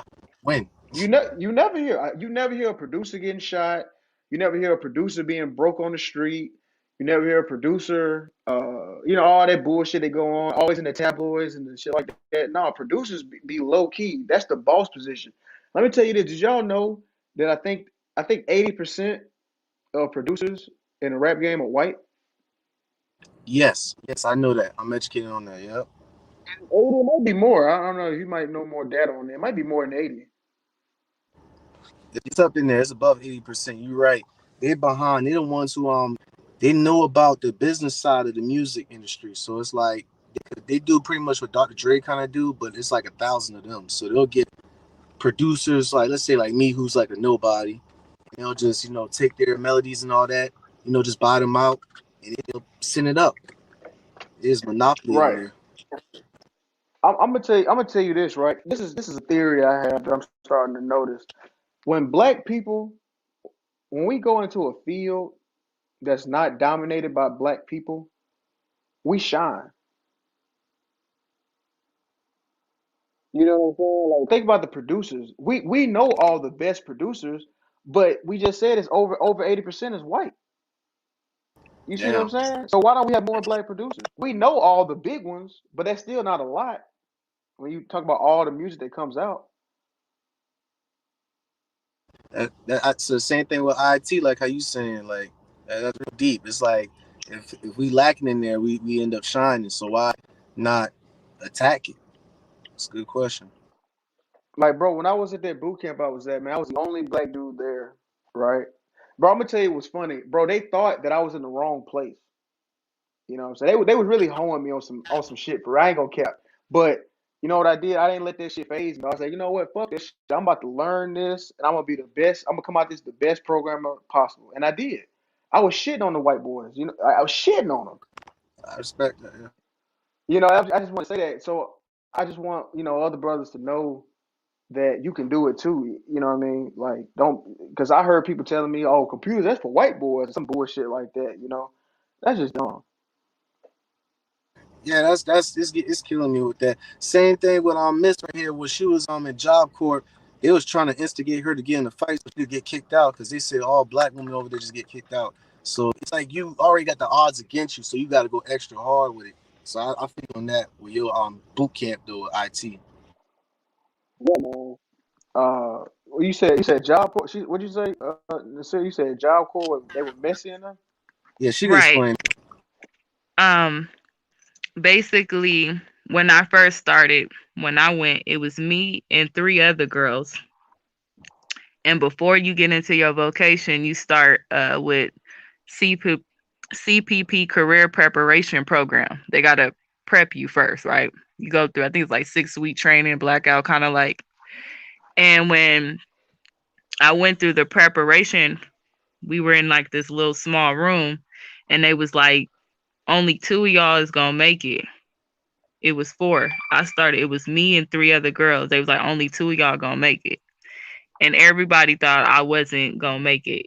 Even when, um, like No, no, when I no. They finally they got into, they they knew they was just hating. oh the man, my RA, She would write me. I got 3 write-ups every day. The center director told me every week I showed up for termination. That's how bad they were writing me up. So like I was getting into it with staff members, RAs, staff member, because they knew I took the initiative on everything. They wouldn't give me a job. I was making money doing hair in the dorms. You see what I'm saying? I was and then I was, man, I was so cold. When I got over my fear, I was so cold. I shit it, but I was doing my work. You see what I'm saying? So Yeah. when they wouldn't give me a job, I did volunteer, but I also did, like, if you do 100% paperwork, you could still graduate. But if you do like 60% paperwork, you got to have a certain amount of hours to graduate. But I didn't know that. I thought I wasn't going to be able to graduate. When I got my GED through there, you can get your GED and high school diploma. But I was like, I just want the GED so I could be able to work and get a job quicker. I don't really care about the diploma. Um, they didn't even think I was going to get my GED. Like, they was shocked. You know what I'm saying? So they was like, "Oh, we didn't think you was gonna get that." You know what I'm saying? Like, they really, A GED like, and a diploma, the same thing. I was a part of a heavy metal band on the job corps. So what ends up happening is the center director even did some funding where she hired some people at the end of job corps or training or whatever vocations where we can come back on the campus part. And I lived on the dormitory side where we could, for a couple of hours in certain vocations, you could do like a kind of like a elective type thing where you could do fashion merchandising, you could learn martial arts. Like, she did that. You see what I'm saying? For free for us to attend to do that. I did the fashion merchandising for a little bit, but this girl started copying my design, so I left. Hold on, that's the I'm kind of by Air Force base. So, I I think think they all you looking need, for somebody. you need a, you can get in the military with a GED, right? Yes, Yeah, I think the GED and diploma the same thing. exactly. Yeah. Yeah, I would get written up because you know how you have to make up your bed military style. So She used you to she used to this is a say, job corps. yeah, job corps, you gotta do military style. You gotta wax the floors. You gotta clean the vents. You gotta get the mold. We all take turns, or whatever when you live on campus. But we take care of that whole campus as a family. So yeah, a lot of like it's easy for a job corps student to get into the military, just especially if they live on dorms. Oh, okay. Damn. Yeah, that shit. I don't know. Job I corps know it's sound a like the certain test military. you gotta take too and get a certain score. I forgot what it was. They always be trying to recruit job corps students though. Yeah, I was in the military. That sounds just like the military. I've actually I'm heard. sure I've the heard that job military is corps. worse. No, harder work. Was you what branch were you in? I was in the army. You were in the army, bro. Oh, okay. Yeah. Yes, sir. Okay. Yeah. Yeah. I was in the Navy. Yeah. Yeah, I shouts did out my to you part. for being in the Navy. All right, man. Shout out to you, bro. You know what I'm saying? Hey, that's what I was saying, man. You in a good position, bro. You can use that GI Bill, and you could use GI Bill for boot camps. I don't know if you knew that. See, you just had educated me upon that. I'm gonna have to look into that then because Yeah. it's they saying when I get the job, get paid back on the back end, but I'm definitely so veterans. What is it? Veterans of what is it called? The place we go to and talk about it with your GI Bill. You know what I'm saying for the military? Uh-huh. Yeah, I Hmm. forgot the name of it, but I have to do some research to get on it. I know I had the email from them though, like last year about it, but I did Yeah. not know that Can took I It's place. ask called. a question? Yeah. Yes, Go ahead. sure can. How do you guys feel about the women getting into military? That's a question. You want my honest answer? Oh. I don't know. Yes, I do. Okay, so I mean, I respect women are in the military. I'm not gonna look. I've met women in the military that are hardworking. that are better leaders, and I would rather be with them than a lot of these sorry ass dudes. So I definitely got to put that out there. Facts. Facts. Yeah. But we do have to be honest. I mean, like in the military, women don't have to do as many push-ups as men do. They don't have to do as many. You don't have to run as fast. They don't have to do as many sit-ups, right? Yeah. So in the military, if you cannot pass the physical assessment, you get kicked out, right? Mhm. Women have an easier time passing the physical assessment than men do, right? And that is critical to the job. You will lose your job. So my thought process is that women probably should get paid less because of that, right? Because they have to go through a less stringent task to stay in than men do. And if it was like a situation like we were in a firefight, you can't carry me, but I can carry you, right? That causes a, you know what I'm saying? But for the most part, most of the military now is a lot of support roles, like you're at a desk mostly, So I could see that women being there. I don't really have. That's like being in corporate America. But I was talking about, especially the physical assessment part. I mean, that women should do the exact same that men do. And if women can't do, because I know some women that can. I mean, I know women that can do it, but if women can't do it, they shouldn't be there. That's my honest answer on that. It's different Oh, in the Air Force though. I get what you're oh saying. no, go Air ahead, Force go is ahead. more up here. I said Air Force is more up here though, but you're talking about the ground military like Army and Marines and Navy. Am I correct? Or just overall? But Air Force, So, they but mostly the have Air Force, they got you right. Like the Air Force got jobs like you could be an attendant at the gym. You know what I'm saying? Like they don't really have any type roles like that. But here's another thing too. Like when it's a room full of dudes, if you add one girl to it, the whole energy changes in the room. You get what I'm saying? Like you can't say certain things, you can't do certain things, you can't talk about certain things, and it kind of like, you know what I'm saying? You know what I'm saying? Like I don't. I just think some spaces should be male dominated for a reason. You know what I'm it saying? is. It is. Okay. I hear you. Go ahead on Queen. Yep. Gotta hear Go this. ahead. Go ahead. I want to hear her respond. Dang, I wanted to share something.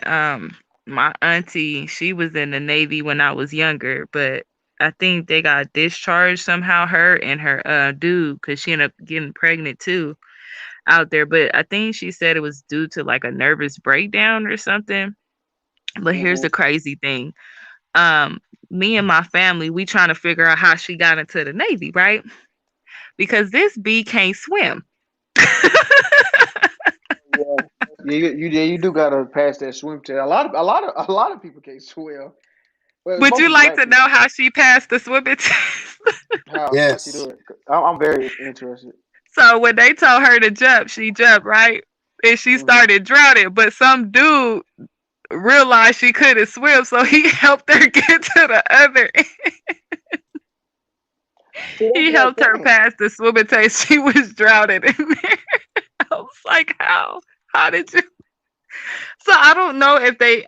I don't know how he helped her. She didn't explain to me like where they were at, but yeah. So yeah, some dude actually helped her pass. So because she was up, she can't swim to this day, and she's not no little woman. She like built like an African woman, like a big old brick house, BBW.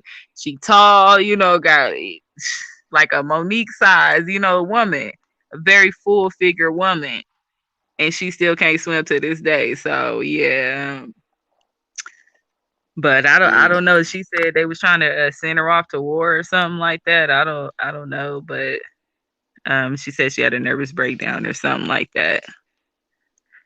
Hey, here's Damn. another thing too, right? Like let's say it's us three, right, and we're working in the shop, right? If you Hmm. get pregnant, they're gonna move you somewhere else. Now we're down a person. You see what I'm saying? Like me and young girl not gonna get pregnant. You see what I'm saying? But you are. So that kind of makes you a liability. You see what I'm saying? Like it is not. It's something we really have to take into consideration. You see what I'm saying? Like so that's my whole stance on it. I mean, I don't even know why women want to be in the military. I mean, it was garbage. I mean, I guess if you're a woman, you know what? I will say this, right? If you are a woman, the military is the best place to go. I would say that if you a woman, go to the military. Finesse. You can I mean, finesse. That's good. That's a good finesse. I'm gonna keep it real. If you are a female, you will get promoted quick. I mean, you ain't gonna have to do much bullshit. I mean, if you cute, you know what I'm saying. You getting. I mean, God, y'all talk about OnlyFans chicks, bro. A cute Navy girl is it's unmatched. You know what I'm saying? It's It's over with. unmatched. Yeah. Rank up real quick. I don't know. I think he probably done lost connection, but we good though. Yeah. Okay, yeah. So a lot of sexual harassment. Oh yeah, I got a story about that one. Oh no, no, no. That sharp thing, sexual harassment assessment response program. Some stories about that. Got some Are they stories about. setting up the men My, in the military? my bad. I hit the lead button on accident. But Nah, what you you good. what you say, sis? What you say? Do you guys have women that go to the military and set up officers? Do they be trying to set them up for like Oh, the uh, sexual I saw allegations? one. I saw oh, one. I saw one. Yeah. man, I remember one time, man, yo, like, but it was these girls. They be getting, you know what I'm saying? They be having sex with higher ups, E7, E8s, E9s, officers and stuff like that. They be getting special treatment. Be getting awards for not doing anything. Like, I mean, and then when I talk about this, right, people say, "Oh, you must hate women." I'm like, "Bruh, no, I don't. It's just the facts." Like, that's why I tell girls, "Look, if you real talk, you should join the military. I mean, you'll get your school paid for. You're gonna get Finesse. finesse. You're gonna stack up money. I mean, uh, you're gonna be in a better position than anything. Like, you could really set yourself up. You're gonna get good. You're gonna have good credit. I mean, you can't lose. So, but I ain't gonna lie. I'm gonna be real. As a black man in the military, man, I ain't gonna lie. It was tough for a lot of different reasons. Not necessarily because like, oh, they racist, but certain things. Like, I'll give you an example. Young Grump, did you have a no shave shit? Um, I'm lucky because I didn't have to shave at all. I still got a baby face. I'm good. No Yeah, see, I got like a real patchy beard, right? And like when I shave, you know profile. what I'm saying? Like when I shave, I get bumped up real bad, right? So, Yeah. but I do have a good I do have a goatee, but you can't have a goatee in the military. You know what I'm saying? So it's like either have like a fucked up, either have a crunchy face or a hairy face. You know what I'm saying? And it's like there's no, you see what I'm saying? Like it's not, it's like it's not really fit for you if you got that type of situation because you're not gonna be on awards. You know what I'm saying? They're not gonna really fuck with you like that. So it's like, Outsider. I seen brothers who in black and they had they try to get shaving profiles, but it's like man, they're trying to get a legal gun in New York. You know what I'm saying? Because y'all got the little crunchy chocolate bar sides on the side of your face. It's crazy. yeah. And what's crazy, my shit was real bad. And then they used to tell me, bro, like, fuck that, bro. You need a no shave shit. They used to tell me that shit, like, but you know. And I really took it serious, you know what I mean? I got honorable discharge, I got decorated, I got awards, stuff like that. But the Navy was the best thing that I could have done. And just to go back to the IT thing, man, we're in a knowledge information type age. We got people making $100,000, $200,000 working remote. They got a job in San Francisco, but they living in Texas or living in Georgia.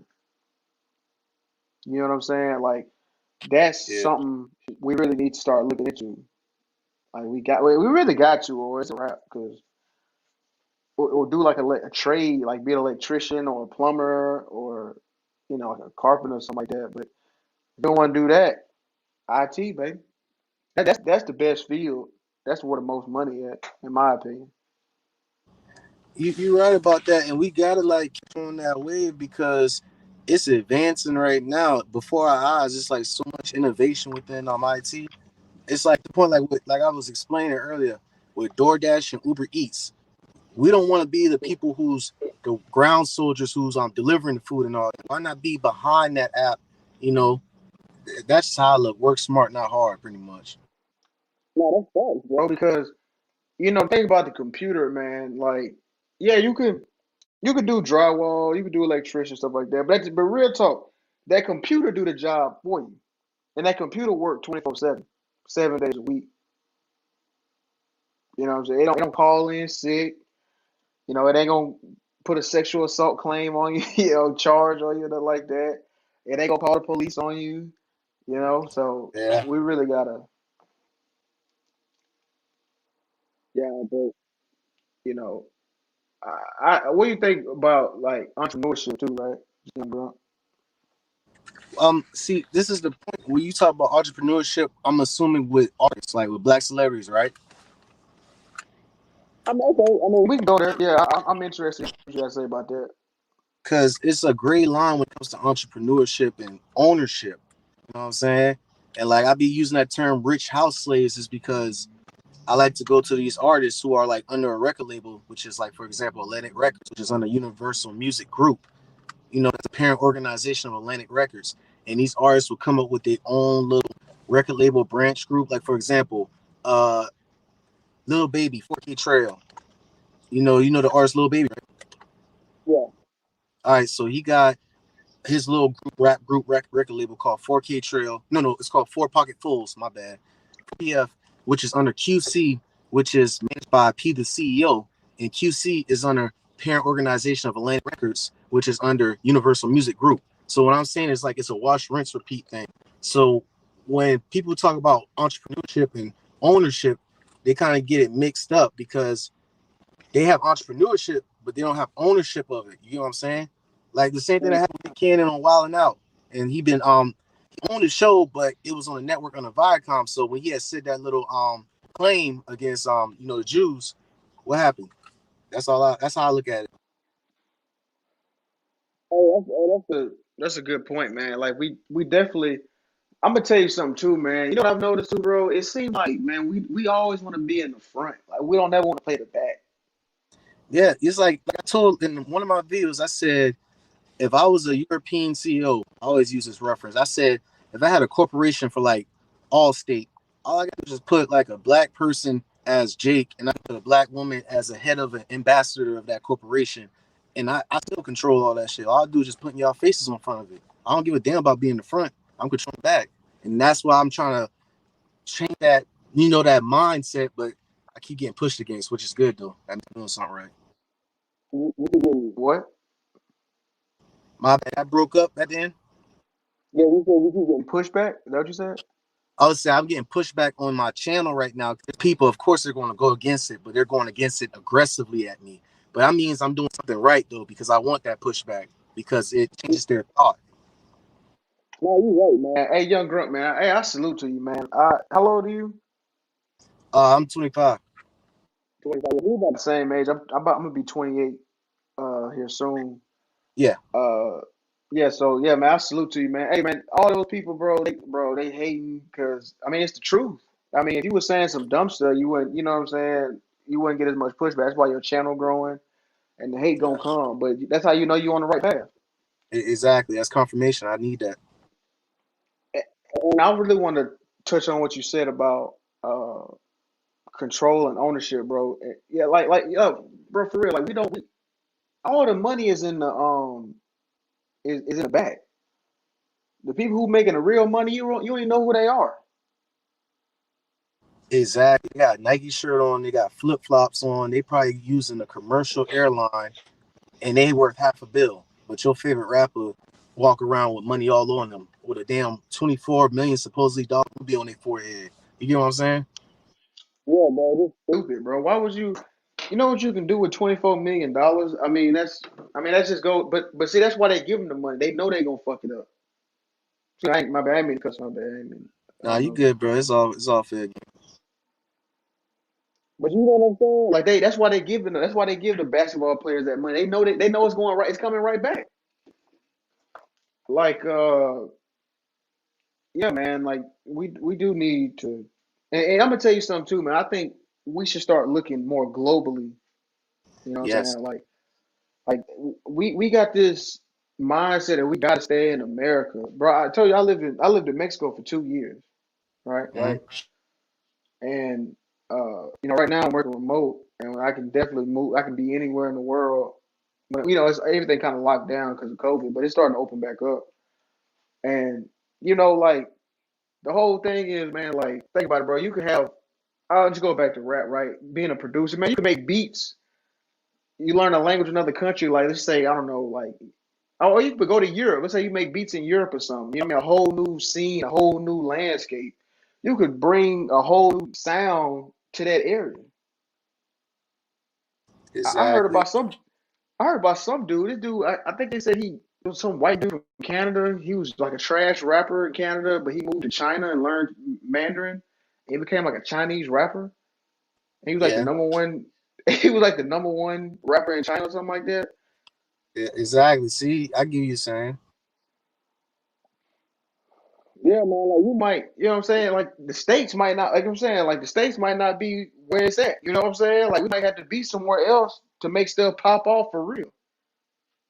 And I hold on I thought, like how you said with that. So we're gonna go back to with the NBA when they give all them players money because they know it's coming back. So I'm gonna piggy off of what Queen said right here. She said that they have a business circle. It's like they give you all that money and you're gonna give that money back on the shoes, the designer, and all that. All that is a business circle. Am I correct though?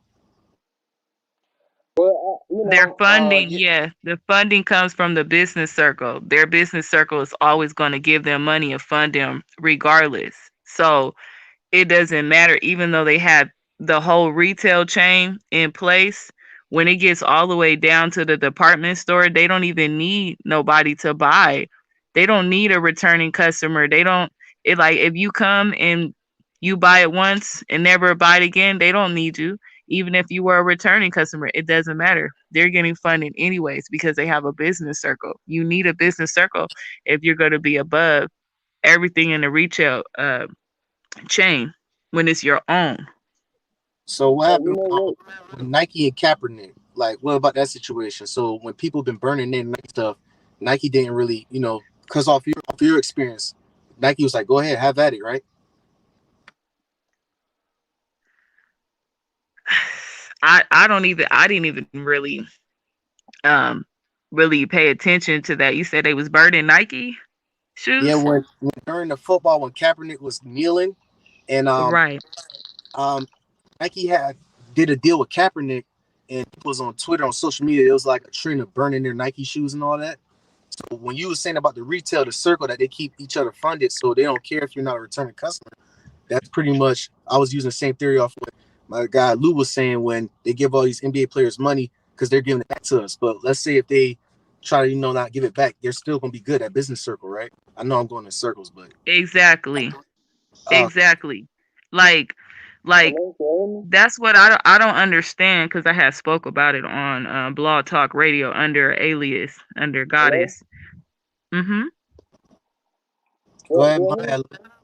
Hold on one second. All right, you good? He about to come back in though. I'll wait. I don't want him to forget what he was gonna say. All right, My bad, bro. It's his phone, man. I was trying to look up Nike stock price. are you good? All right. Bro, Nike stock went up, bro. After that, when they were burning when they were burning the Nike shoes and all that, when Kaepernick was kneeling, Yeah, Nike it was went up, still huh? making money. Because check this out, regardless, that's still marketing, that's still advertising. So like how she was saying, they got a business. It's either way they're winning. They got each other.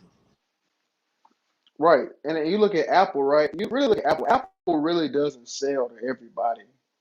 You know what I'm saying? Like they have a group that buys they have a small group that buys everything Apple puts out, no matter what. You know what I'm saying? So like, and then now T-Mobile you get the phone for $60 a month now. You know what I'm saying? Like it's crazy. Like that's the side we need to be on. That corporate, you know what I'm saying? That corporation giving out shares, stuff like that. Uh, yeah, man. And the top 10 biggest companies on the stock market are all tech companies, all in IT. Amazon, Google, Facebook, who else? There's a bunch of them. But y'all see what I'm saying? Yeah, I feel you. See, we understand. Can I Yeah, give man. another example, kind of like in a Yeah, Christian sense? What's up? go ahead. Okay. You know how the how churches, before the pandemic, when I was growing up, they did the tithes and offering, and a pastor will have members, like memberships. So a lot of times people go to church, or you have holiday Christians or church hoppers. A lot of them aren't even members. You know what I'm saying? So even within like his members, the loyalty of tithes and offerings is kind of like a business circle. So you have the first ladies, the first lady, you might have the saints, depending on the pastor. So my former pastor, because I was too young to become a member, but I left the church when I became grown. Um, he would talk about how he started with like a small building, like a very small building, almost like a shack. You know what I'm saying? And it was only him and two other women, which I think was his fiance and his mother. And they always would tithe, just them three. They would like consistently tithe and offering. And what they did with the money, he eventually got a bigger building across the street on the same land, and he ended up getting, more people, more members. He didn't talk about how he went about doing that in his testimony, but it was through the tithes and offering of them same three people, just tied in and offering, and then money with the other people coming in as well, just through tithe and offering, and consistently doing that. He was able to buy some more land across the street and build like a school and playground for the kids. And then I'm sure there was other things he was probably a part of. He became bigger and stuff like that, and he got some more money, and he went and got some group homes in the neighborhood of Riverside and made them group homes for boys, for black boys. And then eventually he had like a vision. I don't know if it ever came to pass. He was going to build some, he had bought a lot of land somewhere, and this was like I was real young, so I never got to see it, but he was going to build on that land a new church called like New Life Church or something like that. I don't know if it ever came to pass, but he ended up being on one of them shows. I forgot. I don't know if it was like, it was one of them LA shows, like the preacher husband or something like that. It was a reality a long time ago. I don't think they have it anymore, but it was like the preachers was on there and their wives was on there. He was on there. I think I saw one episode because they was like, "Oh, the pastor I on remember that. TV, remember?" And I went and saw, and he was on there, and I was like, "I'm strange watching this," you know what I'm saying? But I forgot the name of the show, but that it was I hate the name drop. It was Pastor Ron Gibson. I forgot his wife name. I don't know if y'all heard of him at Riverside. He had a church, Riverside, Rubidoux Street. I used to go there when I was little. But like I'm just saying, like even off of that, it's like the same principle. Even though it's not a business circle, but that's the Hey, you another know way what? I can, you I, know. I really want to touch on what you said, right, about the black church. Look how much money the black church gets, right? Like there should be computers in like every black church teaching, like having kids have some type of, computer type classes, or having some type of tutor in there. You know what I mean? Like, but no, pastors want to be reality TV stars. Private jets. Probably good. They want to be on Love and Hip Hop. You know what I mean? That's what this is, a clown circus. You know what I'm saying? Like, and like you said, they keep that money amongst each other. And how many times you done heard of a church, one of the church members stealing the money? How many times? I know y'all have heard that. Plenty of times. Yeah, plenty of times. You know what I'm saying? Like that's such a common occurrence in the black. Like, no matter what black person you talk to, they all can tell you about some church in their area that they know was stealing money. Yeah, it's sad. It's sad. Like, people in the car, have you ever heard of a church stealing money? Yeah, I mean, I've heard of many See, scandals as see, well. see what I'm I mean, saying? my pastor had exposed, scandals within his own church, and it was bad. Like you had pedophilia in there. Like one choir woman, when I was real little, she was having sex with a 16-year-old boy up in the church. He had to kick her out, and he had to expose her. He didn't say her name or nothing. But come on now, when one of the choir singers is missing, you know what I'm saying? Yeah, You yeah. know. You just put it all. Yeah, I mean, that's what I'm saying, man. Like it's just, bro. That shit like that, man. It's so I mean, many. I don't really mind, You don't like mind what? I know not that, I'm not saying I don't mind that. I'm saying I don't mind like the abundant life because like my pastor, I don't have really nothing bad to say about him. For him, like he drove really nice things. Like he know a couple of He was celebrities and stuff. flossing. He was He been flossing on on red all the carpet. He was flossing on all the congregation, wasn't he? No, I've never heard rumors of anything like that. Him and I'm his saying wife, I've like never heard. They also no, he also had a no. I said PhD in flossing like psychology, I'm so saying he stunting, offered counseling and he as was well. stunting. Is what I was saying. He was stunting on everybody. No, his most of his congregation actually they all drove nice cars. You know what I'm saying? Like a lot of people had money too, but um, I don't know. Like I don't really have nothing really bad to say about him. I'm not Well, saying, well, I yeah. mean that. Well, he might. I mean, I know what you're saying. He probably wasn't a bad dude. I'm just saying like the amount of money we put in. The churches. There's a church in every hood, and the church look better than all the houses in the hood. I don't know. He was in Riverside, like it was a nice little neighborhood, and the houses that were nearby is where the group homes were for the boys. I just seen like that's all that I know. I don't know what it is now. Like people tell me you can't ever go back to that church because he's not the same person. I wouldn't know because I was still a child at the time, but I had been left the church, so I always wanted to go back to tell my testimony, but for all I know, like what you're saying, I'm not saying that's not possible. I have heard rumors that he's not the same person he used to be before that show. Well, I've heard uh, people that made me go to that church as a child, they left that church. well, I mean, a lot of people leave the black church. I mean, that's all I'm So saying. Like, I wouldn't know. You know what I'm saying? But I'm it very much I don't know because I haven't been since, but I have heard. So that's all that I've heard. So I can't really, as far as him, put nothing on him because I haven't really heard anymore because I've been left the church when I was a child. I just, yeah, like I said, I just was saying, like, it's just too much money circulating amongst the black church, and we just there's No, I I don't see actually a agree. ROI. Yeah, I say I don't see an ROI. You know what I'm saying? On I that money actually that we I put like in. that. Yeah, uh, I'm gonna get off the black church for a minute. 'Cause, I mean, that's just an issue. We've all, we all kind of see. We don't really need to touch on that.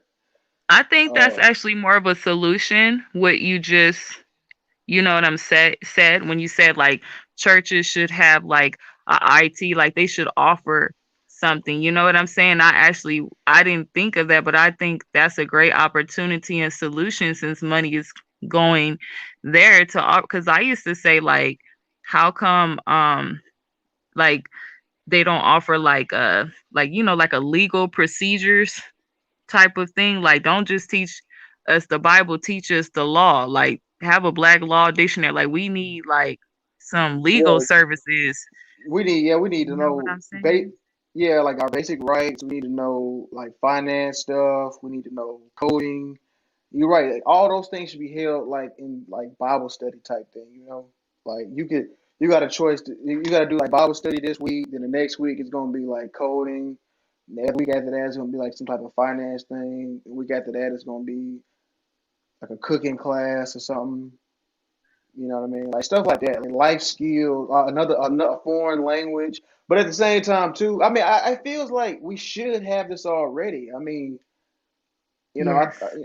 we got these black people doing it. I don't know why and that's why it has to fall on the congregation. I mean, I don't know if it's the leadership or the congregation. Someone, I mean, maybe I'm just talking. Maybe I need to do it or something. You know, like while I'm talking, you know how they say No, you no, gotta. no. You're onto something right now. Don't doubt yourself.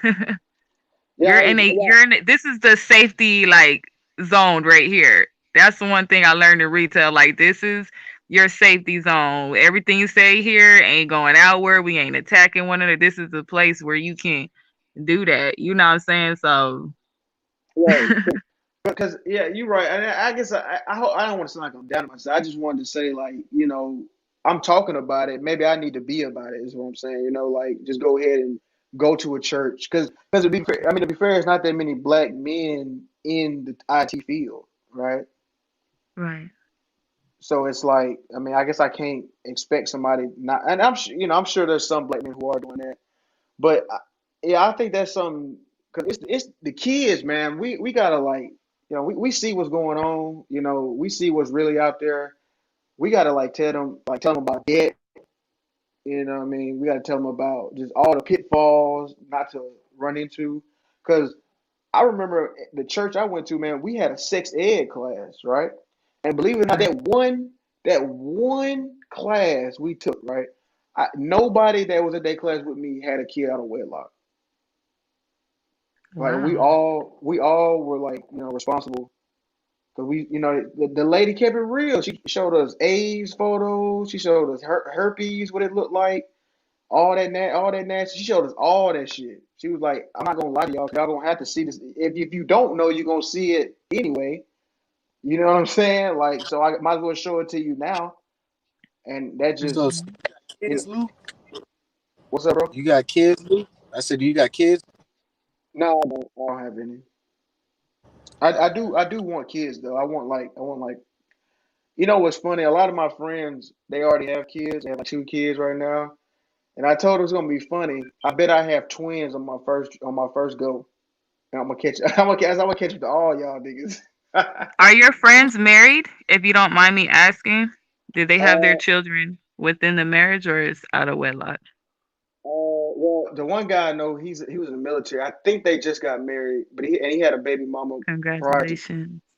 prior to that. And my best friend, I think they're engaged, but they don't have any children.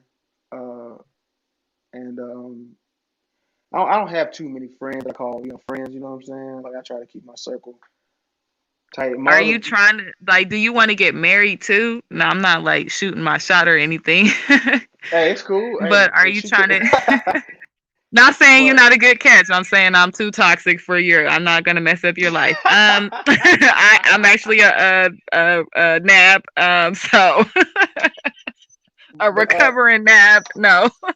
So you A know what to do, brainwashed to right? be nabbed. I repented. You know what I'm saying. So look, I'm not even in the race. I'm not gonna mess up. No, I got too much baggage. But what I'm saying is, do you want to become like, do you desire marriage? Because you said you desire, children. So I'm like, do you desire like a family or like you just want a baby mama? Like how does that work? no, I definitely want a family because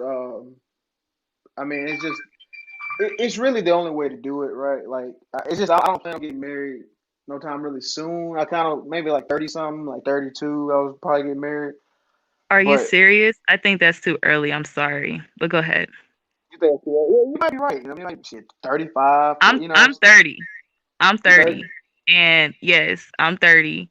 Um, like I said, a repented, former, like I'm the worst of the worst. Perpetrator, victim turned perpetrator. I'm like the Terminator, but I'm honest about it. Like I went and changed my life around. I take accountability for everything, and I'm actually on the side of the men you know, as far as there is a lack of leadership and divine masculinity because they did take it out the church in the homes.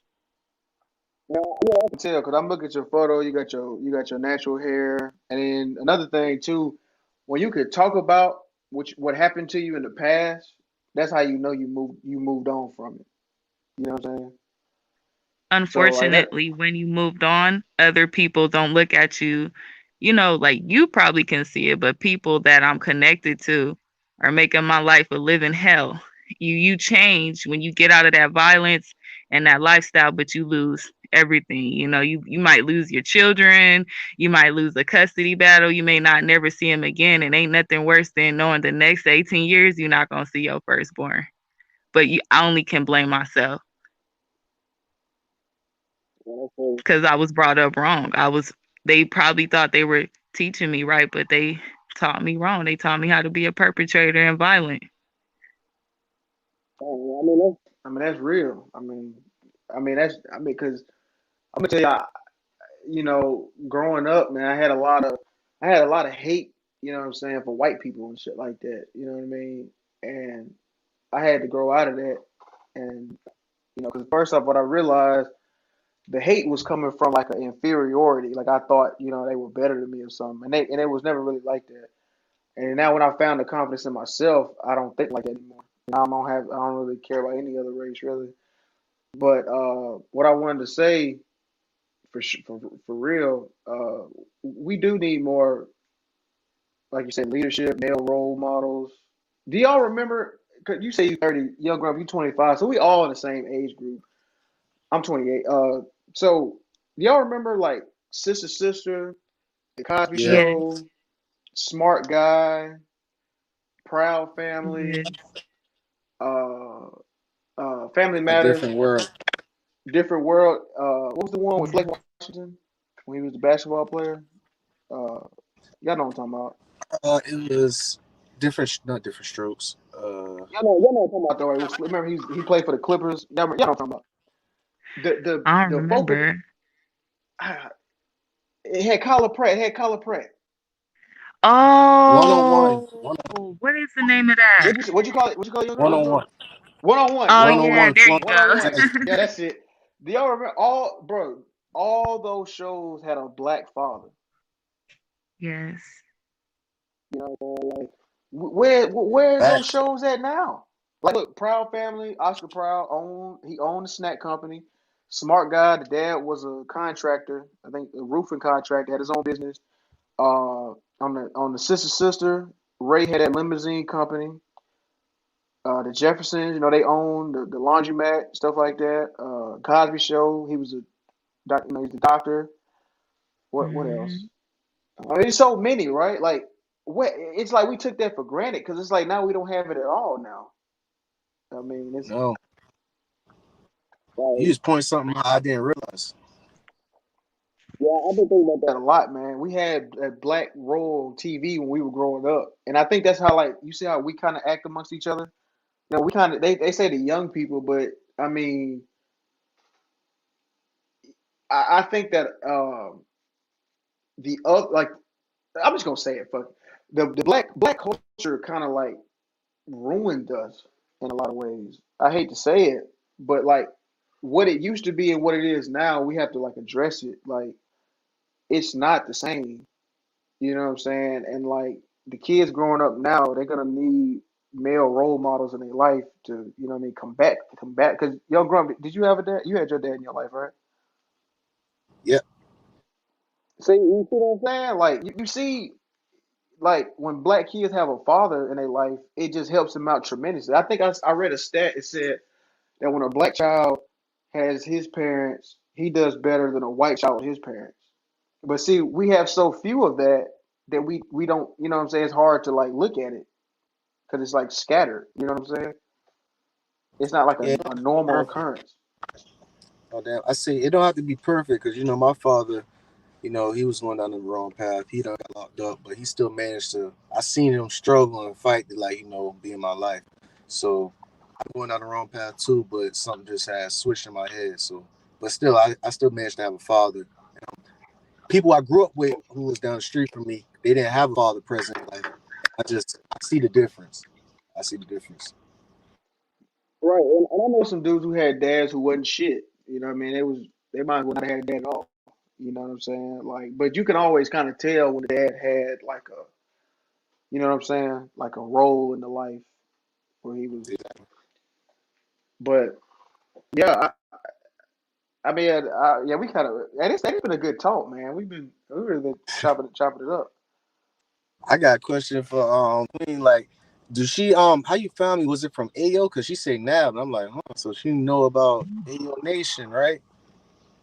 Right. I've been under many different aliases. I think what attracted me to the rap trap was the whole thing about he was pretty much saving my life because I was going down a wrong path in my early 20s and I was willing to do anything to get in the industry, and it wasn't like somebody put a gun to my head. Like, I was what I wanted to do. I was rebelling, and when he was saying what's happening to these rappers, it made me like, damn, I don't want to be no rapper if this about a trap. And he was so he didn't. I'm sure I don't know him, personally. Like I said, I've been under different aliases for some years, but I remember he had like a petition that you could sign, and that's when I was really paying attention to him. And he had like these C's or something like that. I forgot them, but I had listened to him for like a couple of years. I stopped smoking weed. I stopped having sex, but then I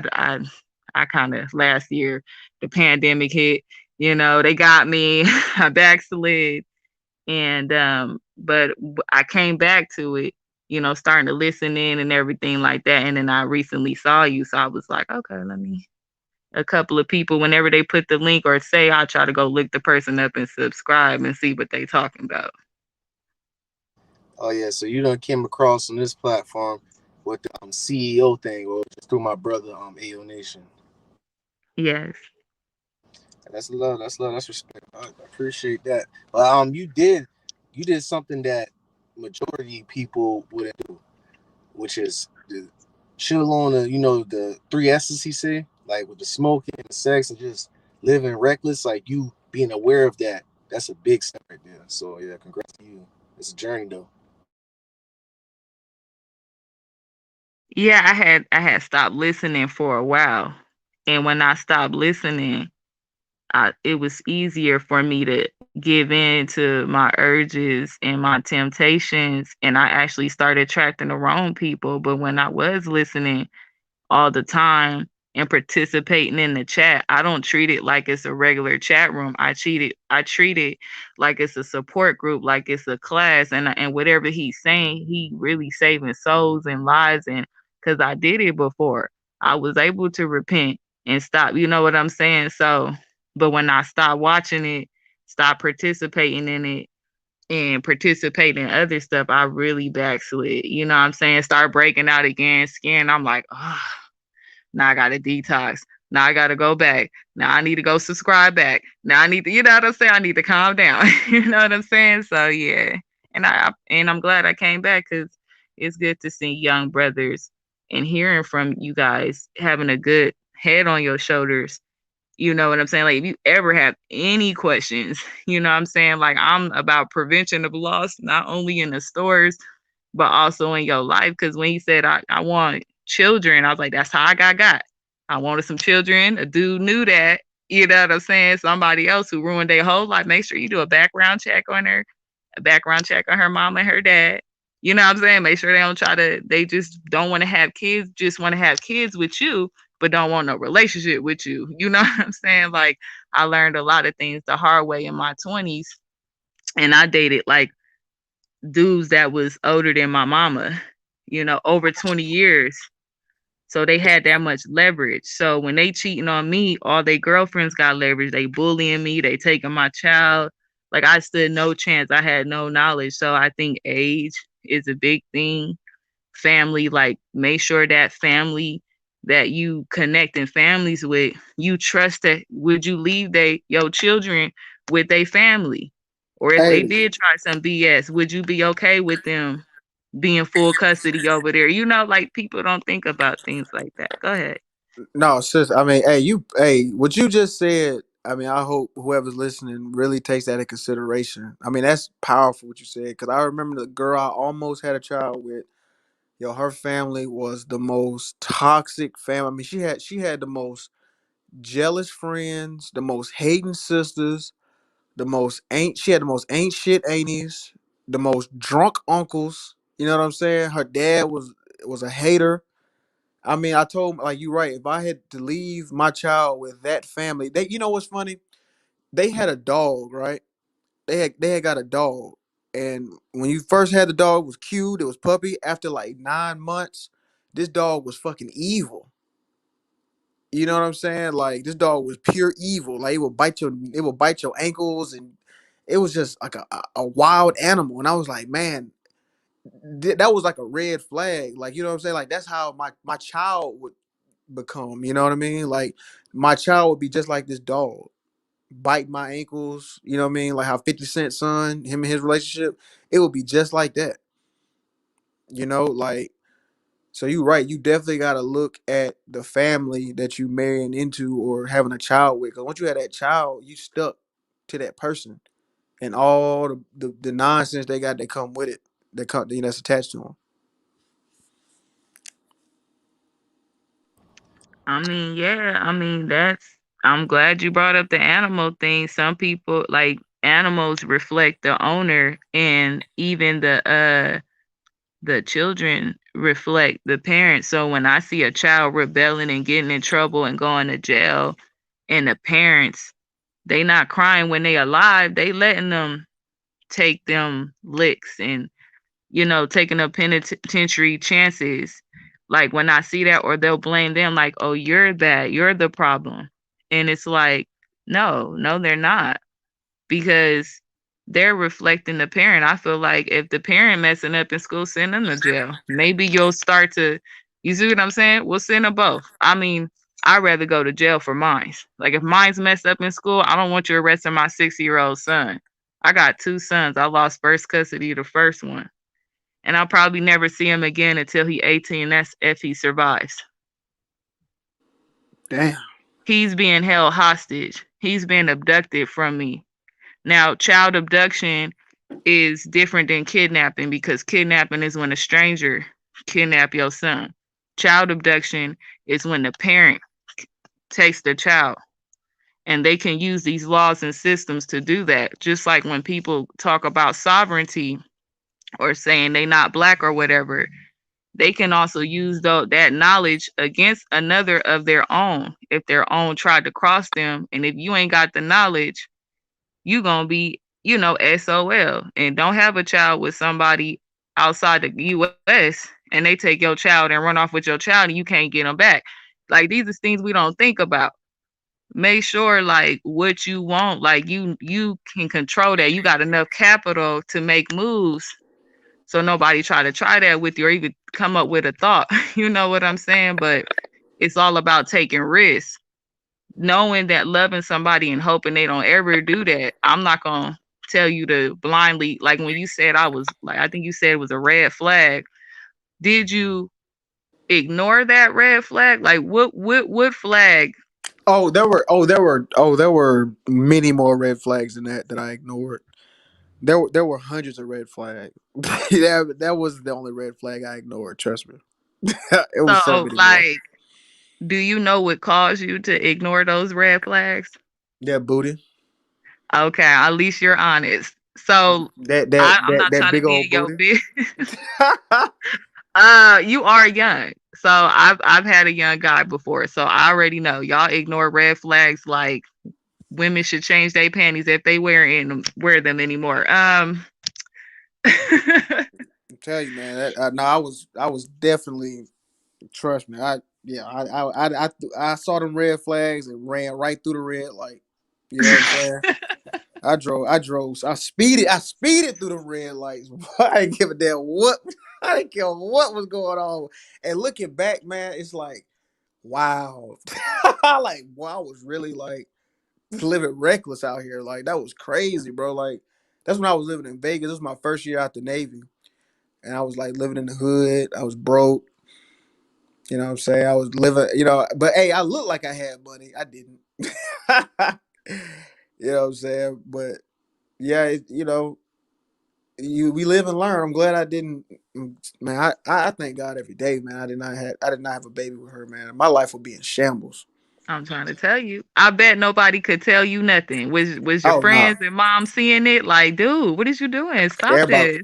Yeah, and then I had fake friends, you know what I'm saying, who was letting the shit rock. You know what I mean? No, knowing our relationship was toxic, bro. I mean, I ain't gonna lie, bro. One day I really wanted to like fight her for real. Like I was really ready to throw like on some Mayweather type stuff. I really wanted to give her these hands like 16 rounds. You know what I'm saying? Like real tight. I was like, man, fuck all this.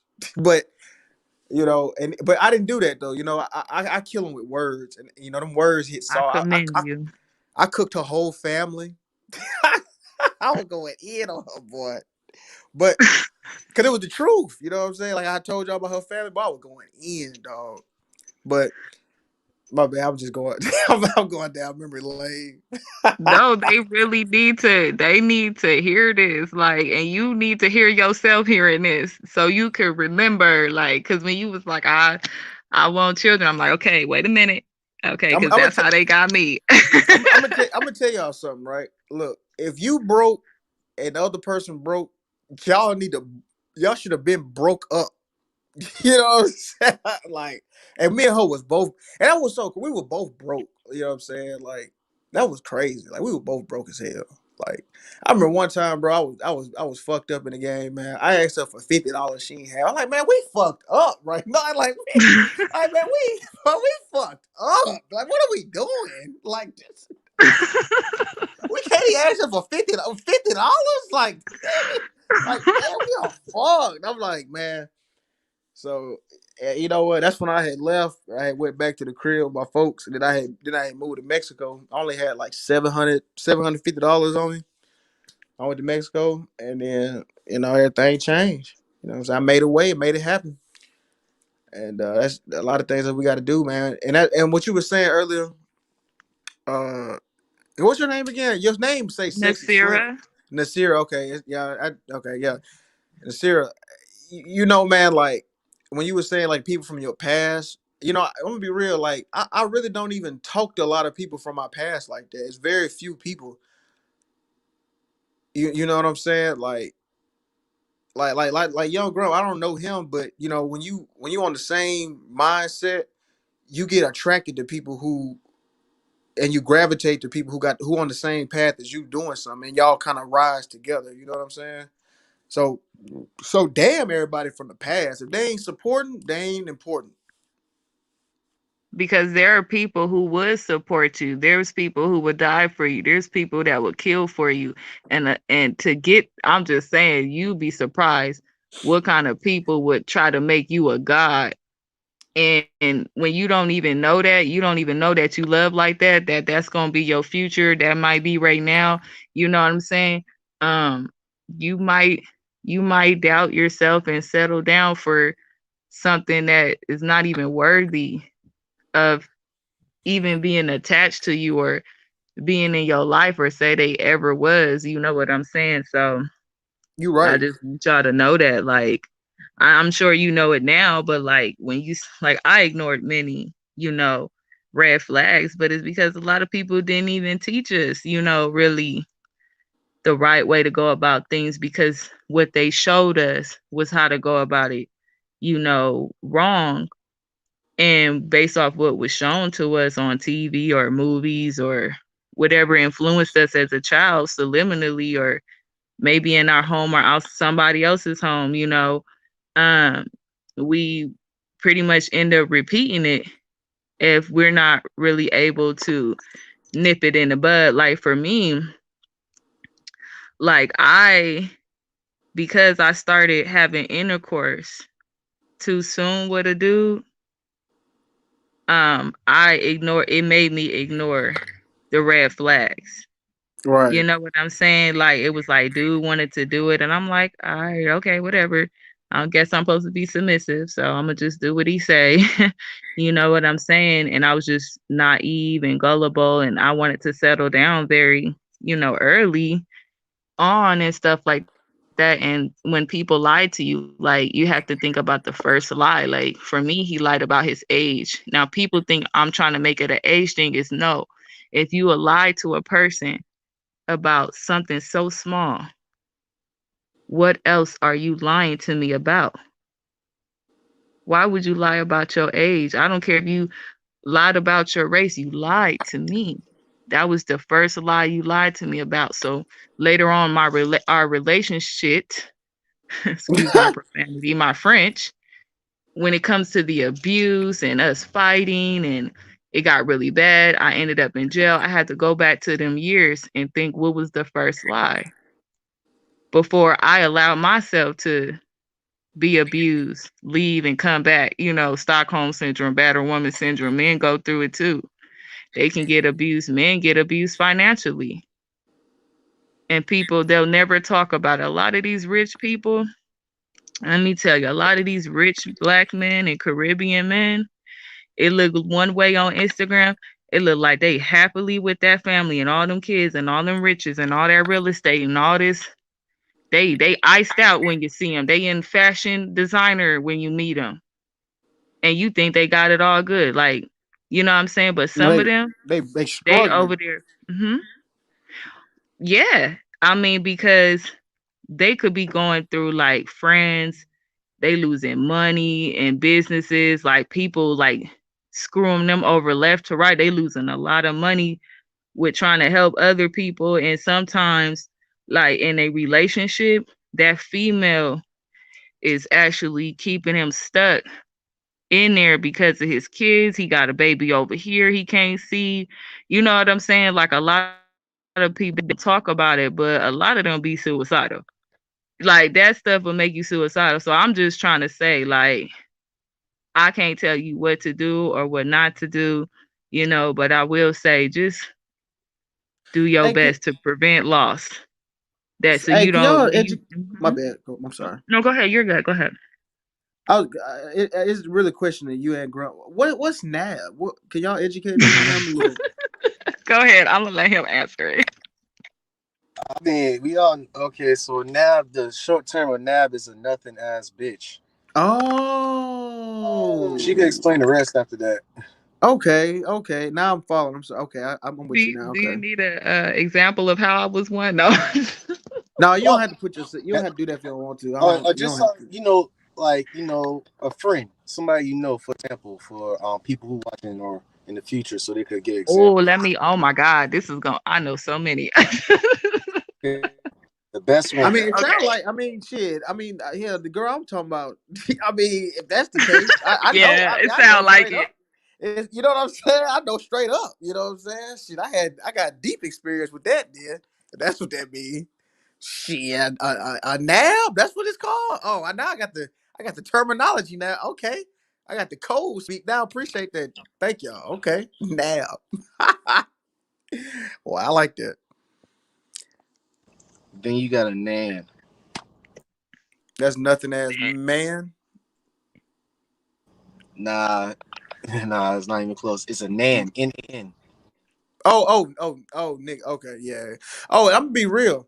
You know, that's my cousin is right, and I'm gonna be real. Like that, like talking to the sister on the panel, and then I'm gonna be real. Like my cousin's baby mama, bro. She is actually like a good woman. You know what I'm saying? He the problem. You know what I'm saying? My cousin is the problem. Like on some real shit. Like I'll help her out before I ever help him out. And you know what I'm saying? And I grew up with him. I swear to God, if she asked me, like we bought her son a Elmo chair. You know what I'm saying? I ain't want his name on it or nothing. I'm like, man, man, fuck you, dude. Like, you know what I'm saying? Like this man is bro. I'm telling you, bro. Like that Nan y'all said, he is 110% everything. Whatever y'all got to say, man. I'm gonna tell you about this nigga. This dude. All right, right. So he got into like a fight with his baby mama, with his girl's baby daddy, right? And then I don't know, he went on the he beat him up, then he went on a high speed chase and all this, and he ran out. They had the helicopters on him, they tackled him and shit, all this shit, right? Then he went to jail, and then he got off. The lawyer got him off, and then he didn't pay the lawyer. He fled the country. You know, just like who does that? Crazy. My bad, I'm venting. I'm sorry. The brother just got on the panel. I'm gonna pass the bike. Nah, you good? You good, bro? I'm just listening, man. You good? Yeah, Said, will Ty be trolling? yeah. Can y'all hear That's me? the brother right there. Hey, go ahead, Ty. What you got to talk about on here, man? I was just man, should come by, man, showing love, man. I see you, you know what I'm saying. Like I said, hey, yo, brought me here, you know what I'm saying. I'm just proud of you, man. I know you say you're 25, man. I thought you're older than that, though, bro. Just the way you carry yourself, man. Oh damn, I appreciate that. I get that a lot. People be thinking I'm like 30, and I'm like, it's not. Yeah, I appreciate that for real, man. I appreciate the understanding. Yeah, I've been through a lot. It's like shit.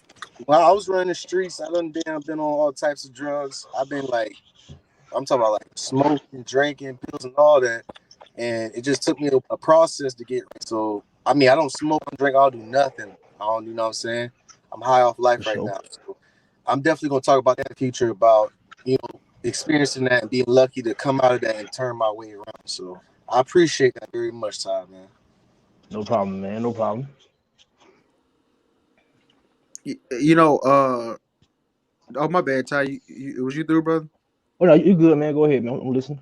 I was gonna say, man, too, bro. Like, when I was in the Navy, man, I had a real bad drinking problem, bro. I'm talking like, and this is not like I'm not bragging about it or nothing, but I used to get in fights.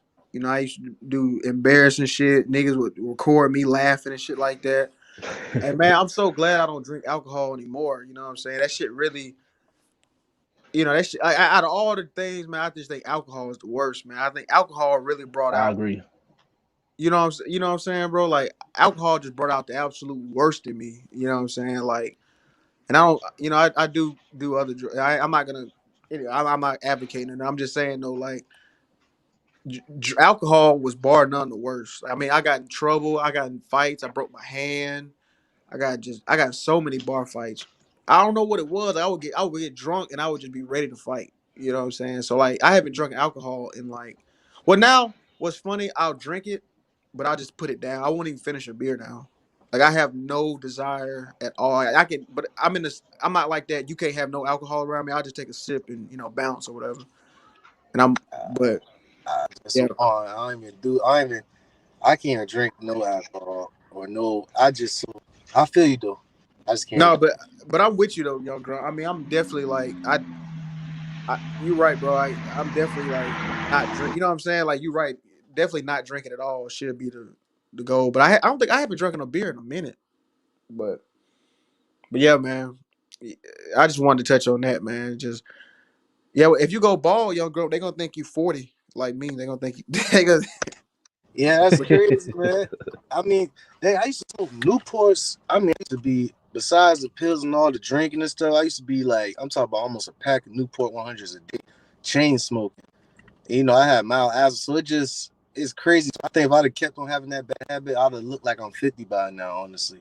So it's just amazing how I just cold turkey all that. I just came from the gym. I'm high off life right now, city. that's good, brother. That's good, man. That's what's up, man. That's what's up. I uh My bad. What about I can pronounce the name. Nursilo. Oh my God. I ain't glorifying none of this. I've done Chris. I've done lines. I hit the pipe. I've done weed. Maybe one pill, one ecstasy pill, different types of alcohol. Um, I was even like almost near. I didn't want to kill myself, but I attempted, a couple of times, even in Job Corps. Um, I have a psychiatrist. I go through mental health, and I lost a lot. I'm trying to get my credit back up. Like I'm 30, and I really don't have anything to show for it. And it's like trying to come back through all of that, the violence and experimenting people. It's like it's painting this picture of you, that they really spoke on my life. Like when I was a child, people would always say, "Oh, she gonna be just like her mama." You know what I'm saying? Like, and my mom was like a recovering addict. Like I said, she was about that life. She was in the streets.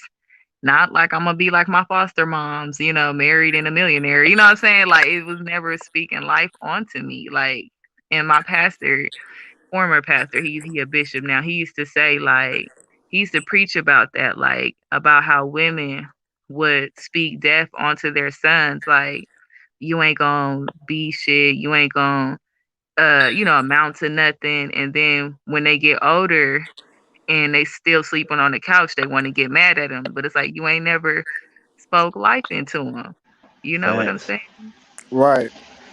Hey, I really want to touch on something, man. It goes on what all y'all said, man. Like, look, I'm gonna tell you what really helped me out a lot, like getting past a lot of shit, man. I trained jujitsu. Getting your ass beat for 6 months straight by little kids and women and big dudes. And you got that bit, what I mean? You helpless, and you know what I'm saying. That really kills your ego. That's why I feel like I can come on here and talk about my past. You know what I'm saying? Because it's like I'm not there no more. You know what I'm saying? That's why I shave my head and shit. You just get a whole new confidence. I think that I'm gonna tell you something too, man. We got to get like these young dudes, man. We got to get them some type of. We got to get them in a. We, what I'm noticing, man, a lot of dudes ain't never been in a fight, right? Like nobody, like a lot of people ain't never been punched in the face. Facts. You know what I'm saying, Ty? Like if you've never been punched in the face, it's like that's why they pull out the guns instead of fighting with their hands. Exactly, man. Exactly. I'm gonna tell y'all this story real quick. It was a Halloween party, and I was Mace Windu. I don't know if y'all in Star Wars. Y'all know y'all Star Wars like that. You remember Samuel Jackson character in Star Wars? Yep. Yeah, that's who I was, right? So anyway, man, I felt like niggas was hating on me because I had my lightsaber and they let me in with the lightsaber. They wouldn't let niggas in with their guns and all that. So niggas was already hating on me, right? So I was dancing, right, with a girl, and then this dude, man, this big ass dude, he was like six, they do about 6'6", about 260, you know what I'm saying? Big swole dude. But he bumped me, right? And like, I'm not that type of dude in the club. Like, you bump me, I'm gonna get mad. But bro, the way he bumped me, it was so, you know what I'm saying, forceful that an apology was necessary. You know what I'm saying? That's how hard it was, right? And this nigga big, you know what I'm saying? So I grabbed him by his arm and said, bro, hey, bro. I said, bro, you good? And then he was like, you better get up on my face. I was like, oh, what, nigga? I'm looking up at him. I'm like 6'1", you know what I'm saying? I'm looking up like, oh, what, nigga? And then, he like kind of, I guess he didn't expect, like big dudes they just act like they can just push people around, you know what I'm saying? So I was like, I said, bro, you don't know who you, and, like I said, jujitsu, man, you learn how to take these big, you know what I'm saying? That's all that big shit don't mean nothing on the ground. You know what I'm saying? So, I think still having confidence like that, man, we need to really instill in kids. That's why I say, man, we need to put basketball down. We need to pick up, you know what I mean, jujitsu and martial arts and boxing. Fuck, damn basketball. You know what I'm saying? Basketball ain't gonna save your life. You know Hell what I'm saying? no. It might end your life, man. Tell you the truth. Yo, you right. Cause niggas be hating and they'll pull a strap out on you if you cross them. You right, Ty. Man, what? That Seen it too many happened. times, man. I remember at the court, man. I remember this dude crossed the shit out of somebody. This dude went and got a bat cause he got crossed. Like, you see what I'm saying? Like, you can't even like stuff like that. Like I said, man, we gotta throw away this basket. It's so many things we need to just throw away that we grew up like just throw away all the bad and keep the good. You know what I'm saying? Like I agree, man. Like, but when we watch TV, man, I always see, man, becoming black men, they playing sports, or what I'm saying, they being rappers or whatever. Don't really show anything else but us doing it. Like, we believe we can't do nothing but be athletes and rappers. You know what I'm saying? So we gotta kind of get that mindset out of us too, man. I feel you on that one though. you know what I'm saying, bro. And let me tell y'all something too, man. Real talk. Uh, I said this earlier. I'm gonna say it again. You know, uh, to the brothers on the panel, if you and people in the chat, if y'all listen to this, man, you already you operate already on a different wavelength. And it's not when I say that, people say, "Oh, you act like you better than everybody." Whatever, man. I'm not. You know what I'm saying? Whatever. It, anybody can get at this wavelength. It takes certain things in life to get to this wavelength. What I'm saying is, if we move on the same wavelength, listen what I'm saying. You can go into an industry that's not dominated. Like, don't go into any industry that's dominated by black people. You know what I'm saying? Like basketball, rap, ain't no Facts. money, ain't no real money in that. But the It stuff ain't. that really got money, black people not in. And when you show up, first off, bro, you're gonna be black. So you already gonna stand out. You already got you know what I'm saying, a spotlight on you already, right? So here's I'm gonna tell y'all this theory I have. I'm sorry, I don't mean to hog the mic. I'm sorry, but I'm gonna pass it. Uh, there's this thing it's called racial. I had a theory on this. This was like, so imagine like a white basketball player, right? Think about it. When you white, your expectations are low. Nobody really expects the white dude to be nice like that, right? Yep. So he doesn't. But when you black and you suck, everybody make you feel trash. Like, damn, you a garbage ass nigga. You suck, nigga. You ain't shit, nigga. You a hoe. Like, if you black and ain't good at basketball, they make you feel like scum of the earth. But a white dude, he don't. You know what I'm saying? So he can practice more. He can be around more because ain't no. You know what I mean? He can have fun learning the game. That's why for real, it's a lot of white dudes that's better at basketball than a lot of black dudes. If you really think about it, you know what I'm saying? So like if we flip it, like Eminem, for instance, too, nobody really expected him to be nice like that. And look, now that he got the best rapper ever because he didn't have that pressure coming Yep. in like we would. Eminem ain't got to worry about getting shot up at a concert. You Post don't. Malone ain't got to worry about getting shot up at no concert. Lil Dicky ain't got to worry about that. You see what I'm saying? So, but let's flip it though, right? Now, if a black dude goes into like IT, right? A black dude has a tech company. You get what I'm saying? That's a whole. The expectations are low, so you can make as many mistakes as possible. Ain't nobody gonna say you bum ass nigga. You couldn't get that right. Ain't nobody gonna do that to you. So it works the same way. But if we do it Yep. this way, we'll get more money. You see what I'm saying? And we can look at it when I was talking about the producers. It's not that many black producers, but the ones we do have, they top of the game. Yeah. You got a point, man. Same thing like with sports, man. Kind of like Tiger Woods, like you said, you dominate. Like Tiger Woods, he's in the white sports. So invitation probably low, you know what I'm saying? You see like tennis, you know what I'm saying? The Williams sisters, those are predominantly white sports, but they succeed more because they're a minority and they have to work so much harder just to get accepted. You feel me? So I feel what you're saying about that, man. You feel what I'm saying, man? Like, yeah, and that's what I'm looking at, man. Because software development, that's the field I'm in. It's like 2.5% black. Wow. You know what I'm saying? Like, and I'm gonna tell you something. I'm gonna tell you how it is. Every black dude I've met though in the field has been nice. Actually, as a matter of fact, the guy who really taught me he was black, and you know what I'm saying. Like, I had heard this on a stream one time. He was saying like black black boxers need a black coach because black boxers move at a different step than white boxers do. They have like a 2-4 step or something, and white boxers have a 1-3 step. I'm Right. not a boxer, so I don't. What do you say, Ty? I just agree with you. Yeah, so it's something like that. So when he was teaching me programming, the way he taught it, he would use like rap album references or like something I would know. You know what I'm saying? Because we had like a cultural, what I'm saying, connection. So my learning process shot up because of that, and I just blew past all these other motherfuckers. That's really why the thing was working out the way it worked out. So sometimes I guess it's like you know sometimes somebody got to hear you say it, right? Like it's all this information on programming out there, but that they might need you to teach them how to do it.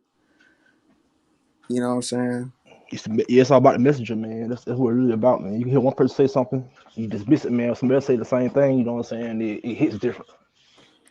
It is, man. And I'm gonna tell you something too, right? Let's like my brother in the chat said about STEM. Real talk.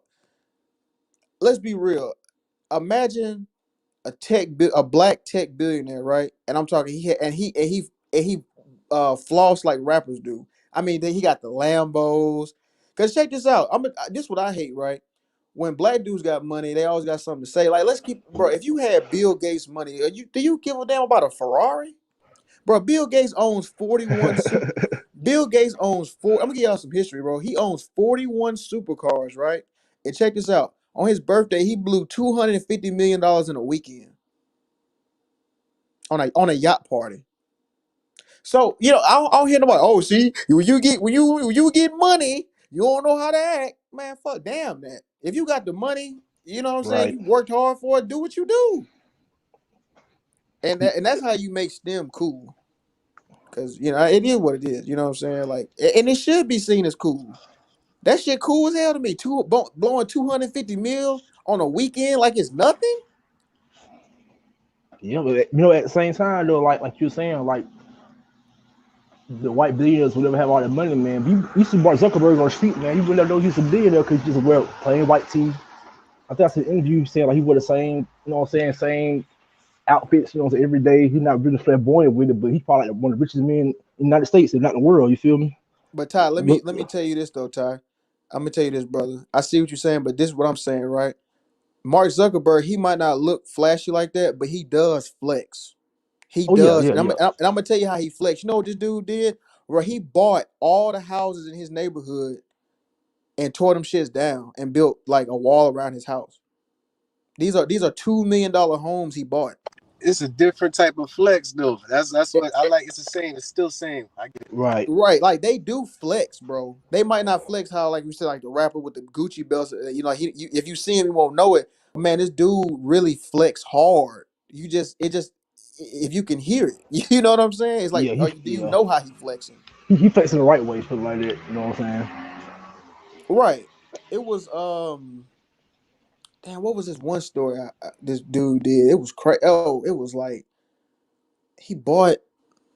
I think he bought the whole company or something just to fire a nigga or something like that. Like shit, like shit, crazy. You know, stuff like that. Like Those are that's a real power type of flexes. flex. Those are like power moves. Though. We so most of our Yep. people are so into the I got the money and all that, but when it comes to them, it's like I got the power. You know what I'm saying? So, but it's still like it's going hand to hand. It's still a flex, but it's like a enhanced flex. Right, like my brother said, bro. I don't wear Gucci belts. I don't do nothing. I Oh don't. You ain't gonna see me. man. I got my smart money sevens. You know what I'm saying? Like you ain't never. But you know what? I can be in any country in the world at a snap of the finger. You know what I'm saying? Like that's a different type of flex. Right. It's my pet peeve for real, man. Like when I hear rappers, man, talking about all these, you know, say the designer belts and illustrious stuff, like you're not really putting it. It's not really real value to that. You know what I'm saying? Because Right. like for instance, like you talk about athletes, but you can't get LeBron James to wear anything without paying him for anything. You not forget LeBron James to endorse anything. You got to pay him first. But at the same time, these rappers out here, man, promoting these designer labels, so like that. They don't give a fuck about us, man. You know what I'm saying? See my Dior language, and all that. Christian right? Dior. They're European companies, so we're making them money. And it's just frustrating. But I hate that, man. Every time I hear a song here about some Gucci shit, I just hate it. It just does something to me. You Like know what you what should happened? do, Like Ty? yeah, You know what you should do, brother?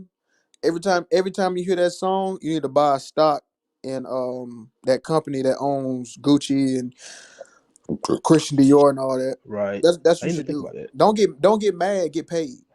Yeah, no, I'm saying, man, just saying, like, like for instance, man, like what happened? We had like what Snoop Dogg clothing, we had Vocab, we had Fat Form, you know what I'm saying? All these black designer companies we John used to have. John, yeah, Yeah, Sean John, man, you know what I'm saying? Fubu, Outcast clothing. Rockaware. Now all of it's in TJ Maxx, man, discounted. It's in TJ Maxx now, Bargain Town, you feel me? They sold it.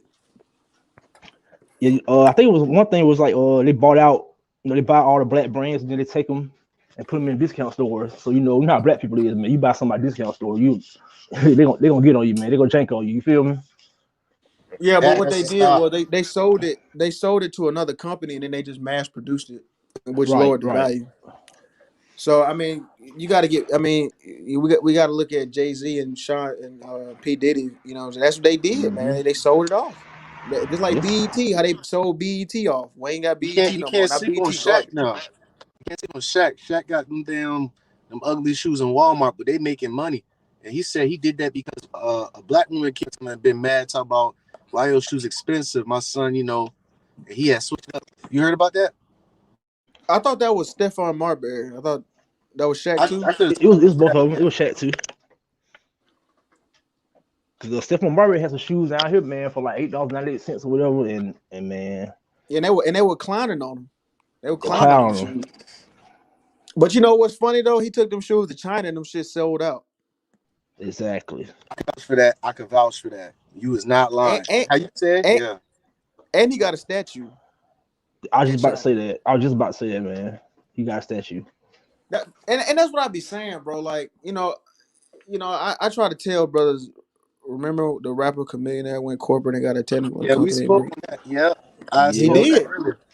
Yo, IT. Yeah, comedian. They sleep on Chameleon. And he exactly. told me Even about that on Michael Jordan go story. ahead. Go ahead. Bro, nerd niggas is getting it, bro. Like that dude Marquise Brownlee, he got like 13 million subscribers on YouTube. Man, what?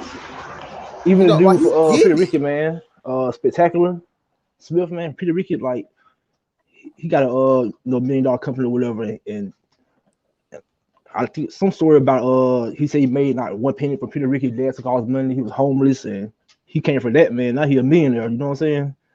Yeah. And other than music, Oh, hey, what Bobby said, how do we express our hate for our culture without making our people think we hate? Look, hey Bobby, check this out, bro. Look, man, they gonna hate regardless, bro. So I mean, doing you, if you successful, they gonna hate. You know, it's the truth. They hate the truth, so we can't worry about them. They gonna be where they gonna be at. They gonna be stuck in that crabs in the bucket mentality. Let them fall by the wayside. Like that's one thing I try to talk about a lot, man. Like people try to talk about save the black race and all that. Look, man, everybody can't go. facts. You know, everybody can't go. And I'm not saying you gotta have a degree, you gotta be there, you gotta be rich. I'm not saying that at all, man. I'm because hey, I don't think LeBron ain't coming. You know what I'm saying? That's how I look at it. I don't want Nah, LeBron man. around. I don't want Jay-Z around. It's just but uh I think we need like brothers who, think outside the box and like consistency and productive and trying to do better in life, trying to level up and Yeah, we trying to won't need LeBron or Jay Z, man. Cause you think about it, man. If all the black millionaires just put in what $1 million to start a bank, man, we could change the company overnight. yeah, exactly. And I why mean, and why ain't that happen, Ty? they got the resources, man. They got resources, but I saw a stat, right, yo? Man, no problem, Bobby. Hey, I saw a stat, y'all, bro. It said that how they talk about the wealth gap in America, right. bro. Do you know the wealth gap in Black America? Bro, it's way the wealth gap in Black America amongst Black Americans is way worse than like the American wealth gap. Bro, they said if Black America was like a country, we'd be like a fifth world country. Exactly. Cause that's how much more money the richest Black people have than the poorest Black people. The Like boule, that's how man. large it is. And the random part about that is, man, like the black Americans, man, we make the economy. We spend more money than any other demographic in the United States. Right? Yeah, we're like hyper. Yeah, they call us what hyper consumer, super consumers or something like Yeah, that. man. Super consumers, man. But I do feel like one way maybe get everything back, like for instance, man, like people say like buy the hood back. Like you think about it, like these nail shops, man, owned by Asians, they making money off of us. You know what I'm saying? The weave and the you know what I'm saying, the hair products they owned by another race. We got gas stations in our hood that's owned by what I'm saying, by Indians and whatnot. But we spending money making everybody else rich. We making our own self rich, man. That's the first be about it. Yeah, man, and that's why I tell Grump about the GI Bill and stuff like that student loan debt. I'm gonna tell y'all something. I look at a lot of student loan debt videos, and man, I hate to say it, bro, but I'm actually ashamed, but I gotta say it, man. Every time I look at them videos, whenever there's somebody black in a video, it'll be like one or two black people, right? They always have like double the debt everybody else has.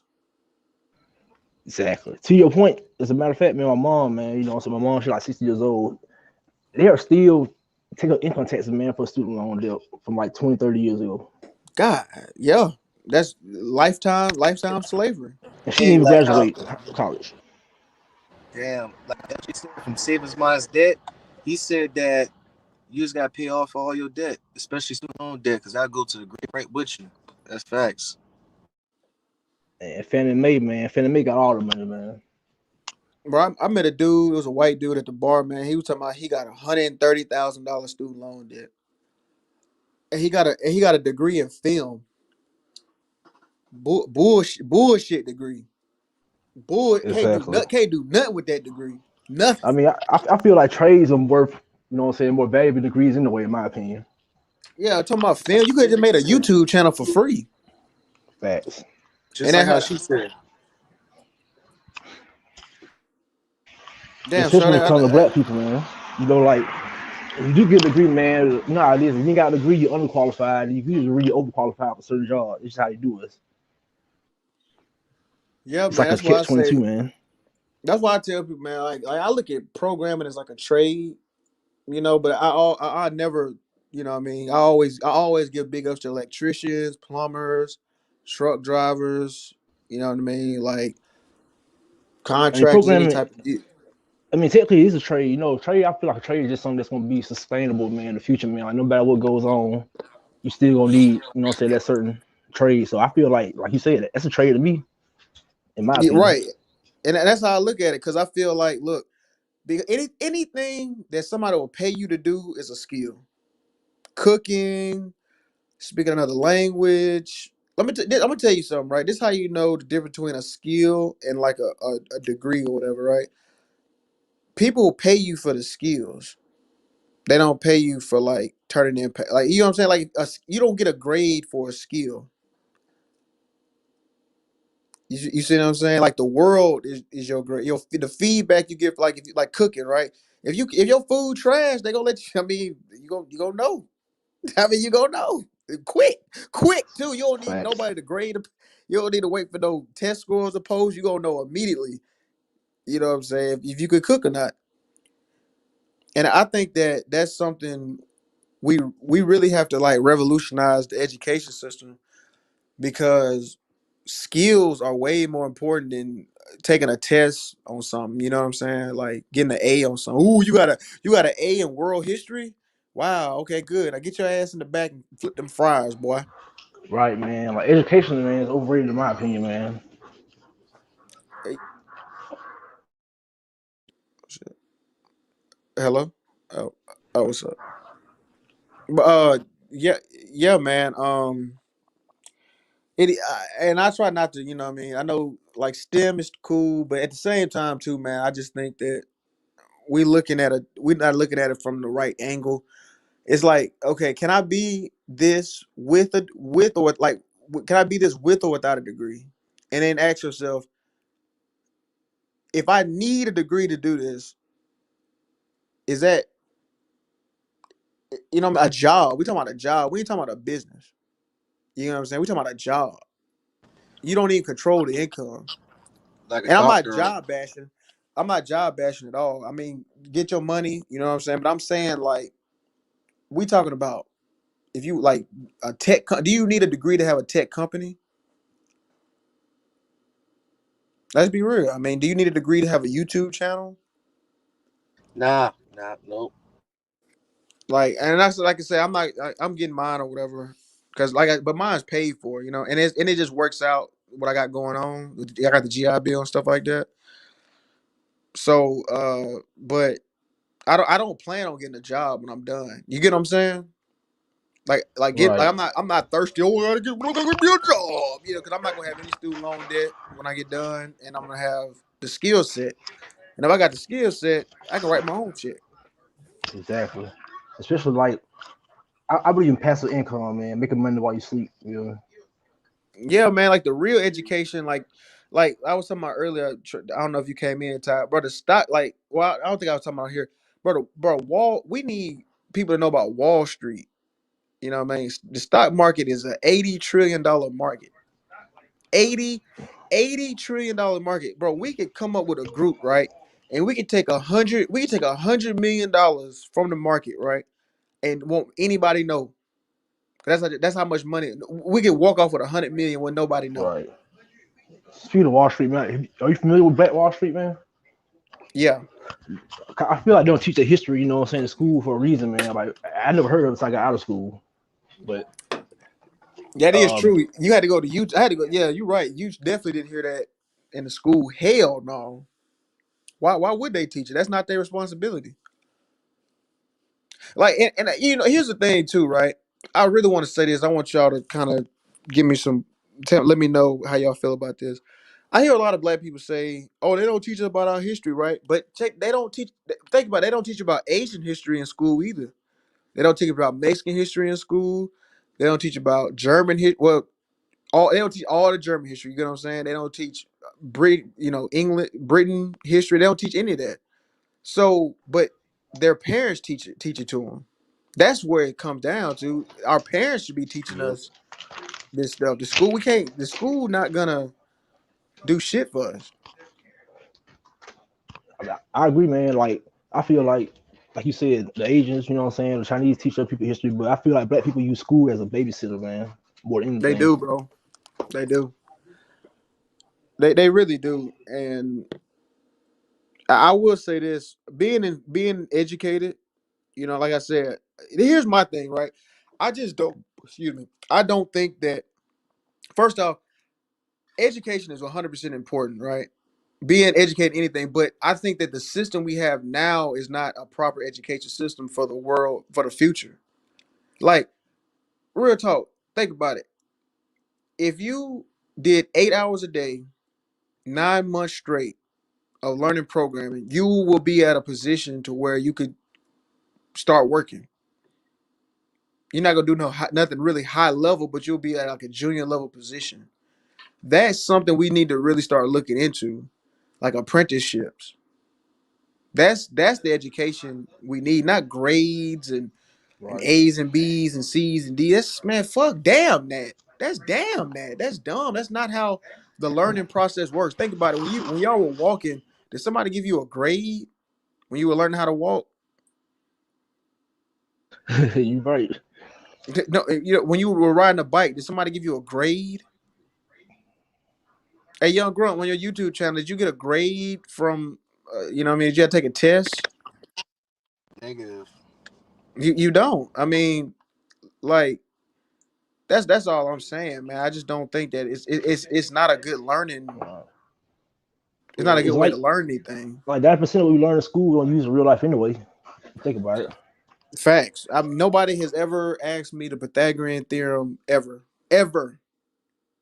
It hasn't come up at all, and it never will. It never will. Unless somebody put a, and then they got these dumbass, situation. Oh, what if somebody put a gun to your head? Like, shut up, man. Nobody gonna do that. I think I Like read this. I think I read somewhere, man, it was like a majority of the billionaires, man, a lot of them didn't even graduate high school, man. Yeah, exactly, bro. And like, why are these billionaires leaving school and or they're not going at all? Like, I mean, you know what I'm saying? Like,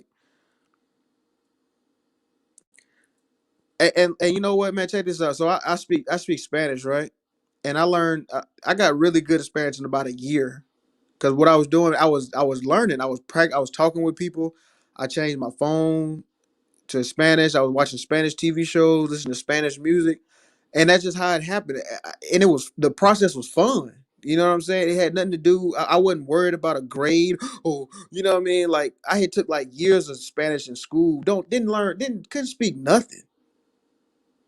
You know what I'm saying? Like you drop me in a Spanish speaking country, I'm dead. Now you can put me in any Spanish speaking country in the world, I'm straight. I can start a business or something. I could talk to people. I could, I'm what you call it, like, uh, I'm armed. You know what I'm saying? Like, can't nobody finesse me or nothing. I can hear people. I can't hear nobody. Oh, let's rob this nigga. You know what I'm saying? Like, I hear everything in Spanish, so I'm protected. It's you know what I'm saying. That's what skills do for you. They either help you be offensive or help you be defensive. That's how you know you got a good skill. Like fighting is a skill. That's all I want to say.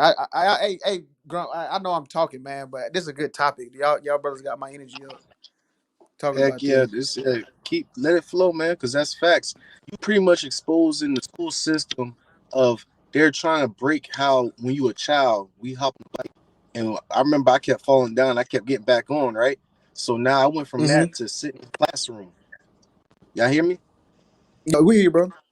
Yeah, I went there. I went from Yes. learning how to ride a bike as a kid to sitting in a classroom for like what 7 hours out the day, and that's the right way to learn something. And now we just pretty much got tapped back into our child imagination. And I'm glad you're talking on this for real, because that's the right way to learn something. Absorb it, fall into it. bro. Let's talk some real shit, bro. They had us from 5 to 17. That's 12 years, right, bro? We should be master mechanics, high level programmers, martial artists, uh, what I'm saying, master chefs. All these things we should have been had these skill sets on. What I mean. Instead of wasting our time in these garbage ass. Think about this, bro. Think about somebody going to college for English. We speak English. Exactly. We're in the 1% of English speakers in the world. Why do you need an English degree? That's so dumb. You know what I'm saying? Like, what, you gonna learn something new? You gonna learn more words, bro? You could read a book. You could read you. I think all the greatest books in the world you can get for like $1,000. You know what I'm saying? You can learn about all type of different literatures and stuff like that. You don't need to go get $100,000 student loan debt for that. That's because and here's the thing. It'd be one thing if I'm like just talking about it, but it's real life. Like, there's people who don't have degrees and are getting money out here. And We can use the 3-4 method. But go ahead, keep going. My bad. are you good, brother? And like, we don't know things about like options trading or stock options, doing stuff like that, but all the rich people do. You know what I'm saying? Like, all the rich people know about it. They know about shorting stocks and selling stocks, flipping stuff. They know all about that, but we don't. You know what I'm saying? Like, we behind on that, and that's where the money at. Like I was saying earlier, that's where the money at. Damn, damn. A record deal. You know what I'm saying? Damn. Well, NBA contract. I mean, I think they. You still get paid even if you don't play. So I get that, but damn a record deal. You know what I'm saying? But That's facts. That's facts. real Just estate. Damn, uh, Shawty, you there?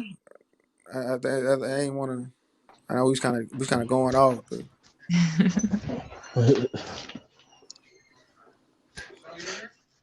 yeah, that's something for real, man. I think, but you know what though, when I come on this panel, man, I think that it's out there. You know what I mean? I think I do see us.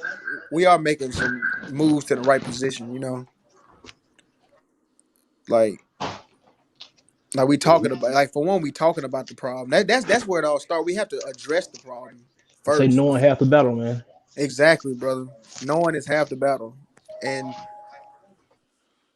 yeah, man. Uh, that's definitely what I'm moving toward, man. I definitely want to like have my own company and do my own thing, and I'm working toward that now. And it don't even have to be. A lot of times, man, in this new age we moving in, bro, you might have a business that you never even thought was a business. You know what I'm saying? It might just something you just fell into.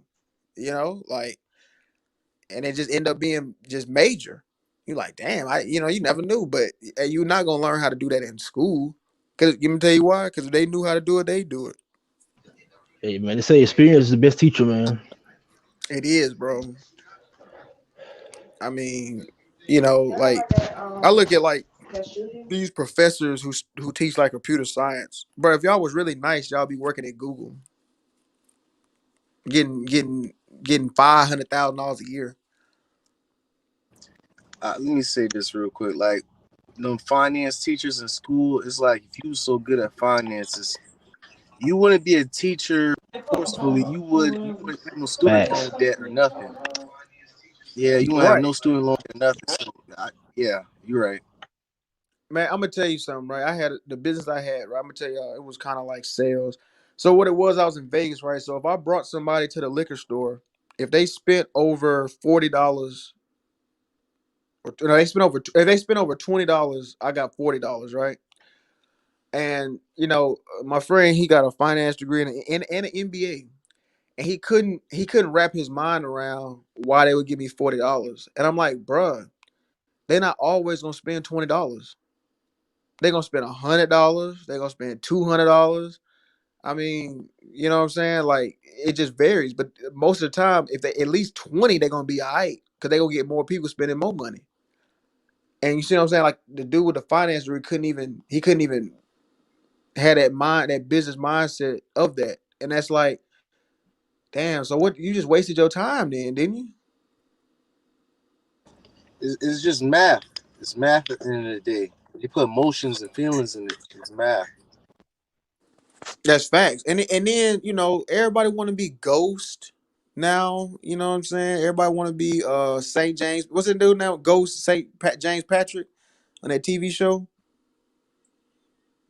That 50 Cent show. Everybody wanna be Ghost. Oh yeah, on Everybody wanna power. be this. Everybody want to move these kilos. You know what I'm saying? Like, bro, why, bro? Like, why is it? And I'm gonna tell y'all something too. I'm gonna tell you why that show is a fantasy. Black people are the worst criminals. We aren't good at it. You know what I'm saying? Like, bro, we are the worst. Like that's not even something we need to even be talking about anymore.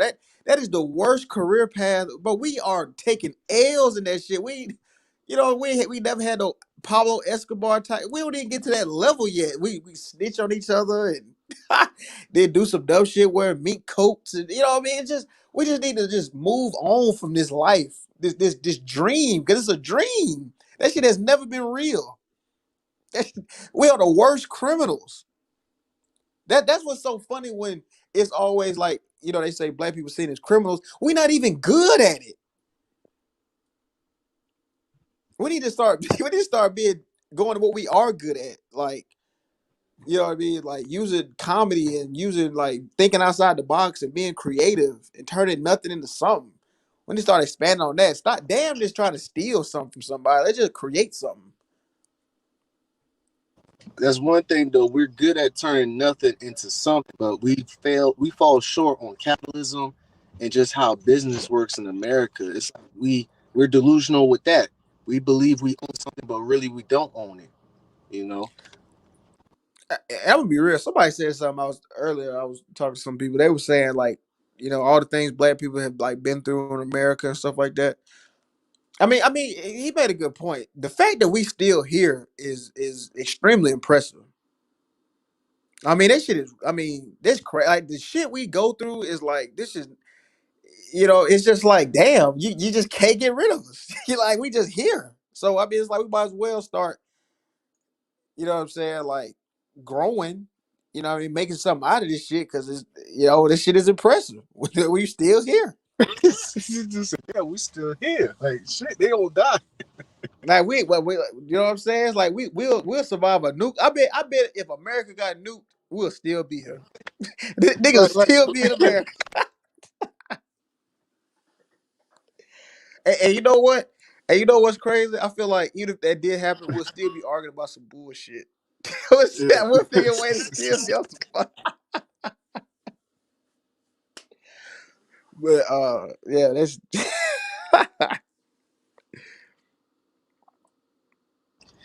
that's all you like really need though is adding and subtracting. But explain this right here what Kevin said about economics though, because I don't fully understand what you mean by economics in general. Like, help me out with that. I got you, brother. So like economics is like the law it's called like the law of supply and demand.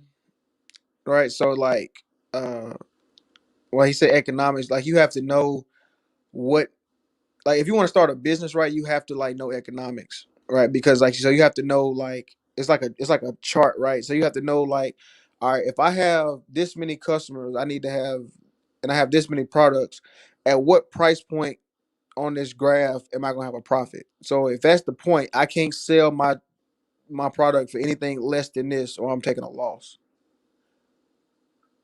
You see what I'm saying? So that's like economics. Yeah. And we Okay. because Yeah. so because it's like you look at like you selling stuff, you can't you have like you selling I don't want to use drugs, fuck that. Let's say I'm selling hot dogs, right? I have to sell this at this price, you know what I'm saying? I can't go any lower. I'm taking a loss. Can Or I I got a help you out restaurant. with that? Go ahead, go ahead. Yeah, I'm glad you I got. don't know, I like didn't know it was correct you. me if I'm wrong, because I'm not really good with economics, but from what you're saying, my understanding, like what we did with sales, like you'll have like a retail price, and like to come up with a retail price, like we have to make sure that when that product sells, it's gonna pay the light bills, you know what I'm saying? Like I'm gonna make a profit, even when I do a discount, you know and what I also find in like certain like black communities, they may have the best hairstylists or hair braiders, they undercharge for their services, you know what I'm saying? And then Yep. even like when you're competing with other people, like in anything, especially a woman, anything that she does dealing with beauty, sometimes like she undercharges her value and her worth and gets mad, like this person is making 5,000 a week doing the same thing she's doing, and she's maybe broke or can't even pay the bills, and it's like they might get jealous, but it's like you only charge 500, you know what I'm saying? That's not even enough to pay the bills on your own. Like I don't know if that kind of like No, no, economics, no, but no, no, mhm. no. I want to. I'm glad you said that because what you just said, I want to touch on, like, for real. Like, economics is not complicated. You know what I'm saying? Like, these PhDs, they try to put all this quantum fit, all this stuff like that. It's not that hard. That's how they try to deter, people like Yep. us from learning it. It's, I promise, what that your explanation was right on the money. I mean, you can't just be trying to undercut everybody. You're gonna undercut Mhm. yourself out of business. Because think about it, right? Let me ask y'all this, right? Okay, so if you went to a surgeon, right, and you walked into his office and you walked in there and he have like no degrees or nothing.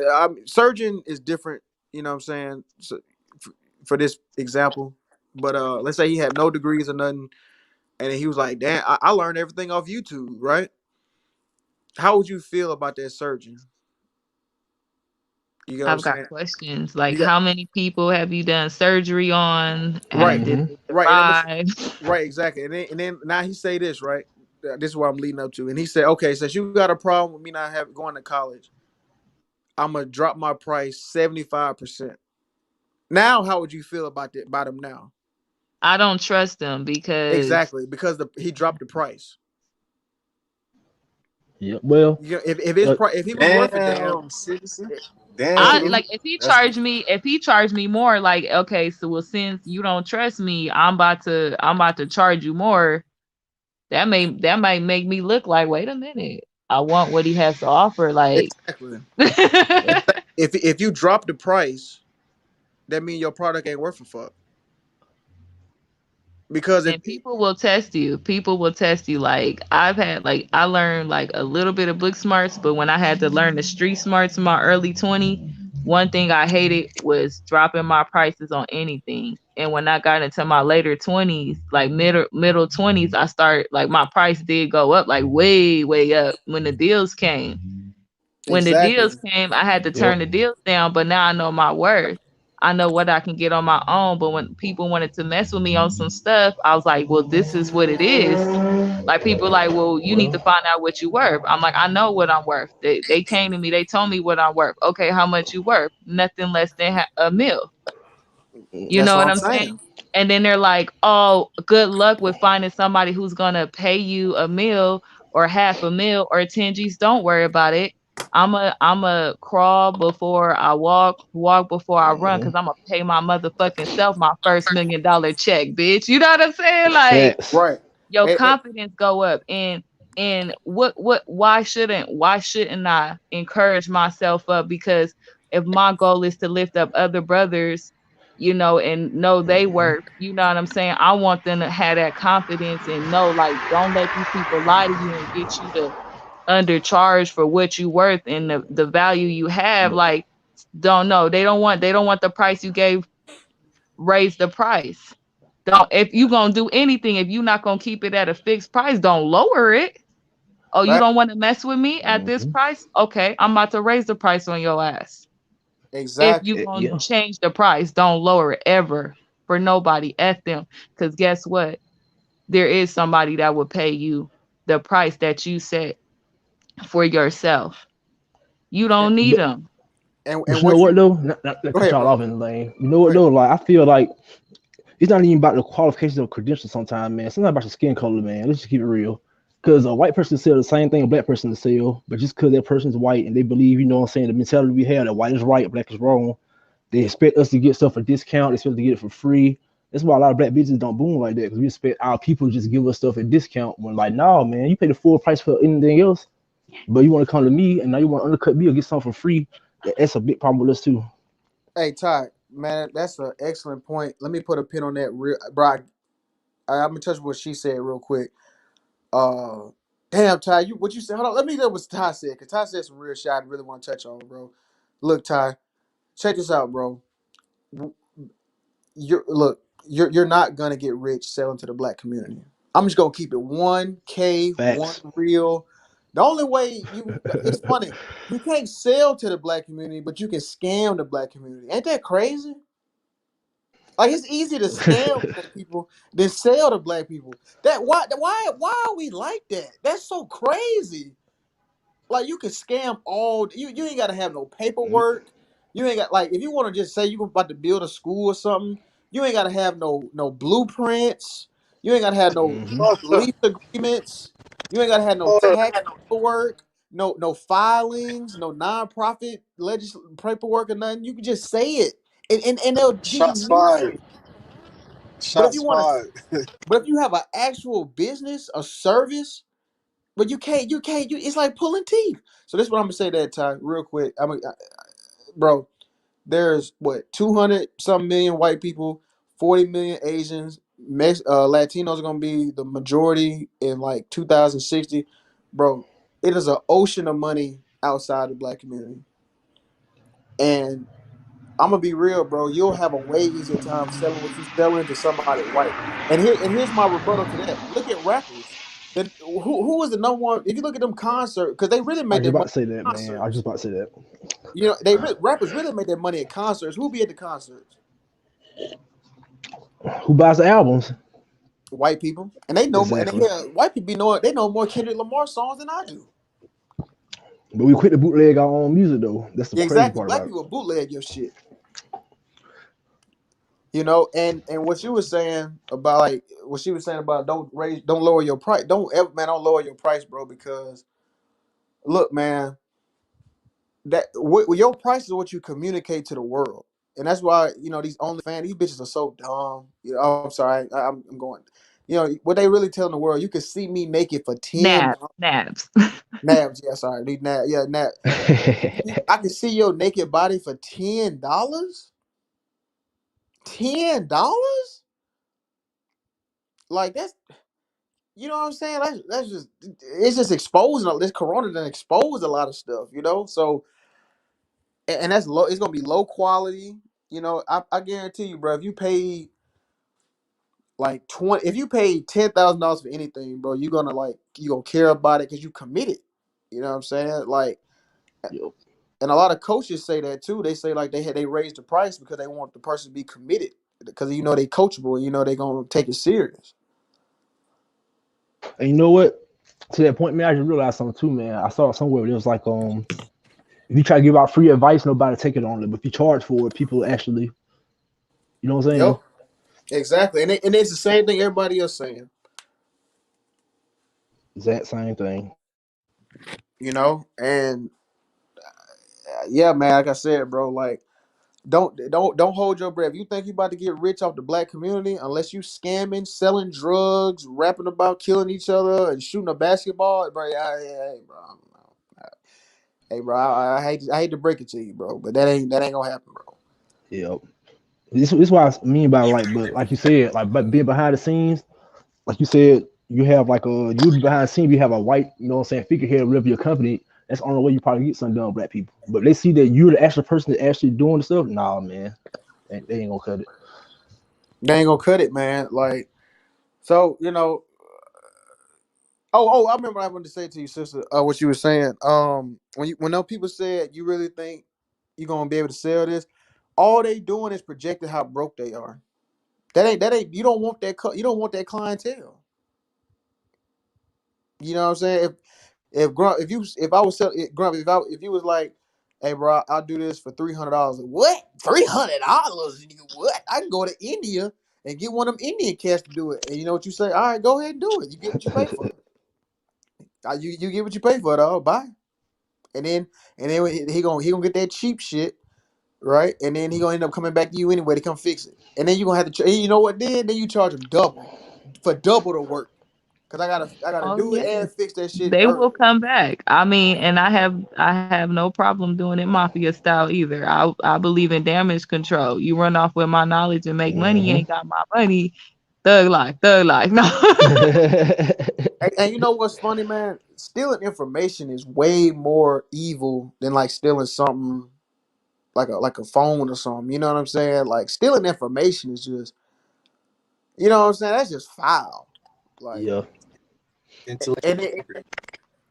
and then you're not even gonna do it right. You know what I'm saying? You're not gonna, you know what I'm saying? Like, cause you stole it, so you're not gonna do it the right way because when you run into a mistake, the person you stole it from, you can't go to him and ask him about it. You can't ask him, hey man, what about this? You think he finna help Mm. you after you stole from him? Everybody Information? wants credit. What you say? Everybody wants to, be the person that had the credit, saying they did this or that, man. So they're just referring back to the original, saying the originator of anything. Yes, sir. And to be fair, a lot of times, man, what you could do, like, let's say you want to be a programmer, right? You could get a book, code, do all that, or you could get a mentor, and he'll shorten up the time span, And that's what I was saying about paying for the information. You paying for the expertise, and that's gonna shorten your learning curve. That's So going back to investing in yourself, but our people don't look at it like if I pay this brother or whatever 1,000, 2,000 to help me get to it faster than he did a whole 10 years in 6 months, they looking at it like, well, why I gotta pay this much? Mm-hmm. Dude, you would never. I had to tell the dude because he tried to tell me to invest in some other chick and her skills. I said no. He got mad. He didn't even try to persuade me because guess what? He don't know how to close. You know what I'm saying? But anyways, I right, told him this. I said, I'm not about to invest in some female who doesn't even invest in herself when I'm investing in myself and I can't get you to invest in the type of skills I need to get. I can get this money real quick, but everybody want me to invest in what they doing, which is they drug habit, they addicted to Mm-hmm. nab pussy. I mean dry pussy. I mean, I'm sorry, why I say that? Dry ass young pussy. I'm sorry, stank. I'm sorry. Do these Dap. 20-year-olds It's know dap. how to wipe their ass? They don't even know what an enema is. So they addicted to filth. Let's just keep it Christian. They addicted to fornication and all this lust, and they want me to invest in this and enable them. But when I'm talking about a high income skill, I'm talking about three streams of income. I'm talking about cash flow, passive income, and earn income credit. And I got two sons. Sorry, my sons come with checks. Um, I come with benefits. You know what I'm saying? So what I'm saying is we can't I mean they want to invest in a car right now, like three Mm-hmm. cars break it down. They don't have enough money by the end of the next year or whatever to pay their registered tax. You still coming to me for money. Wait a minute, you Yep. didn't want to do this movie with me for how much I said come. I would have helped you put up the money to get it. I know how to fundraise my own projects. I know how to you know what I'm saying? I know how to invest in myself. I know how to fundraise. I know how to get that money. We could do that as a team. We can do that if you didn't want to pay me, but I would have went half. I said payments, but the money would have been going to a high income skill. Like we would have been making Mm-hmm. so much money right now. But dude still came back, still begging for money. I'm still trying to look out for him on little stuff on the cars. Everything became a liability. Everything became a minus, a deduct. It's just taken from, and it's like I can't even continue with this dude no more, even if I had the heart to want to. And these females over here flexing with the money or screwing me over or whatever they made off whatever they did with me, you know what I'm saying? On Instagram, with smart ass remarks, oh, I'm young, I'm da da da this and that, and just flexing on their image and and close like stupid stuff, not on stocks, not on assets, not income skills. When they see people, what I'm gravitating around, they don't know what I'm investing in right now. You know what I'm saying? Mentors, coaches, I have a lot of those. You know, a different mindset. It took me longer. It's gonna take me a whole nother 10 years to get it, before the money start coming in. I gotta grind for 10 years now. I'm 30, so I'm gonna be 40. You know what I'm saying? So the best thing I could do is tell somebody who's willing to listen. If you 20 right now or in your early 20s, hold off on trying to have a family right now. Because there's a lot of risk with that. For the next 10 years, get your money. Get your high income skill. Get those 3 streams of income.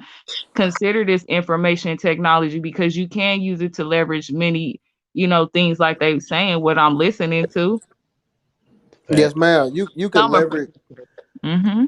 like let's just say, if you were make like I'm just using an example. You could live in Colombia where the cost of living is way lower. You can have a higher quality of life, and you could really hone in and save up a lot of money because it's like you said, leverage. I mean, computers give you ultimate leverage. You could do this stuff across the ocean. And to that last comment, young Grump, what Uchiha said, uh, what he was talking about. I mean, let me. Here's something I really want to touch on, man. Look, man, we gotta be honest about our situation, bro. Okay, black people are the brokest group in America. Can we just be honest? Well, no, I think Native Americans are broker than us, but we were right above them, right? Okay, so that's the fact. We all know this, right? Can we all agree on that? Like we all I talk don't know if about I agree black with that. people.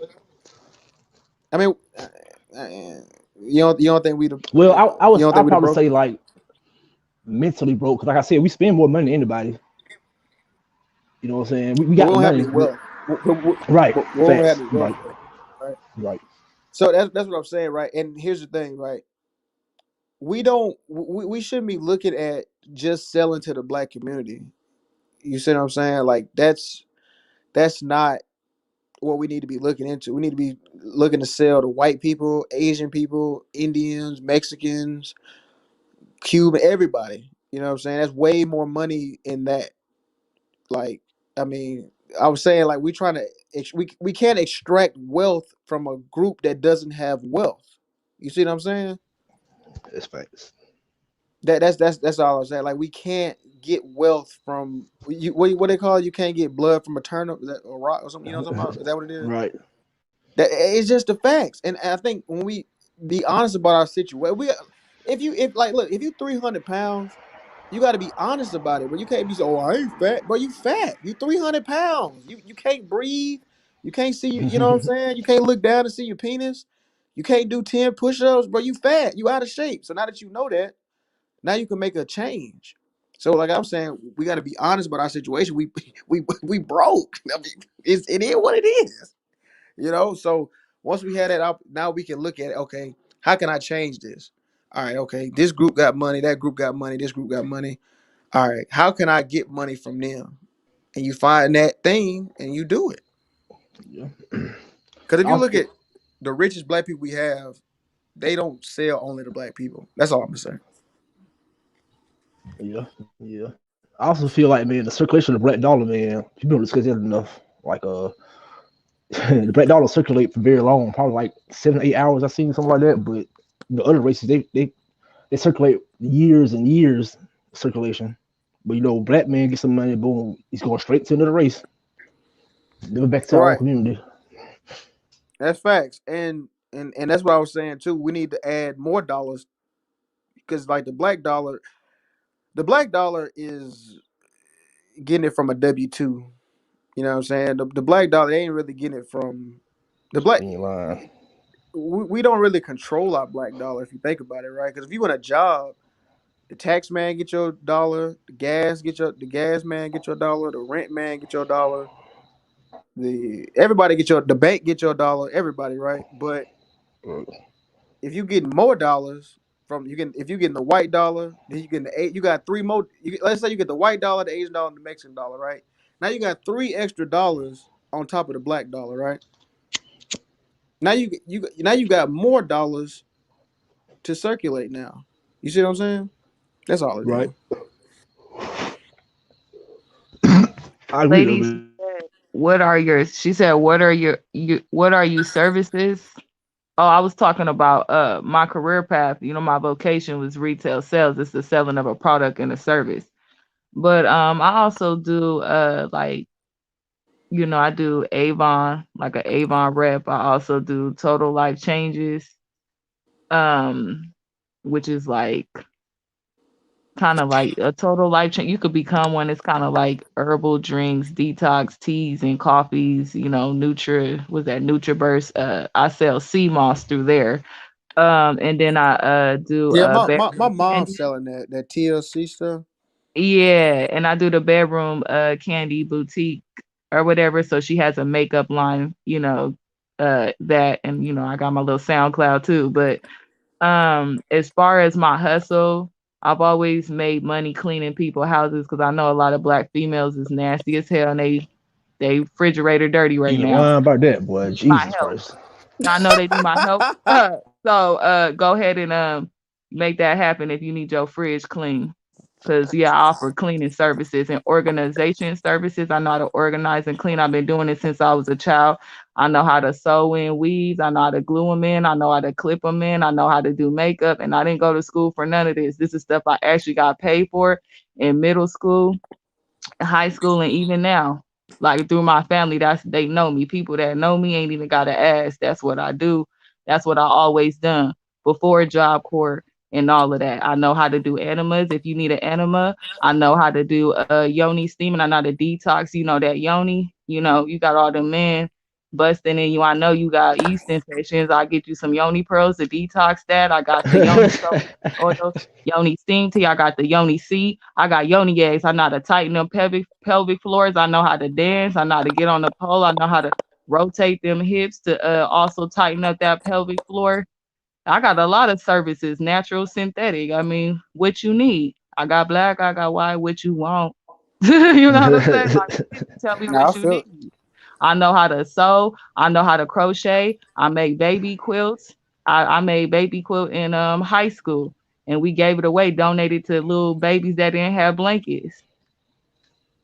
I know how to cook too. I may not know how to cook everything, but the best thing I cook is I can make a mean jambalaya with the shrimp chicken and the red sausage. LOL. Okay. Can I ask you what are your services? You Because know I'm recruiting right now. I'm recruiting. I would like to know what is your talent and gift?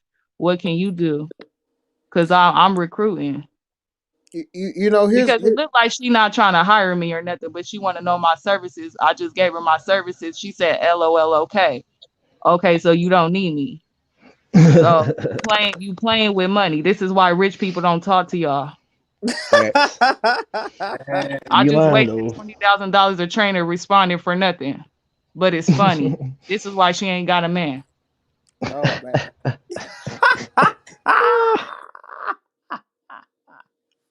Damn. She like, I do got a man. Yeah, he broke.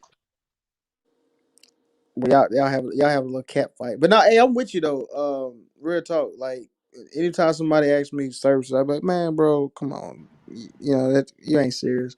You know what I get a lot as a programmer software dude. Like, hey man, I got a tech company, bro.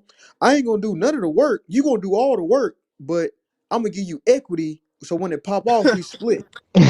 Equity. I'm like, what? Hold on, bro. Wait a minute. So I'm gonna do all the work. You can't code shit. You ain't doing. You ain't putting no money up. I got to do all the work, and we gonna split 50-50. It ain't even no guaranteed money finna come out of it. Nah, dog. Hey, 10 bands up front, bro. It is what it is. If you can't afford it, I mean, all right, man, you can't afford it, bro. I mean, go to somebody else. Cause I don't want to work with somebody. She said she's single by choice. Uh No, oh. she's single because ain't no alpha looking her way. Ain't no elite man looking her way. He can't do nothing with you. You ain't single by Man. choice. You were not single by choice. That was not a choice. You don't have a choice in choosing if you're gonna be single or not, especially with somebody like me exposing your ass. Because now we in Revelations in the last day, and we already know none of y'all, some of y'all finna die alone. Because we finna come out with the light and the truth. How does it feel to know for the rest of your life no man will ever choose you? Damn. The man that you want is not going to choose you, and people like me will make sure of it. Oh my God. Everybody her aging up ain't worth shit and God. don't want them. Don't want her. Ain't no nigga checking for her right now. Truth hurts. She The tried to truth shoot her hurts. shot at me, and I don't want you. Oh, Do you know what kind of elite women want me, home girl? Oh man. The man with the mansion, elite man do not like drama, Slim. There's no drama here. She's the drama. Why are you telling me it's Nasira, not Slim, homeboy or homegirl, whatever you are? Hey, that. Have some tough skin. I'm not bringing any drama. And Hey, that was hurtful what you just said. yeah. yeah. I don't think it's drama. I think you. Hey. I think you gave a. Facts. I think you gave the appropriate She was response. out of pocket and she got checked.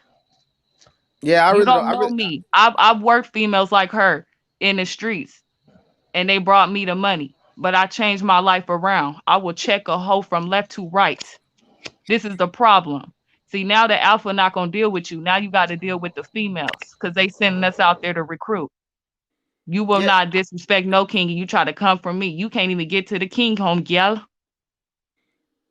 yeah. Like real talk. I really don't know like why I she asked what protect your services kings. were. She That. not even in the game talk about I'm single by choice. You not even on the chessboard.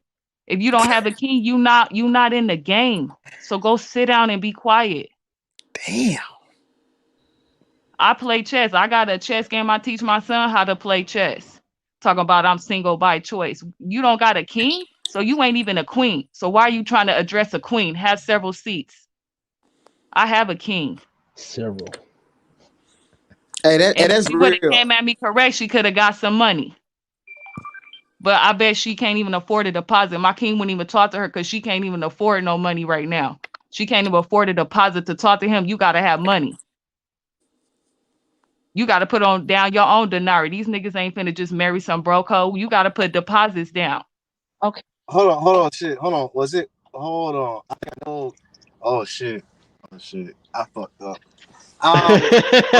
So nah, for real. Cause hold on. Oh, that's old girl. Oh snap. Oh snap. I know her. Hello. Fuck. Hey, how you doing? Good How you evening, doing? everyone. Can you hear me clearly?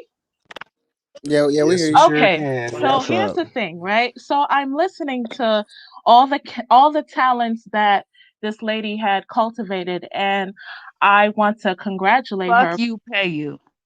Excuse me? Excuse me? Hey, hold on, wait a minute. Let go ahead, continue. First of Young all, man. whoa. First of all, I asked her a question, and she told me a plethora of skills, of talents that she had.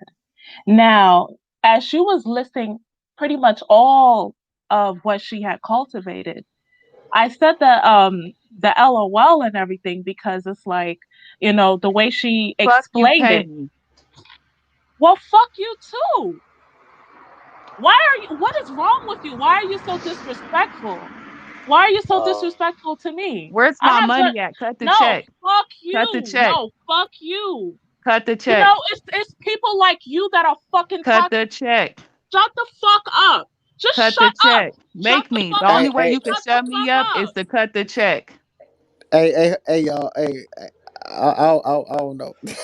Oh, this nigga left. What the fuck is wrong with people like her? I don't understand her. It's people like her that is the reason why the so-called womanosphere, the co-gender sphere is the way it is. Jesus Christ. I was Can I? just listening to everything that she said, and then here she go. She wanna be fucking toxic. God Hey, damn. And then she didn't even say, no, let me finish. She didn't even look into the other comments of people that were just like all flabbergasted of everything that she's doing. I'm not saying this to poke fun at her. No. She was explaining it like she did this, she did this, like a whole bunch of skills. A lot of skills that I wish that I would have attained. But yet she's the one that's fucking cursing at me. And you're 30 fucking years old. You need to grow the fuck up. Damn.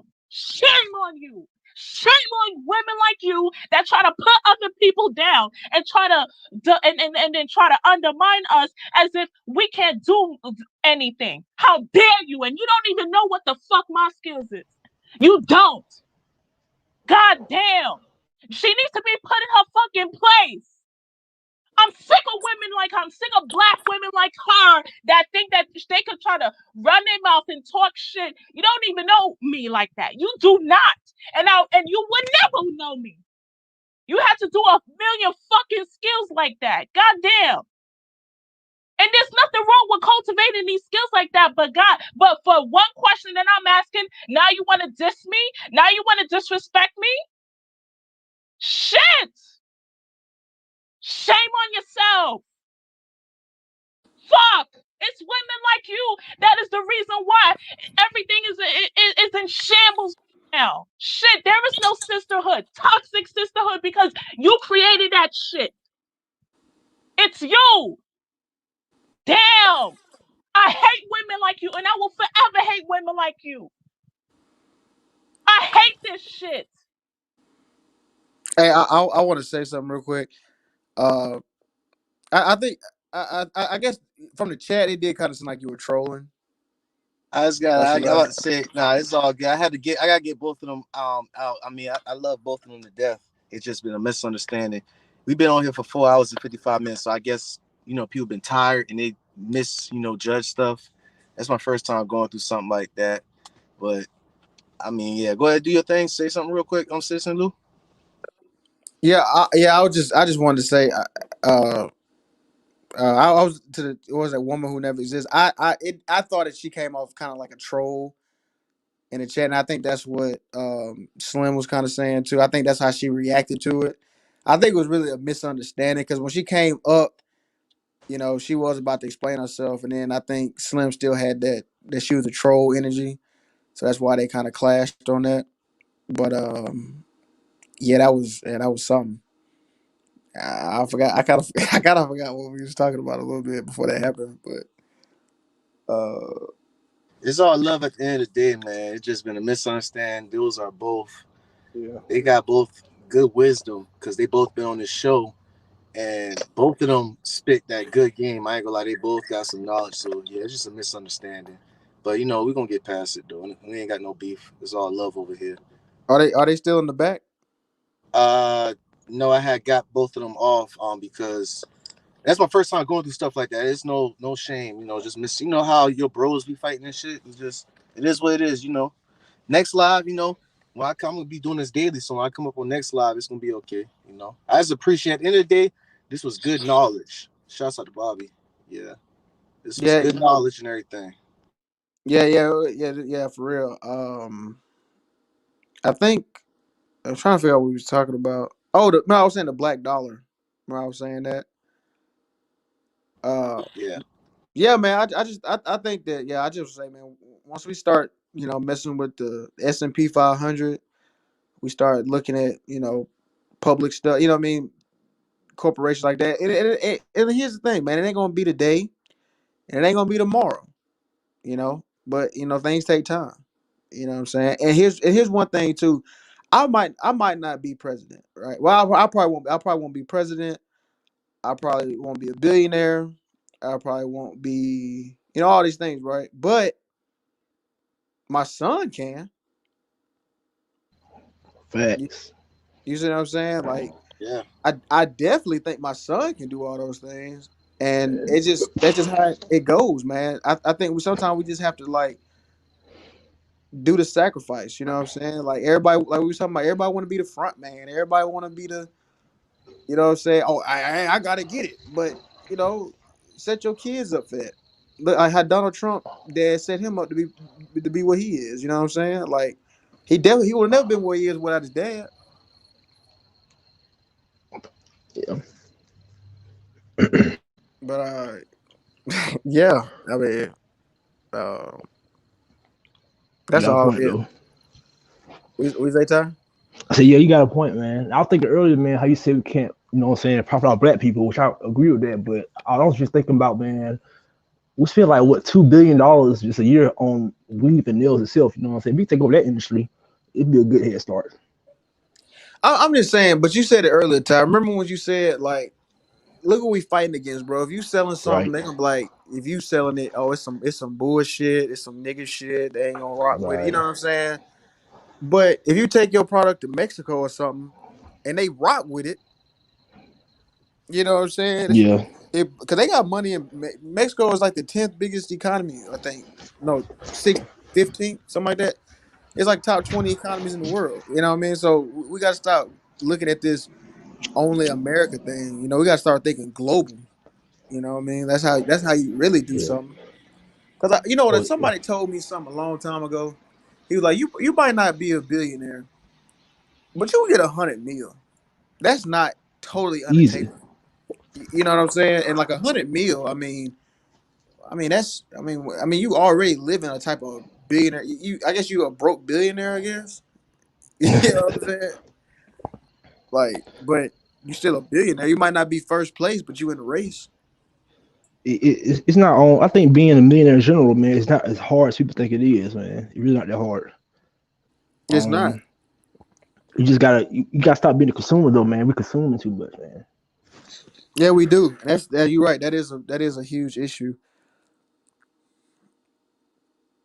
Um, yeah, that is a huge issue. We got to definitely change that, and we got to work on we got to work on getting money too. That's a real big issue. We really ain't getting money like that. We act like it on Instagram and Facebook. We really ain't getting money like that. Yeah, man. I go by saying, man, look, black people are rich, everybody else is wealthy. Yeah, I can see that. I see what you're saying.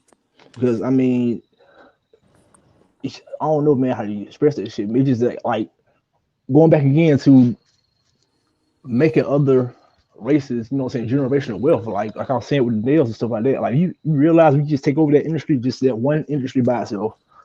It'll change overnight. But I also want to get your opinion on something, man. Like we think about black banks, black owned banks. I heard Killer Mike had he started on black owned bank. I think that's a good start too. Okay, I'm gonna tell you something about that. Right here's something I've learned, and it's a cold truth, a hard pill to swallow. But like, anytime somebody put black in front of anything, bro, Yeah, yeah, it'd be a scam, bro. right. You Bro, know, like what you say, bro? I said run. Yeah, bro. Like a black bank. Banks are already crooked as it is, and you about to put Facts. black on top of it, so you about to be double, triple crooked. Like, and you about to be crooked towards specifically black people. Like, damn. Like, you know what I'm saying? Like, You got a point. You got a point. because like, you know what a bank essentially does. I mean, they take your money and they lend it out at interest, right? But they don't give you no interest back. So they taking your money and making money off of it, and it's like just be a regular and here's one thing, that One United Bank, y'all remember that bank? They was really promoting on Breakfast Club and shit. Yeah, Right. yeah. So check this out, right? So the board of directors of that bank was majority white, and the CEO was black, and he like stole like $20 million and like was like snorting cocaine off hookers and yachts and stuff like that. Like he was balling out of control, Huh? but he stole it though. It's not like it was his money though. You know what I mean? He stole the money. You know what I'm saying? So like, yeah, look up One United CEO if y'all look in the you know what I'm saying. It's crazy though, man. So like you said, so what I think about a bank, I think that just have your own bank. You know what I'm saying? Like have a bank with black leadership. I mean I don't just call it citizen. Right. Yeah, call it citizen banking. You know what I mean? You don't have to have. Right. Damn, bro, you on the track, bro? Yeah, my bad, man. I was outside. Oh, you good? I'm like, Yeah. speed racing. It sound like, boy, you on the track? That boy on the stream and racing. I'm like, damn, boy. Nah. But yeah, man. Yeah, like I said, some people. I like this panel, man. You know, I like the chat and everything, man. The energy here is good, and I feel like we all just vibing and just spread knowledge. Because people try to say, man, I hate black people or something. It's like, bro, why? I tell you what, right? If I hated black people, this is what I would do. I would sell drugs to black people.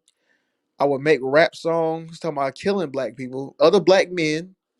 I would have children with black women and abandon them. Mm-hmm. You know what But I'm you know saying? what though? The irony about Just all pretty it is, much.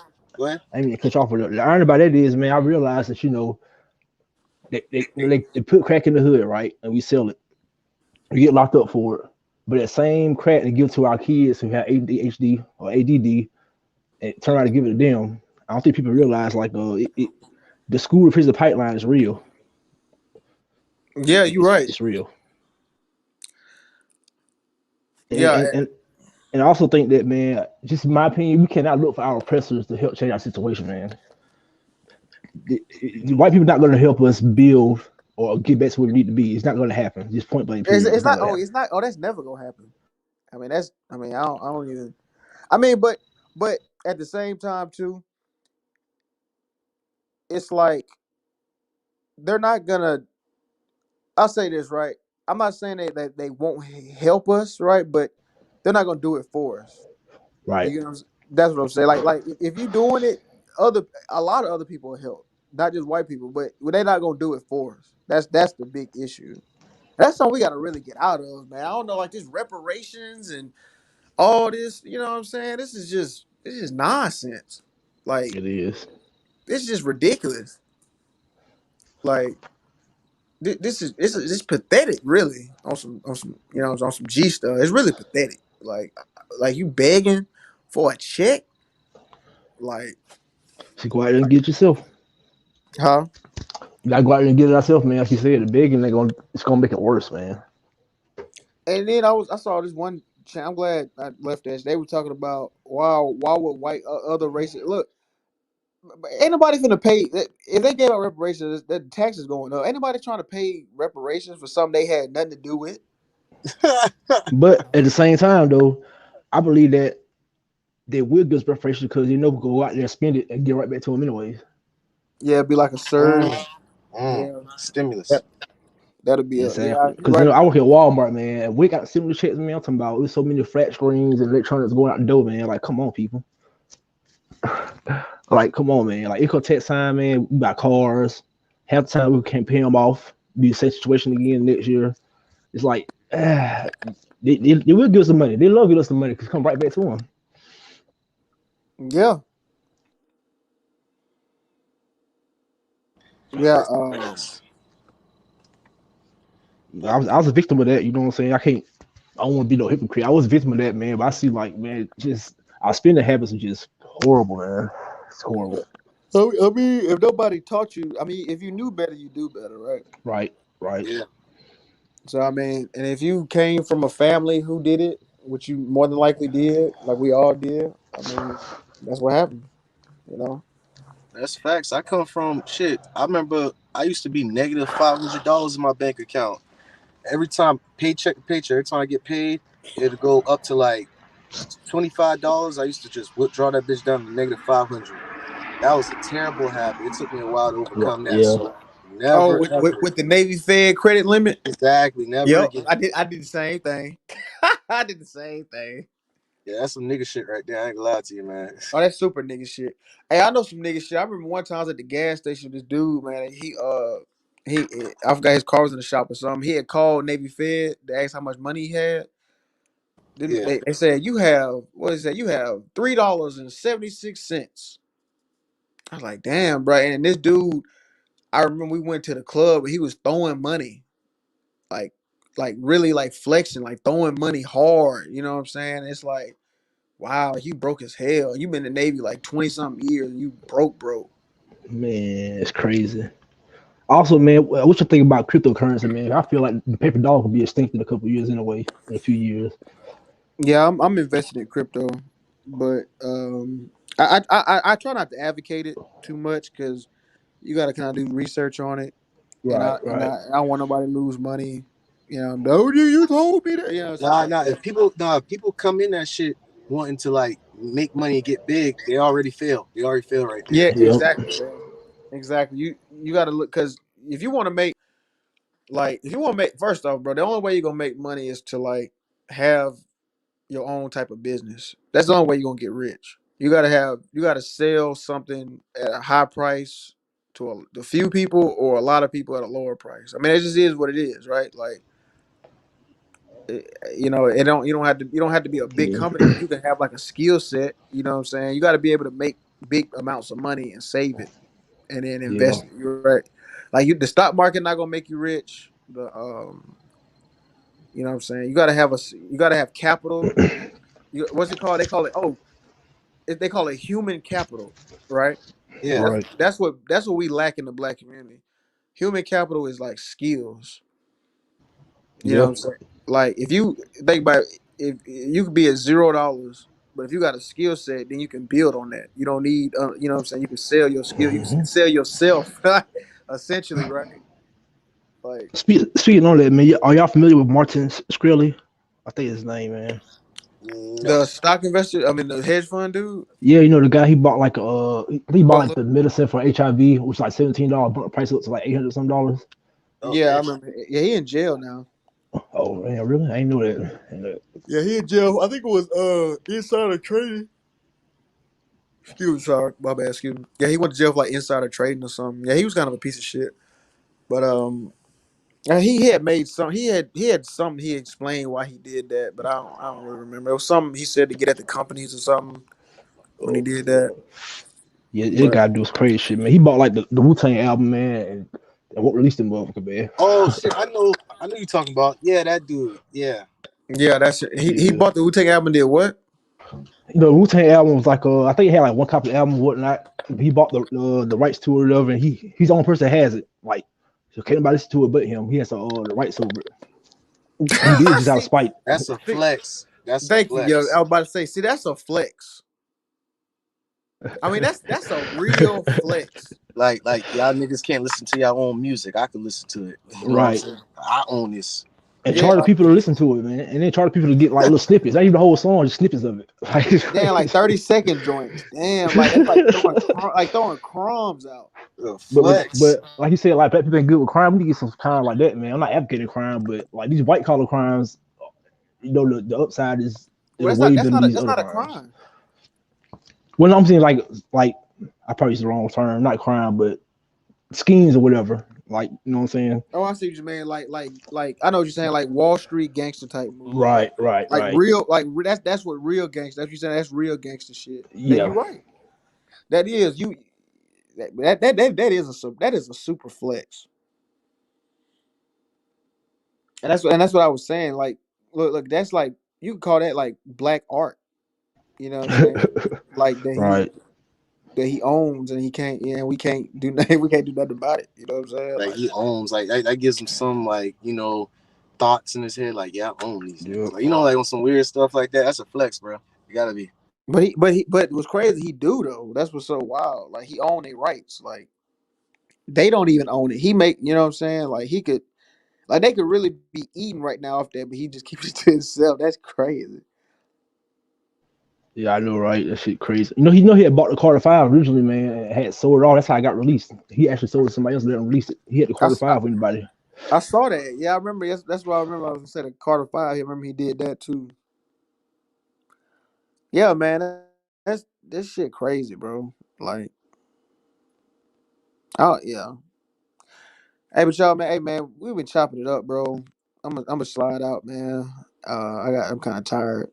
I'm gonna get up with y'all, man. Hey, this was a good talk, man. I'm gonna try to come up here some more, man. for sure. Yes, sir. Appreciate you, man. We're gonna be doing this daily.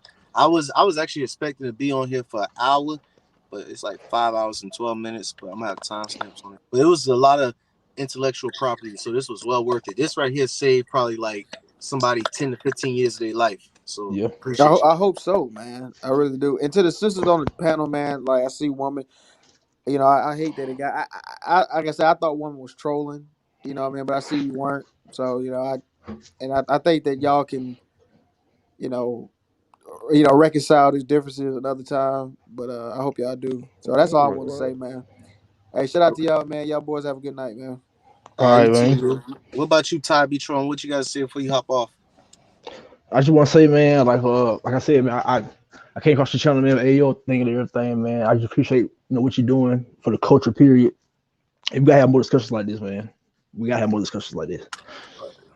It's gonna be daily, man. I appreciate you, man, for Sure, supporting, man. dog. So All right, man. I'll go ahead and tomorrow. I know I gotta get some rest, but I'll drop like your little. Do you be catching the little things when I'm about to go on live and it show like a preview? You know what I'm saying?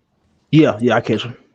All right, so I'm gonna do that. I'm gonna have it like probably an hour, 2 hours ahead though.